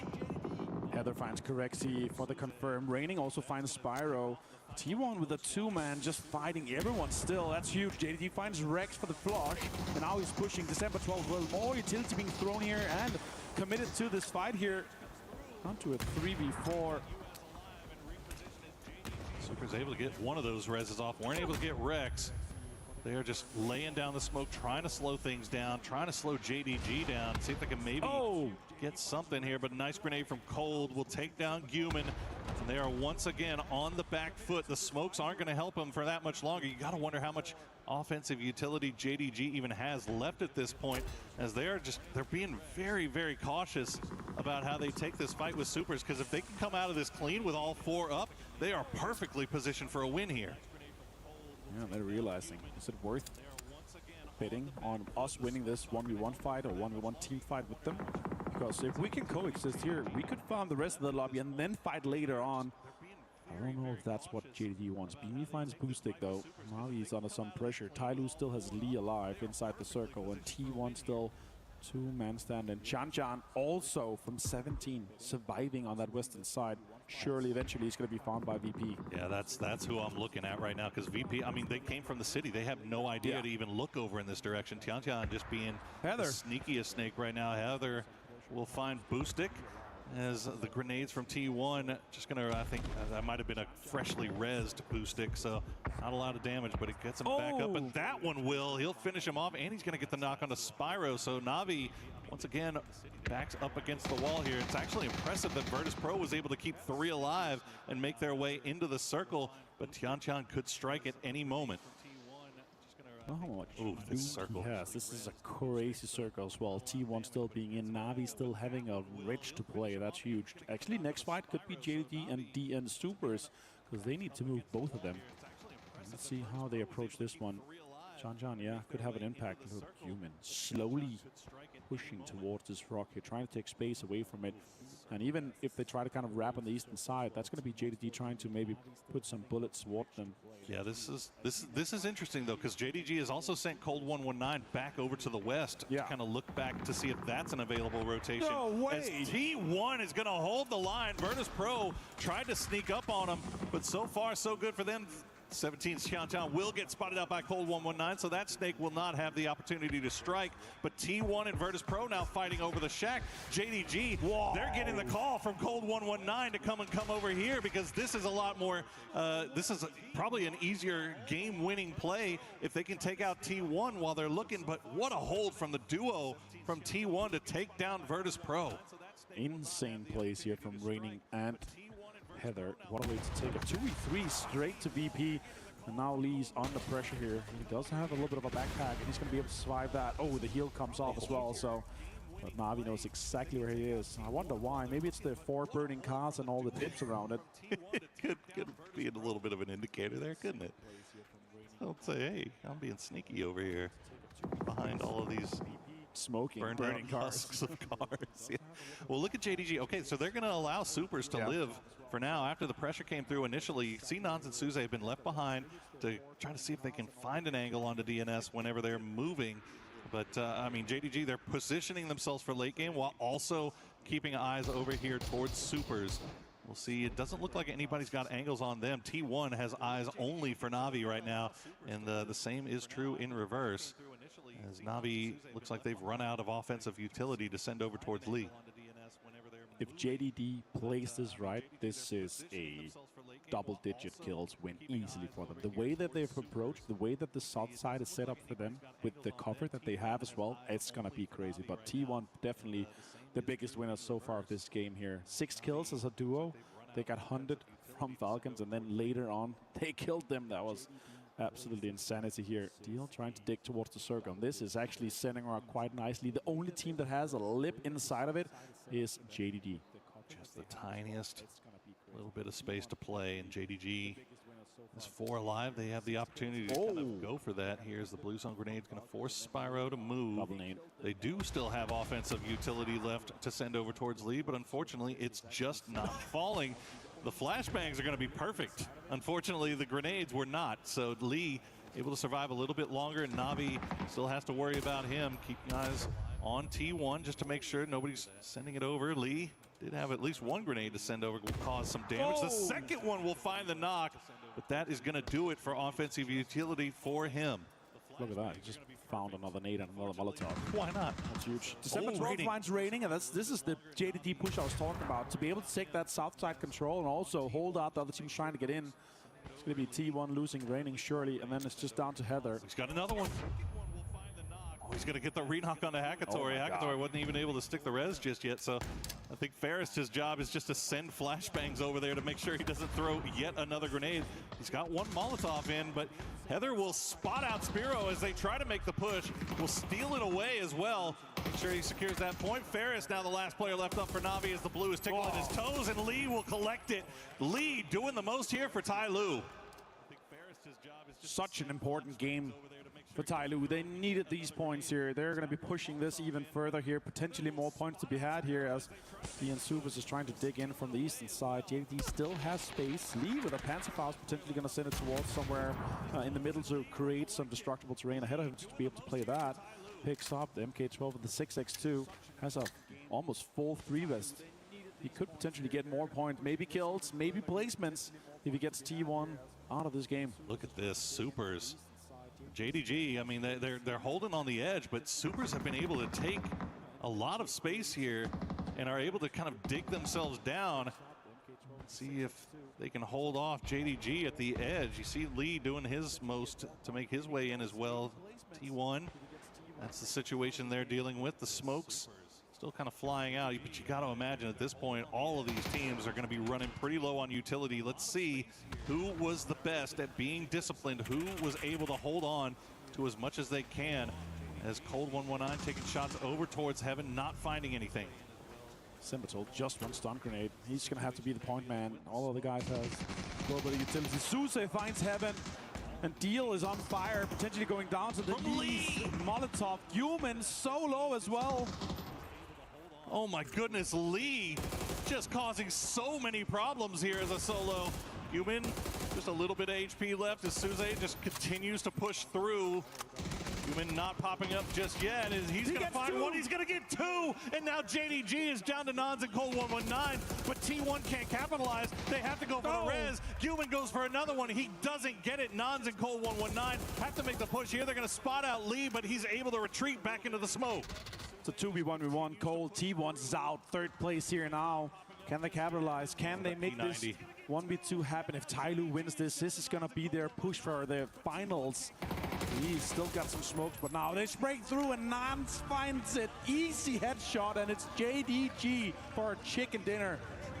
Through the smokes will take out the raid boss of Taego. Tyloo's Lee did so much work there as a solo, caused so many problems, and essentially ruined the games for Navi, for Falcons, for Supers. I mean, he was such an influential factor there. Almost ruined it for JDG at the end, but Human stepped up big there for Supers. But I know Supers has to be a little bit upset with the fact that they weren't able to collect a little bit more off of that, but JDG has to absolutely be beaming there. Absolutely. 8 points so far today for JDG, and now this win to come alongside the 10 points for the chicken dinner, alongside the kills, is going to put them in a more comfortable area of that mid-20s points.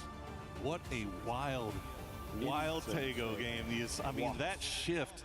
And so was it C3, C2, C3, C2? 4 or 5, where we just had 45% water. It's just insane. Unbelievable stuff. And I mean, all those teams that had crashed into Songam, I mean, we saw it, we talked about it. There was just, I mean, 6-7 teams all inside Songam. And guess who was the one to capitalize off of all of that? You know what, Pro is just looking so good. Yeah, there's no vacancy, and the Virtus Pro landlords, they came to throw everyone on the streets as the circle moves out. And look at that, JD celebrating. Gotta be happy. Yeah, for sure. 2 points per game average before this game here.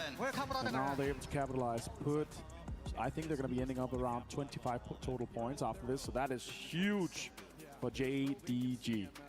Yeah, massive stuff for JDG. And they still got another day left to play as well. So they've got their eyes on the top 16. But Tyloo starting to show some signs of life here late in the day. But is it too late? That's the question.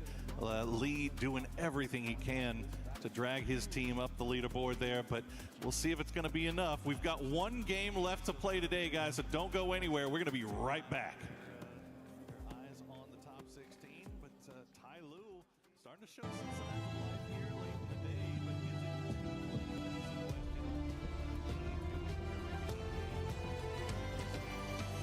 see if it's going to be enough. We've got one game left to play today, guys, so don't go anywhere. We're going to be right back.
We've managed to grab Trav from the Allianz Vault because it's day 2 of the group stage over on your side of things, and so we're looking for a little bit of a club championship update. Yeah, we've had a few progressions here and there. Weibo Gaming are the reigning champions, and they've managed to claw their way through 2 real tough games, to be fair. It's been close, 2-2-1, so they've managed to get to day 3 of the competition, into that knockout phase. It's going to be tough for them, though. AJAL managed to get some points on the board as well, joining them through to that third day. So they're catching up on the heels of Vitality at the moment, only 100 points behind them. And speaking of Vitality as well, they've been struggling on our stage. They're down to the lower bracket. They're looking a bit shaky here and there. But also as well, got to touch on Virtus Pro, because they seem to be one of these teams who's flying under the radar at the moment, around about that 5th spot in the Club Championship, and they've guaranteed themselves that minimum 200 points as well. So the trend that I'm seeing for this week is that we actually have a lot of our big CC heavy hitters in a lot of these titles. So we're going to be keeping track of everything, how it all progresses, because I think this is going to be really impactful overall for the leaderboard. So of course, we'll check back in with all of you later. Well, Glitter, AGL was trying to continue on that hype train, but that last game didn't end up going their way. It did end up going the way of JDG, which coming into this match, they were in last place, I believe, with just 8 points. A great bounce back out of JDG. Yeah, I mean, it's a good start for JDG, but I mean, it's still their first day, right? So realistically, they have little room to grow. Even some of the teams that aren't doing as well today, they have some space, but I mean, time is going to run out for some of the teams that we're about to talk about. Yeah, one of those teams being none other. I mean, we got to talk about the Group A. We're going now into the final match.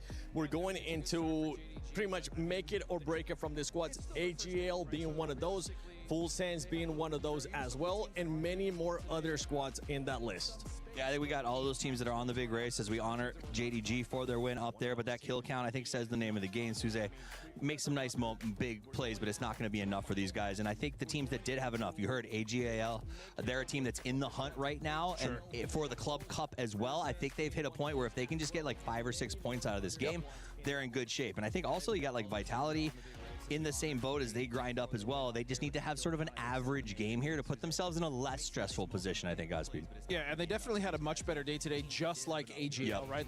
Which is ironic because they're two clubs that really need that as well. So putting those points, that's huge. They still have 1 game left. Now remember, our cutoff last year was just at 63 points, and we are getting close. We now look at these highlights. Disgusting sprays here coming out of Tyloo, which... Oh, Tyloo! Tyloo is... I'm gonna be honest. I'm just gonna call it. I don't think they're gonna qualify. I agree. I'd say Ty Little to Ty Late. You know what I'm saying? But let's talk about this Ty Lee, if you will, as he has been twice now this sort of solo survivor. He plays this backstab, absolutely negates Navi's ability to get into it, doubles the chance for Heather to make this sort of big stab and gets T1 deeper into this one. But more importantly, I think breaks apart the two teams who had a chance to dislodge JDG in the end game. So if JDG wants to thank anyone for that win, I would give it to Ty Lue. And honestly, T1 as well. T1, even though it is their first day, their performance today has been great, Lace. Yeah, I know. I've been sort of matching up like the T1 Falcons narrative, and the reason for that is because every time T1 comes into contention with Falcons, T1 is sort of taking over the top. It is a crazy narrative from them, and time and time again, they're facing our EWC champions, and they are winning. Heather and End both have more individual kills than Tiggs and Kickstart at the moment, and this rivalry goes beyond PUBG, as T1 are actually actively succeeding in their sabotage mission to deny championship points for the Falcons.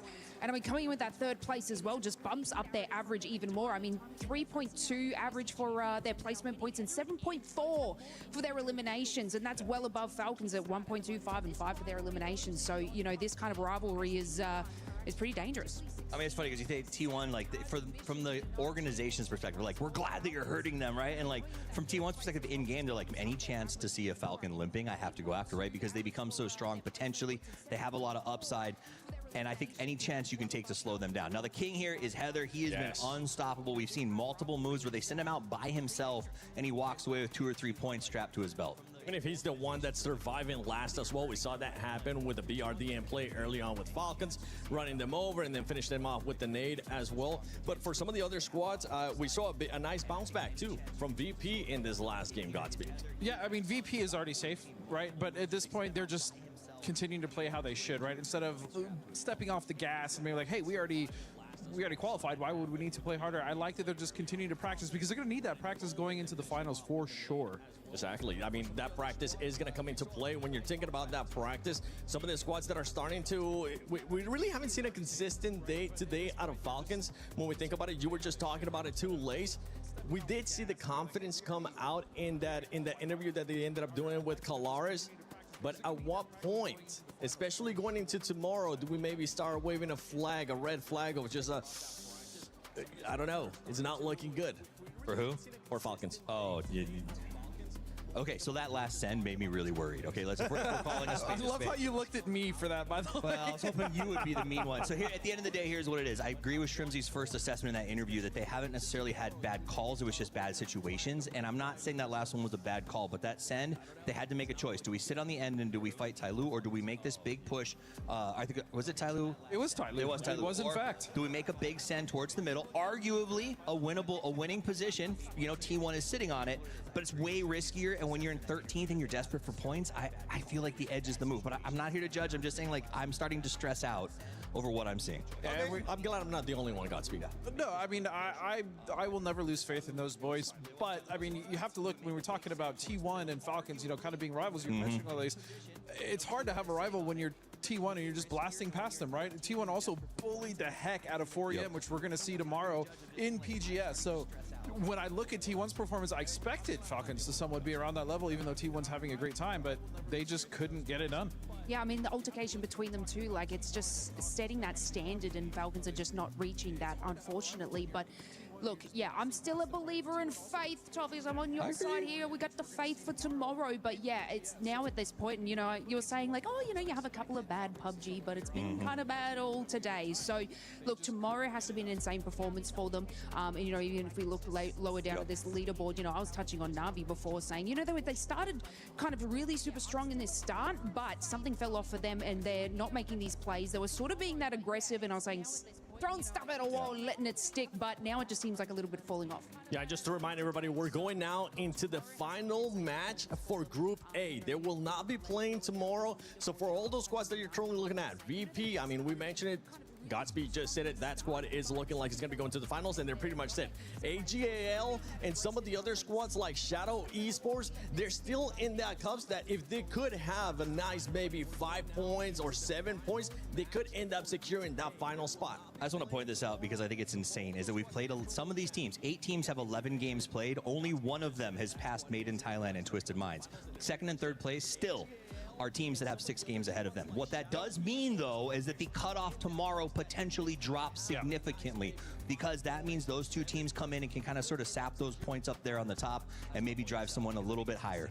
I think Myth is genuinely the wild card of tomorrow. How many points they come in and absolutely just soak? 4AM also had a pretty decent day as well. And so when we look at Group B, and Twisted Minds could also come in, soak a bunch of points. GAM, they had 50 points in one day as well. So all these teams, if you are on the cusp, if you are towards the bottom of the leaderboard, you are biting your nails and you want to get as many points in this last game as possible. Otherwise, your chances of going to the grand finals are just cooked. Yes, for these teams, I mean, we got to repeat it. Shadow Esports, Ty Lue, DNS Supers as well. We've seen them being able to kind of spark up, but they just haven't been able to go and get those kills. They haven't been there.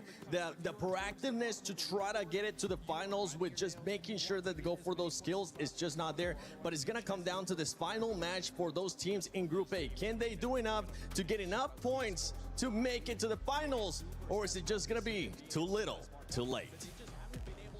One match left to determine who from Group A will be going on, or they can do as much as they can to set themselves up for tomorrow. We'll find out what that cut line is looking like a little bit closer after this one is done, but there are some teams that are still sweating going into this final map on Erangel.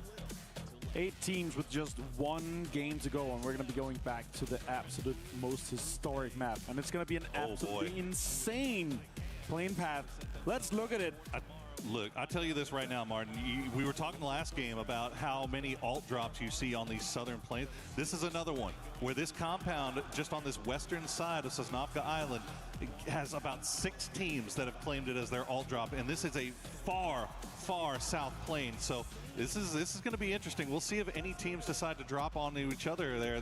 We might see some early combat here, considering how far south this plane is. I'm surprised we don't see more teams going onto the military island. We've seen so many of these plane paths where we have a either full military circle or a 50-50 military circle or 50-50 ferry pier military circle. Wow. So I'm surprised I don't see any more going really deep south, or even trying to take a car and go and just loot some of the scrap on the southern side. But yeah, let's see how that evolves. Yeah. We have Vicious there, we have JD, we have DN Supers. Let's talk about the teams that are on the cusp here, though. Let's do it.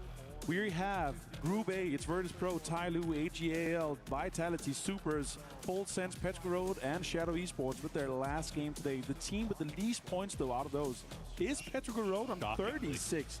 Absolutely shocking. And look at that circle. That's actually going to make it quite easy for most of the teams, unless we have a Southern hardship. That's honestly about as best as these guys could have hoped for, considering how far south that plane was. I think everybody was thinking Military Island. Unfortunately, it looks like it's not going to go that direction. So we'll see if Petrichor Road actually getting a little bit close here to AGAL off the drop, and they're going to lose 04MB, and that is awful news for Petrichor Road when they have so much left to play for here. Now they got to do it as a trio.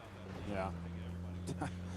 We might have to call the agency book. They got to go for his chip, right? Like they have to. Yeah. But there's no other option. You have to do it if you're gonna try to make a run here. That they're gonna have to do that, and you know, I don't see Petrichor Road making it. Like they're gonna have a 10-kill chicken dinner to lock this in to get to 56 points. It's just going to be pretty much impossible for them, having lost one. And sure, they can go for it, but are they going to think, okay, are they going to camp it, or are they going to do something funny about it? Because AGL is already qualified, to say, with the 61 points that they have now. I think, as Toffee's mentioned on the desk, we're going to have a lower cutoff. We're going to see Myth and Twisted Minds go absolute ballistic tomorrow. They're probably going to try to breach that triple digits. T1 trying to get into SNI here and getting some loot. They're going to have no priority inside the circle. They're going to be getting in really late. Starting to loot at the 3-minute mark. That's usually where a lot of the other early teams, they start moving from their loot to try to get some of the high priority. Look at that, though. Vitality enhancing. Shots comes in, and Vitality and Levante, the big fragger of the team, finds another point for Vitality. And they're now on 63 points. That is massive for Vitality here on home turf. That is huge. And it's great news for Levante, too, as he has been the victim a couple of times of going down early to something like that happening. So, again, another team that could definitely use a few more points to feel a little bit safer here. Shadow Esports only 54. They're going to have to hope that that cut line is a little bit lower, but it looks like Vitality is starting to kind of loop around and see if they can spot out the rest of these Shadow players. Was he going for the US? I don't think he knows that Setsuna's there. Setsuna will try to go for the spray, gets him down to half HP, but Vitality will leave. Yeah, Levante reading that, and good cover there from Quizzy to make sure that Setsuna can't just free fire at him. Yeah, that was well played. Shots comes in from that Dragon. Big shots, potentially. Some headshot put them really low, but yeah, they're just gonna dip and dive out of it. So many teams, you know, outside the circle trying to just be the big white shark in the water. And now JDG tries to go for a actually pretty early E-pick up here, and trying to maybe find some control inside the circle here. I like this play from them. And if it wasn't for that last game, they would have been dead last so far. 27 points now for them. They just need a little bit more, and they're going to have everything on the table for tomorrow. We also have to talk about Tyloo, 42 points. That's not going to be enough in my book. They're going to need 10, maybe even 13 points more. Cut off in what I could expect and see here. 50 points, maybe 55 points, depending on what happens tomorrow. If we have a big, you know, game from both Myth and Twisted Minds, it's going to be lower. But if they don't, if they just go out and have fun with it, then the middle pack's just going to be so tight. Cutting back over here to Petrichor Road. I've been keeping an eye on this. They've been doing a little bit of a chess match, a little psychological warfare going on here between Petrichor and AGAL, but they will get that chip, which is great news for them. They have Razak for free, should get that revive off very easily, and Razak's still inside zone, so they can afford to take the time to get him back and get him looted up. Now, they had the north pretty much to themselves, but it looks like Vitality doing the long wrap around on the north side, north of the river. T1 also starting to creep over in this direction, but they're coming in on the south side of the river, so Petrichor Road will need to be on keeping eyes off to the east. Make sure that T1 doesn't take them by surprise. Absolutely. We're going to get a res off. 0-4 MB comes in. The Nightbane of Petrichor Road. They need this last player to make this happen. 36 points so far. One more game to go. In 30 minutes, we're going to know exactly where we end up with them.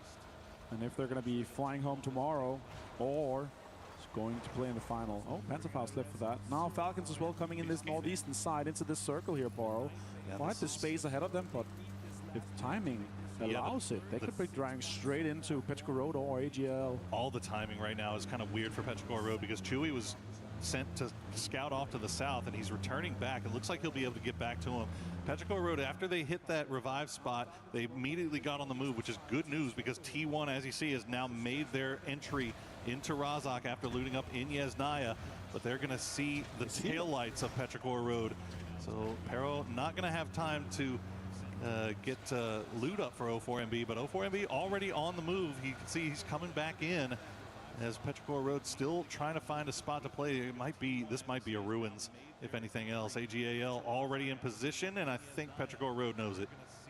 This could be very scary, both for T1 and for Petrichor Road, because AGL is just going to spring out and do some damage. Some drive-bys are happening now, though. T1 trying to get some damage done onto Petrichor Road, and they're shooting back as well.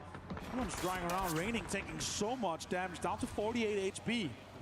Oh, T1 has had a banger of a day so far for themselves. They'd love to be able to get a few more points here today, as EN will get taken down and flushed out by Falcon, so that'll be a point secured for the boys in green. But for T1, you have to imagine trying to get as many points as they can today, because when tomorrow arrives, they have an enemy entering the lobby that they have a lot of familiarity with in 4 a.m. That is going to be a major storyline for tomorrow. As you see, 04MB will land. Tiggleton taking shots from range, but it looks like he should be safe in Petrichor Road. Now back up to 4 strong. Absolutely. Surfront just running for his life, trying to get a little bit of scraps of loot here that's on this higher ground of ruins, as the other guys trying to get some space ahead of them here. As this Thank goodness for esports loot, right? Absolutely, yeah. It's insane. Gonna have plenty of loot there for him. He's just gonna need some helmets. The other guy's gonna have the utility. And Vicious from that military island trying to get in with an E pickup too. We're gonna have this circle pop though. Let's see where we do end up, Poro. Yeah, it's a real AD pickup for Vicious. See where I mean, yeah, you can't blame him for it. Obviously, they're waiting for the circle to pop and be able to drop wherever it may go. And it's gonna go on the mainland. Still hugging the coastline here. Na'Vi have their pick of the litter as far as places they want to play. AGAL also in a pretty decent spot, but a number of teams off to the west are all going to be running into each other right now, and it's immediately starting as you see some more E pickups being popped up there by Genji. I don't think that they're going to end up taking that one. Salute just kind of holding the line. Absolutely, so much is going to be happening on the western side here. Correcti goes down. Beamy returns the favor. Deal finds Beamy as well. DN Supers needs these points.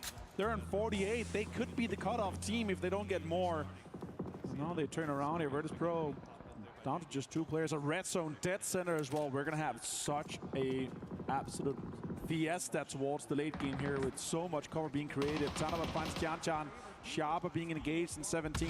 Lots of damage done here with utility as well. Yeah, the top of Pachinki Hill getting a lot of love right now here between 17 and Sharper. See if they can get Tianchan back up. Gotta give credit to Supers immediately getting those 2 kills and flushes onto Virtus Pro and getting their knocked man in the trunk of the car and get him out of the danger zone. It looks like Vicious has arrived as well. Eyes in the skies will be taking shots at them, but all the people on the ground have maybe more important things to worry about, so that might be good news here for Vicious. Jedi sees 17 shots, comes in, connects quite a lot, but the car is also providing cover. Jedi and Earthsapalui from Sharper trying to fend off 17. Look at that.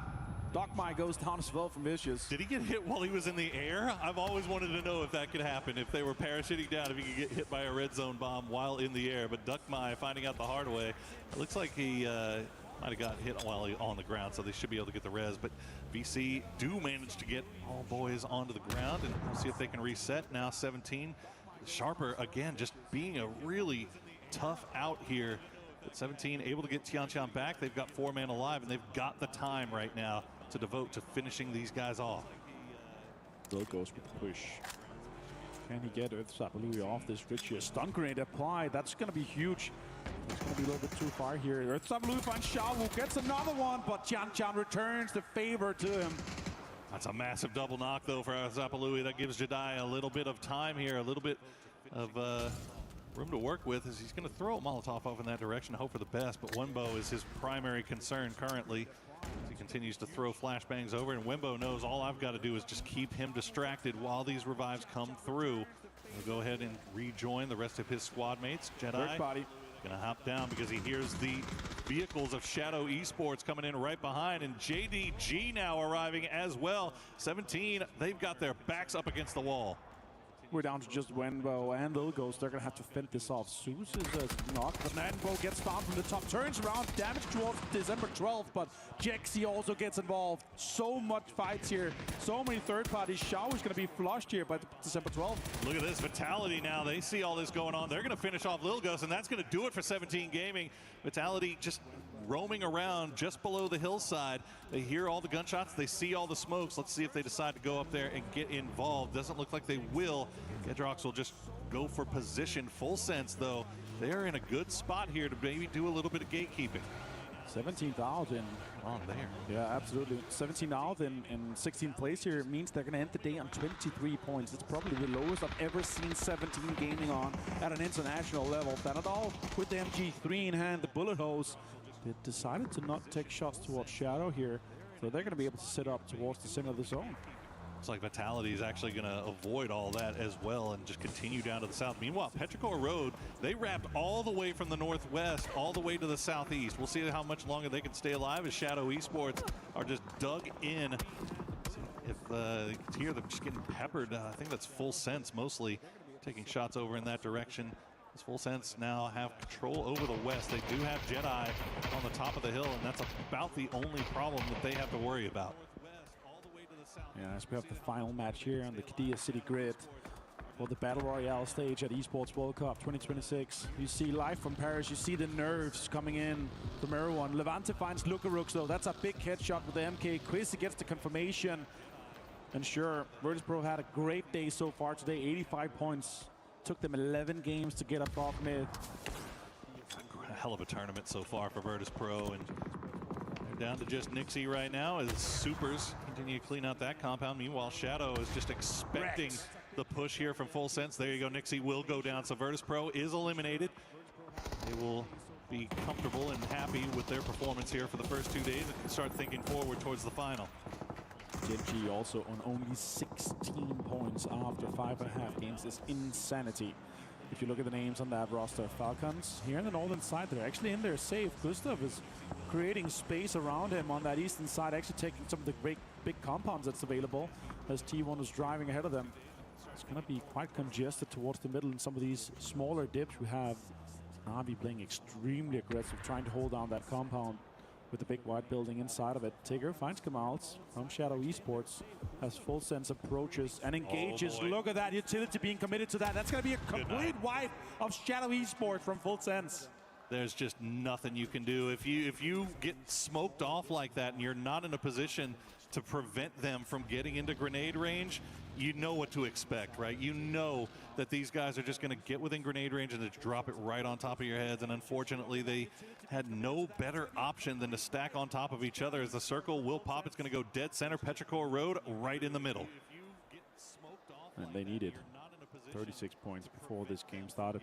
Poro, and yeah, could be the Patty situation with the burger all around them, and you don't want to be that. Look how many teams are trying to get close. Vitality actually getting and sniffing closer to the area here. D finds Quizzy. Genji also needs the points here. Levante also has been found. Heaven stole the point away, though, as Supers are playing their last game, too. They need the points. They need to try to get into this 55-plus terrain. Oh, yeah, rough stuff for Vitality. They will survive for now under pressure from Vicious, keeping 2 alive. Regardless of what happens in this game, that 3 kills that they've gotten so far will bring them up to 65 points. You got to imagine that they're probably feeling comfortable here as we get a look at Rex finishing off young Nixie. Yep. Boom. Not what you want to see peeking around the corner is a guy with a Panzerfaust in hand. Oh, you just think I'm dead. Tickleton finds Raining now. The T1 and Falcons, they just continue to fight throughout all the game here. Tig can get the confirmation as well. At least they know the information now. More shots, more knocks are coming in here as they try to approach it. I think he's trying to pick him up. Tig finds a knock and a flush onto T1. More points come the way of Falcons. He has more mortars in hand coming towards it. He is able to just put them in their pocket right now. Gustav just giving them the readings, letting them know where they are. As Type will, yeah, you can see him just kind of crawling around. The rest of T1 Looks like they're going to hop into vehicles. Ian and Heather already on the move. Shrimsy tried to take the flanking angle to catch them as soon as they did. And T1, they are in trouble. Heather is going to go down, and there's going to do it for T1. They will go out early, but 43 points on the day. Not too shabby for old T1. Not considering Tai Lu after 11 games is on 42, so that is massive. Tai Lu under a lot of pressure from Falcons now, as they're going to have a scrappy fight on this northern side. Hakatar finds Shrimsy, and now Tai Lu's going to potentially try to steal that away from him. Yeah, Hakatar actually gets the confirmation. That's huge from Na'Vi. They also need the points, but they are dead center. They got hot cover to play around, so let's see how far they can take it in this game here for their campaign. Tai Lu in a really good position to be a problem. They've got a lot of work left to do if they want to try to feel a little bit more comfortable, considering that they were sitting on 20 points after 3 games today. They managed to double that in the last 2 games, so hell of a job by Tai Lu here to close things out. See if they're able to clutch any more, as JDG Gaming just trying to survive under the shadows of AGAL bullets. And it's just trying to create space here around the trees for cover. A little bit of a foxhole being dug out here as the phase is closing. And 5 more seconds, we're going to see this next circle here. It's going to have such an impact. If we don't send her up, it's going to make and force teams to move. We've got yeah, it's going to be a slight donut, but Petro dead center. Can they capitalize from this circle luck? Again, you bring up the problem as well as the benefit. Obviously, you get great luck. You're right in the dead center, but there's not hard cover there. There's not a compound. They're just hiding in the middle, and you can only be so aggressive from that position without putting yourself at major risk. And you see the mortar still falling over in Falcons territory, but Tig is going to return the favor. Both Tai Lu and Falcons are shooting mortars. Tig finds Kong. Again, dude. What a shot. Oh my God. And another one that's in a different position back to back. Trigonometry happening here. Lee returns the favor onto Kickstart. Can they capitalize? Can they make something happen here in the last game for Falcons? They're getting too good with these mortars, as Tig will avoid the gunshots from Na'Vi. Get to the ditch in time to go for the res onto Kickstart. Tai Lu, though, they've gotten both of their men back on their feet. They might be able to send another mortar over in this direction, as no, it looks like they're going to try to reposition. I think maybe taking a little bit of damage, but Kickstart get him back on his feet. Tai Lu, no kills, despite, yeah, now he's back on it. We'll see if the Falcons can get out of that ditch before the mortars come again. Right on top, and no, not going to find him this time. That goes down as well. Genji finds points here. D is on a rip this game here. Tickleton with 3 kills so far. Flash finds Jedi. That is Sharper out in 12th place. It's going to be a little bit rough for them as well, with 29 points just. They're going to be joining that mid-pack. These guys are alive with mortar fire right now, but it looks like it might calm down as Falcons will try to regroup, reposition, secure themselves on the spot here. Nice spray from Tig. Will take down one dragon as Tai Lu. Their late game heroics might be put on hold here. Kong Kong and Hausker are the last 2 players left alive, and they are pushed right up against the wall. He will get the knock on a Kickstart, and that might open up a little bit of a door here for Tai Lu. Yeah, Kickstart's on the 2nd or 3rd knock. He's bleeding out fast. 15 more seconds. I don't see them getting it. He's going to get flushed potentially here. Kong finds it. Hausker goes down to Fairest, and Tai Lu is on a lot of pressure here. They're going to try to go for the rest. The circle is pressuring them. It's going to be closing in 30 seconds. It's been a little bit of a slow day for Na'Vi as well. So they might be able to find some more points here in this final game. 4 alive, complete control over the East, as Hausker is going to go down to Tiggleton. He'll get both of them. Tiggleton now up to 6 kills, putting the Falcons on his back here in the end, as Gendrox gets the double knock onto Genji. Gustav finds Delwyn as well. Flash finds Tycon. There's so much pressure being applied on the western side here. A lot of teams are trying to approach it.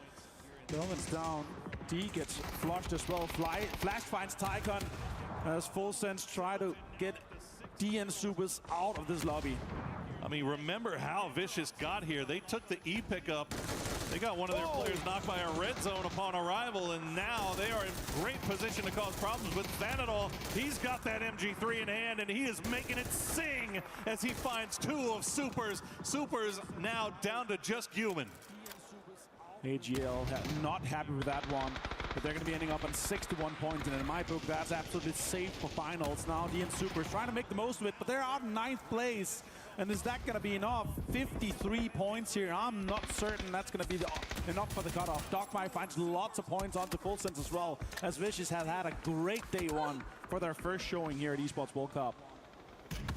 Hell of a performance from them as Thanadol, now the last player left up here for Full Sense. 60 points for them today, or for them overall as well. Gotta imagine they're feeling pretty comfortable. Would love to be able to get a little bit more here if possible. That may be asking too much versus Vicious, just in perfect position here. And there's not much Thanadol can do, and he will go down at the end to Simon T. Oh, this 55 to 60 points cutoff, that's going to be so many teams. The mid-pack's going to be packed tomorrow. But now look at this. As you mentioned, Tiggleton, 6 kills. Gustav 1 here. The last 2 Flying Falcons. They have the north side. They could get a little bit more out of this one here. Potentially placements, but also the kills. Petrograd still hunkering down in the middle. Is it going to be enough, though? They're 4 alive, Poro. I'm not sure. Some teams are going to drive up and pull up straight on top of them. There you go. Petrichor, I-26 V6 will find December 12th as JDG tried to make the send. And there's just not anything for them to do here. Nons, you can see, is just getting pressed from all sides. He's going to go down to Soul from Gen G from range. It's just now taking damage from Gen G. Gen G kind of coming alive here late as well. They really need to. Only 21 points on the day for them so far, but they are in a good position to try to get some damage done playing from the south.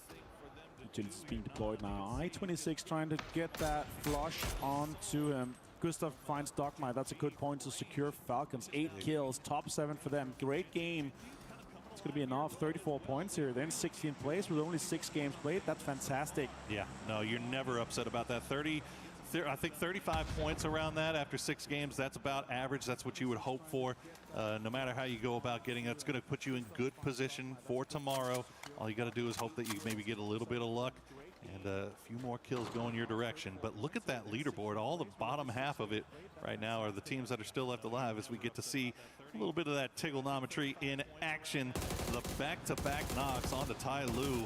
That was insane. Lion's share of that damage, and he immediately pops up, finds one dragon. It's been the Tiggleton show for the Falcons. We'll see if they can keep it going, as the circle will abandon them.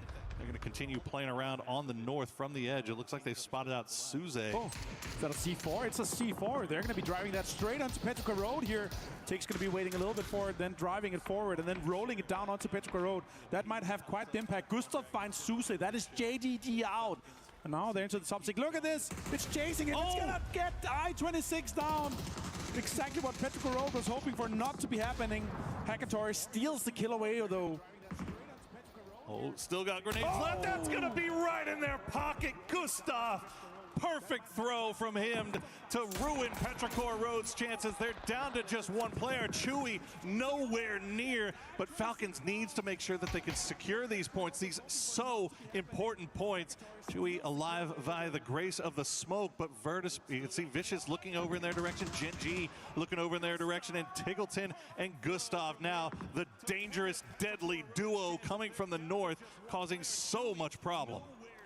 Chewy trying to fend off this, but Pau has a P90. He's going to be able to survive for just a little bit longer. If Chewy goes down, it's just going to be the 2 kills going the way of Falcons.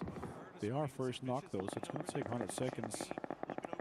When is Navi going to get active here? They've got 4 kills so far, but they're 4 alive playing from the eastern side. They have not really started to wrap around and get involved in all of this. Simon T will go down to the blue zone. Powell, the last player left alive. You can see he's got that. There you go, Tiggleton. Add another one to the count. 12 total for Falcons, but Gustav has gone down. Can he even go for the res at this point, as now Navi has started to activate? They're going to go down to the south and deal with Gen G. Boostic finds Hackator with the car. That's so unfortunate. Maybe the rest is going to be able to happen here. Powell finds Gustav. That's going to alert Tiggleton. Maybe he can get another point and a kill.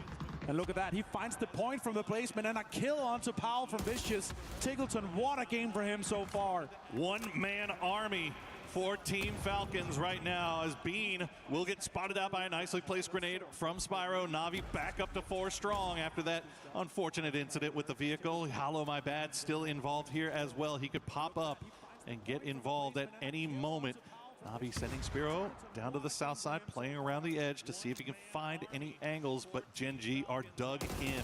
It's not going to be easy to spot them out. Tickleton alone on the northwestern side here. Actually backfilling the Gen G position could be huge for him. He could get more points out of it. Still one Vitality solo, still Tickleton solo, but he's locked in.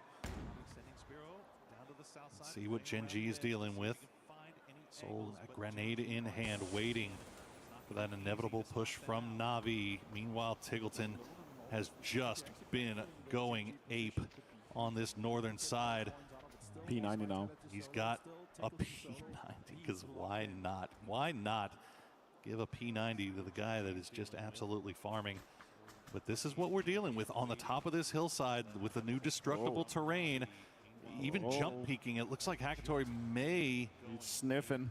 Yeah, he's definitely nervous about it. He's not going to walk up right onto Hello My Bad. In fact, he might be calling Boostic over here to provide support. You could also see the way he was jumping and then pointing down. He was trying to mark the exact location, so they have an active marker on that location. So let's see what happened here. 8 kills and 1,000 damage though for Tickleton and a 3 helmet.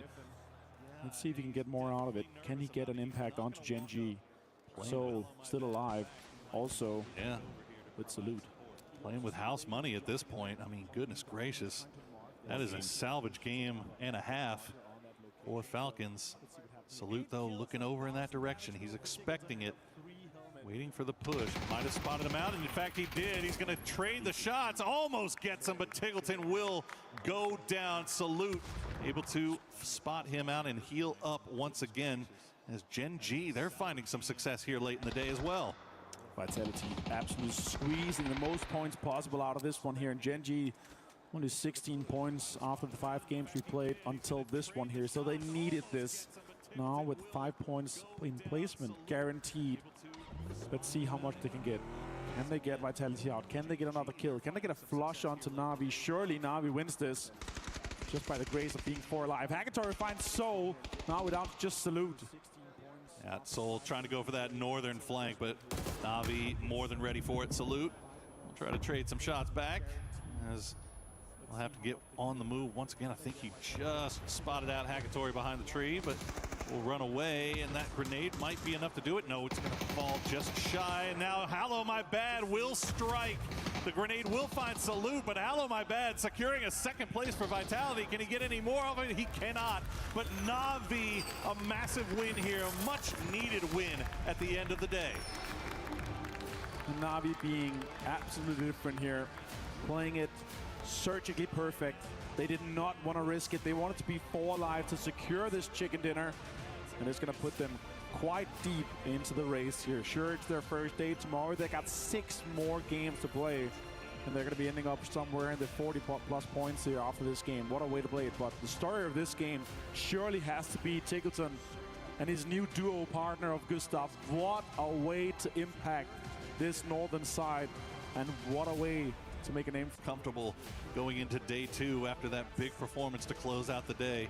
So hopefully maybe get a little confident snowball rolling there as well. But Navi, man, I gotta feel like if they were in a better, if they had had a better first 5 games, they were in a position to where they could have been a lot more deadly if they were more in a spot to take high-risk plays. But instead, they realize, okay, we need to have a win here. We need to just secure this. We're 4 alive. We see the kill feed just lighting up like a Christmas tree. Let's not throw. We don't need the kills just yet. Let's just get these placement points. We're perfectly positioned for it. We'll take the 6-7 kills to go along with it, and that's going to set us up very nicely for day number 2. He didn't even get the point for the kill there, but he did get the point for placement. Surviving out from Gen G there. Vitality also, what a great day for them. Fantastic day for them. They are able to put themselves into 60+ points, so that's absolutely amazing. Even maybe 70+ points here. So far, so good. Virtus Pro saved, Made in Thailand saved, Twisted Minds, Team Vitality. In my book, AGL is also safe. Yeah. On the other side of that coin, teams that we were keeping eyes on, Petrichor Road. Out. I don't know, buddy. I think you might be donezo. Tai Lu also in that same predicament. So we'll see. Yeah, I mean, like you said, I mean, anything can happen now that you got Myth and Twisted Minds in there tomorrow. You got T1 that's had an insane day today. That's another team that could just farm. You really, at that point, if you're one of those teams that are kind of sitting lower. You just hope that some team comes in that same predicament. So we'll see tomorrow and just pops off and sponges up all the points, lowering that cut line. And Twisted Minds in there tomorrow. If I would be deciding it right now from what I'm thinking is going to happen tomorrow, I think Petrograd is absolutely out, Tai Lu is absolutely out. But my worry is Super's going to be out? Are there going to be that, 16th, 15th place team? It's going to be so many teams in that big make pack. One big game is going to jump you up straight into the top 8 quite easily. And does Made in Thailand Myth, do they go out and farm tomorrow? Do they go for the triple digits? Do they go for the absolute dominance? If I know Kiss Right and the guys, they're going to come in and have so much fun with everything tomorrow, just fragging out and pulling up on everyone. Well, that's the thing, is that team is probably at their most dangerous when they have no fear. Like they're not worried about anything. They're not concerned. They know they've made it. So they're just going to take all the high risk, high reward plays. And usually when you're playing loose, you're playing fast, those rewards end up being pretty large here. You could say the same thing about Twisted Minds. That's not a team that you want to have to play when they're playing confident and don't have the stress and the pressure of having to reach that cut line as well. So we'll see. Obviously a lot of things on the line here tomorrow when we play with groups B and C to close things out. Group A, you did what you had to do. Hopefully you did enough. Yeah, let's go throughout today though. So far, Petrograd last place, 17 points. 17 Gaming, only 23 points. Shadows down there with 20, but Tai Lu only 24. That's not good enough. Genji, after this last game here, jumps up into 26. There's so many teams in that mid-pack, but Virtus Pro, what a way to start and end. So far, 50 points today here. Vicious starting on 45, Navi on 44, Vitality 43. What a way to go about it for these teams here. It's beautiful work by those teams, and very happy for them, and we look forward to seeing them in the final. But we are going to throw it over to an interview, so make sure you tune in, and make sure you tune in tomorrow, because we will be back. As day 2 comes to a close, we of course have some interviews down here on the main stage. I've got the main man himself. I have Himas here from AGAL. Himas, let's kick things off by talking about today. Slightly better than yesterday. Yesterday seemed like an uphill battle, but talk to us about the end. You looked like you were particularly upset after that last match.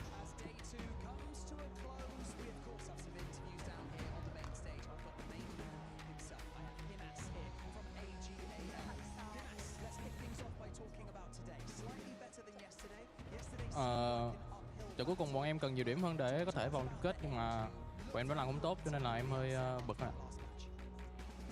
In the last match, we really need a lot of points to be able to get to the final, but we didn't do well enough. That's why I was upset.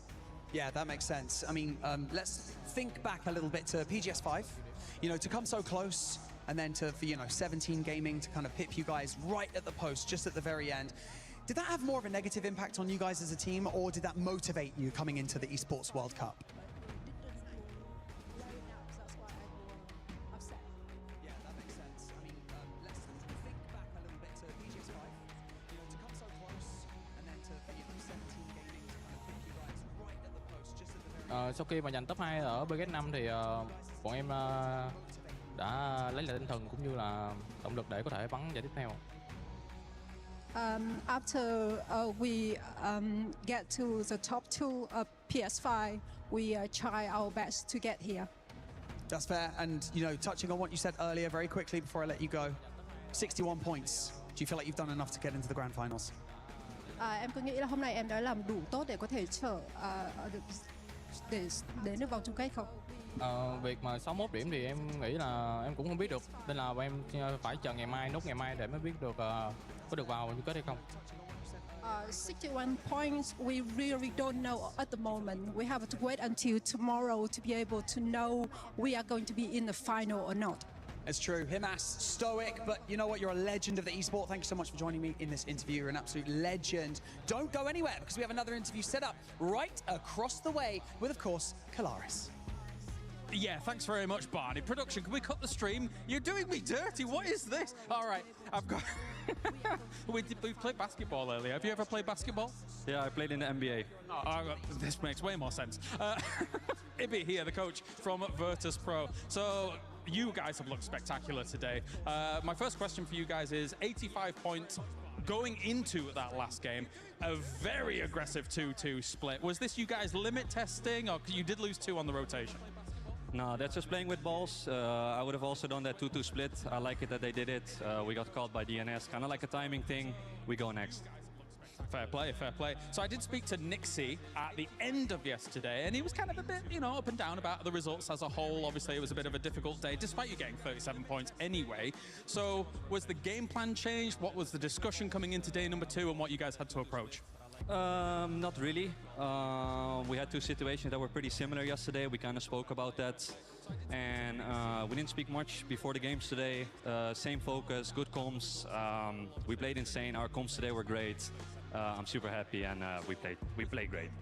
No doubt, no doubt. You did look really, really good here today. So let's go kind of bigger picture here for a moment. You guys are obviously in that grand final, but for Virtus Pro, for the Esports World Cup Championship and everything like that, the club championship specifically, for Virtus Pro, obviously, I think a lot is on the line. You've got a lot of strong contenders across some of these games as well. How are you guys looking at it as a whole? I mean, we know it's really important for VP. We're going to try our best, and I know we have a really good chance. The team is looking really good right now, and we're really confident. So we're going to give it our all, and I'm really looking forward to the finals. All right, thank you very much, Ibiza, for joining me here. Production, you can't find anybody else much taller than this man, so get out of here. I beg to differ, Kalaris, because you know what? Let me actually do this real quick. Squeeze in real quick with us right It looks like we're the security detail for this guy. Let's take our son to school, shall we? I look like one of my kids. I swear.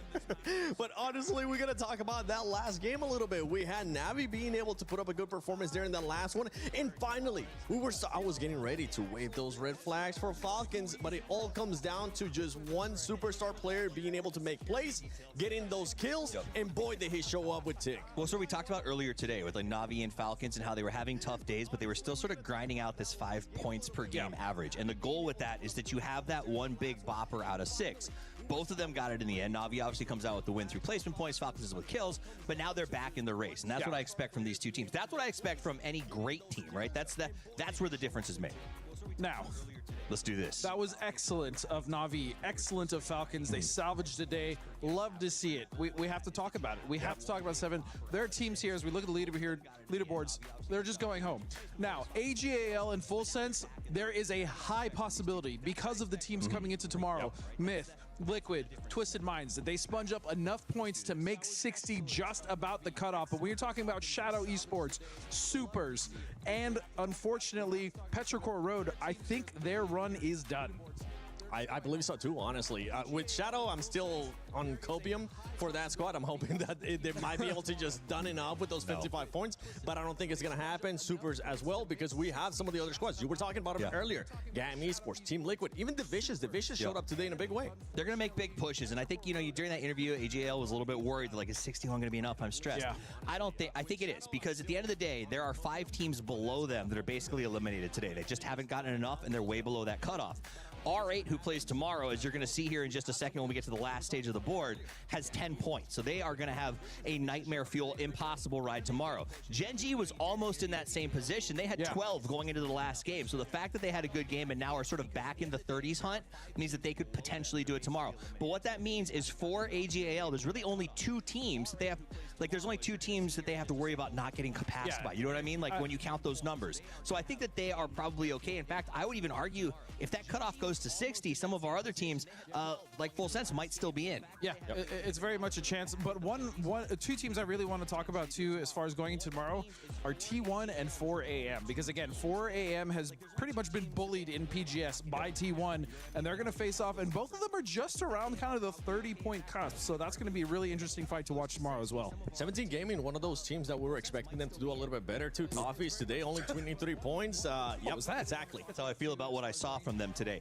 To be 17 Gaming, to get the middle drop on every map, to have the chances to move, and it wasn't like they weren't getting circled. Like, it wasn't sliding to extreme circles in every single game. It wasn't, no. They should have been able to play those placements, set their traps. They just did not do it. And for a team like 17 with players like Xiao Wu, I just don't think that that's acceptable. Well, I mean, you want to talk about some teams that are also coming in tomorrow that are really struggling. Geekay GK is one of those, they only got 23 points in their first day of play, and they're really going to need more than that, plenty more than that, if they want to actually qualify into the finals. And the reason why it's so scary for some of those squads that we were talking about that we're in Group A, that we don't think that we're able to do it good enough, because of what we have been able to see today out of Falcons, right? We were talking about them earlier on, saying that it's starting to look a little bit sketchy. Then they have an amazing game. Same with JDG. The team was at the bottom at one point and was able to bounce back. There's a lot of squads here that have been able to bounce back, and with the way that some of the squads were performing in that Group B, it is a little bit sketchy. Especially like when we look at the Falcons highlight here, you see Gustav making a good play. And if the rumor is true that they did make a change to who is the in-game leader, and they just did it before this event, you only get better, right? If you've got those 6 new IGL games in a super competitive environment under your belt, I think that's where you start to adapt and grow. So I think Falcons tomorrow comes in, shows up. They always do. Na'Vi comes in, shows up. I expect those teams to sort of keep rising. Yeah, I could agree with Falcons. Na'Vi should show up. I feel like in that last game on the south side, they could have done more. They could have been a little more proactive to get some more points. Do I fault them for it? No, because as you stated, they just need that win. Right. They just want to be safe. But again, the champion mentality, yes, it's just top 16. I wanted to see more. That being said, Falcons, I do agree with. I think they're in a good position. And after that game, kind of a sigh of relief. Hey, we just need to play at least decent tomorrow, and we should make that cutoff. So you say champion mentality, and I agree with you. I get that idea of you want that sort of aggressive, take all the points idea. But I think Porte pointed it out as well. He said they just were in a position where they couldn't risk it. They had to get the 10. They knew the win was on the table. And it's fair. But to me, that actually is my champion's mentality. The idea, the ability to go, now is not the time, right? That is a really tough thing for a lot of pro athletes across the board to truly wrap their head around. It's that this is not the moment. This is where we go slow. This is where we stay passive. This is where we make moves. And the beautiful thing is that tomorrow we'll get a chance to see both of those champion mentalities, because Myth is going to be coming in, Falcons is still going to be here, and tomorrow will be the final day of PUBG Battlegrounds at EWC 26 group stage. Don't worry, we still got a lot more to come your way. Hopefully you guys enjoyed today. Shout out to production. Shout out to everybody being able to work this amazing event. And I can't wait to see who's going to be going home tomorrow, because we'll finally get to crush some keys.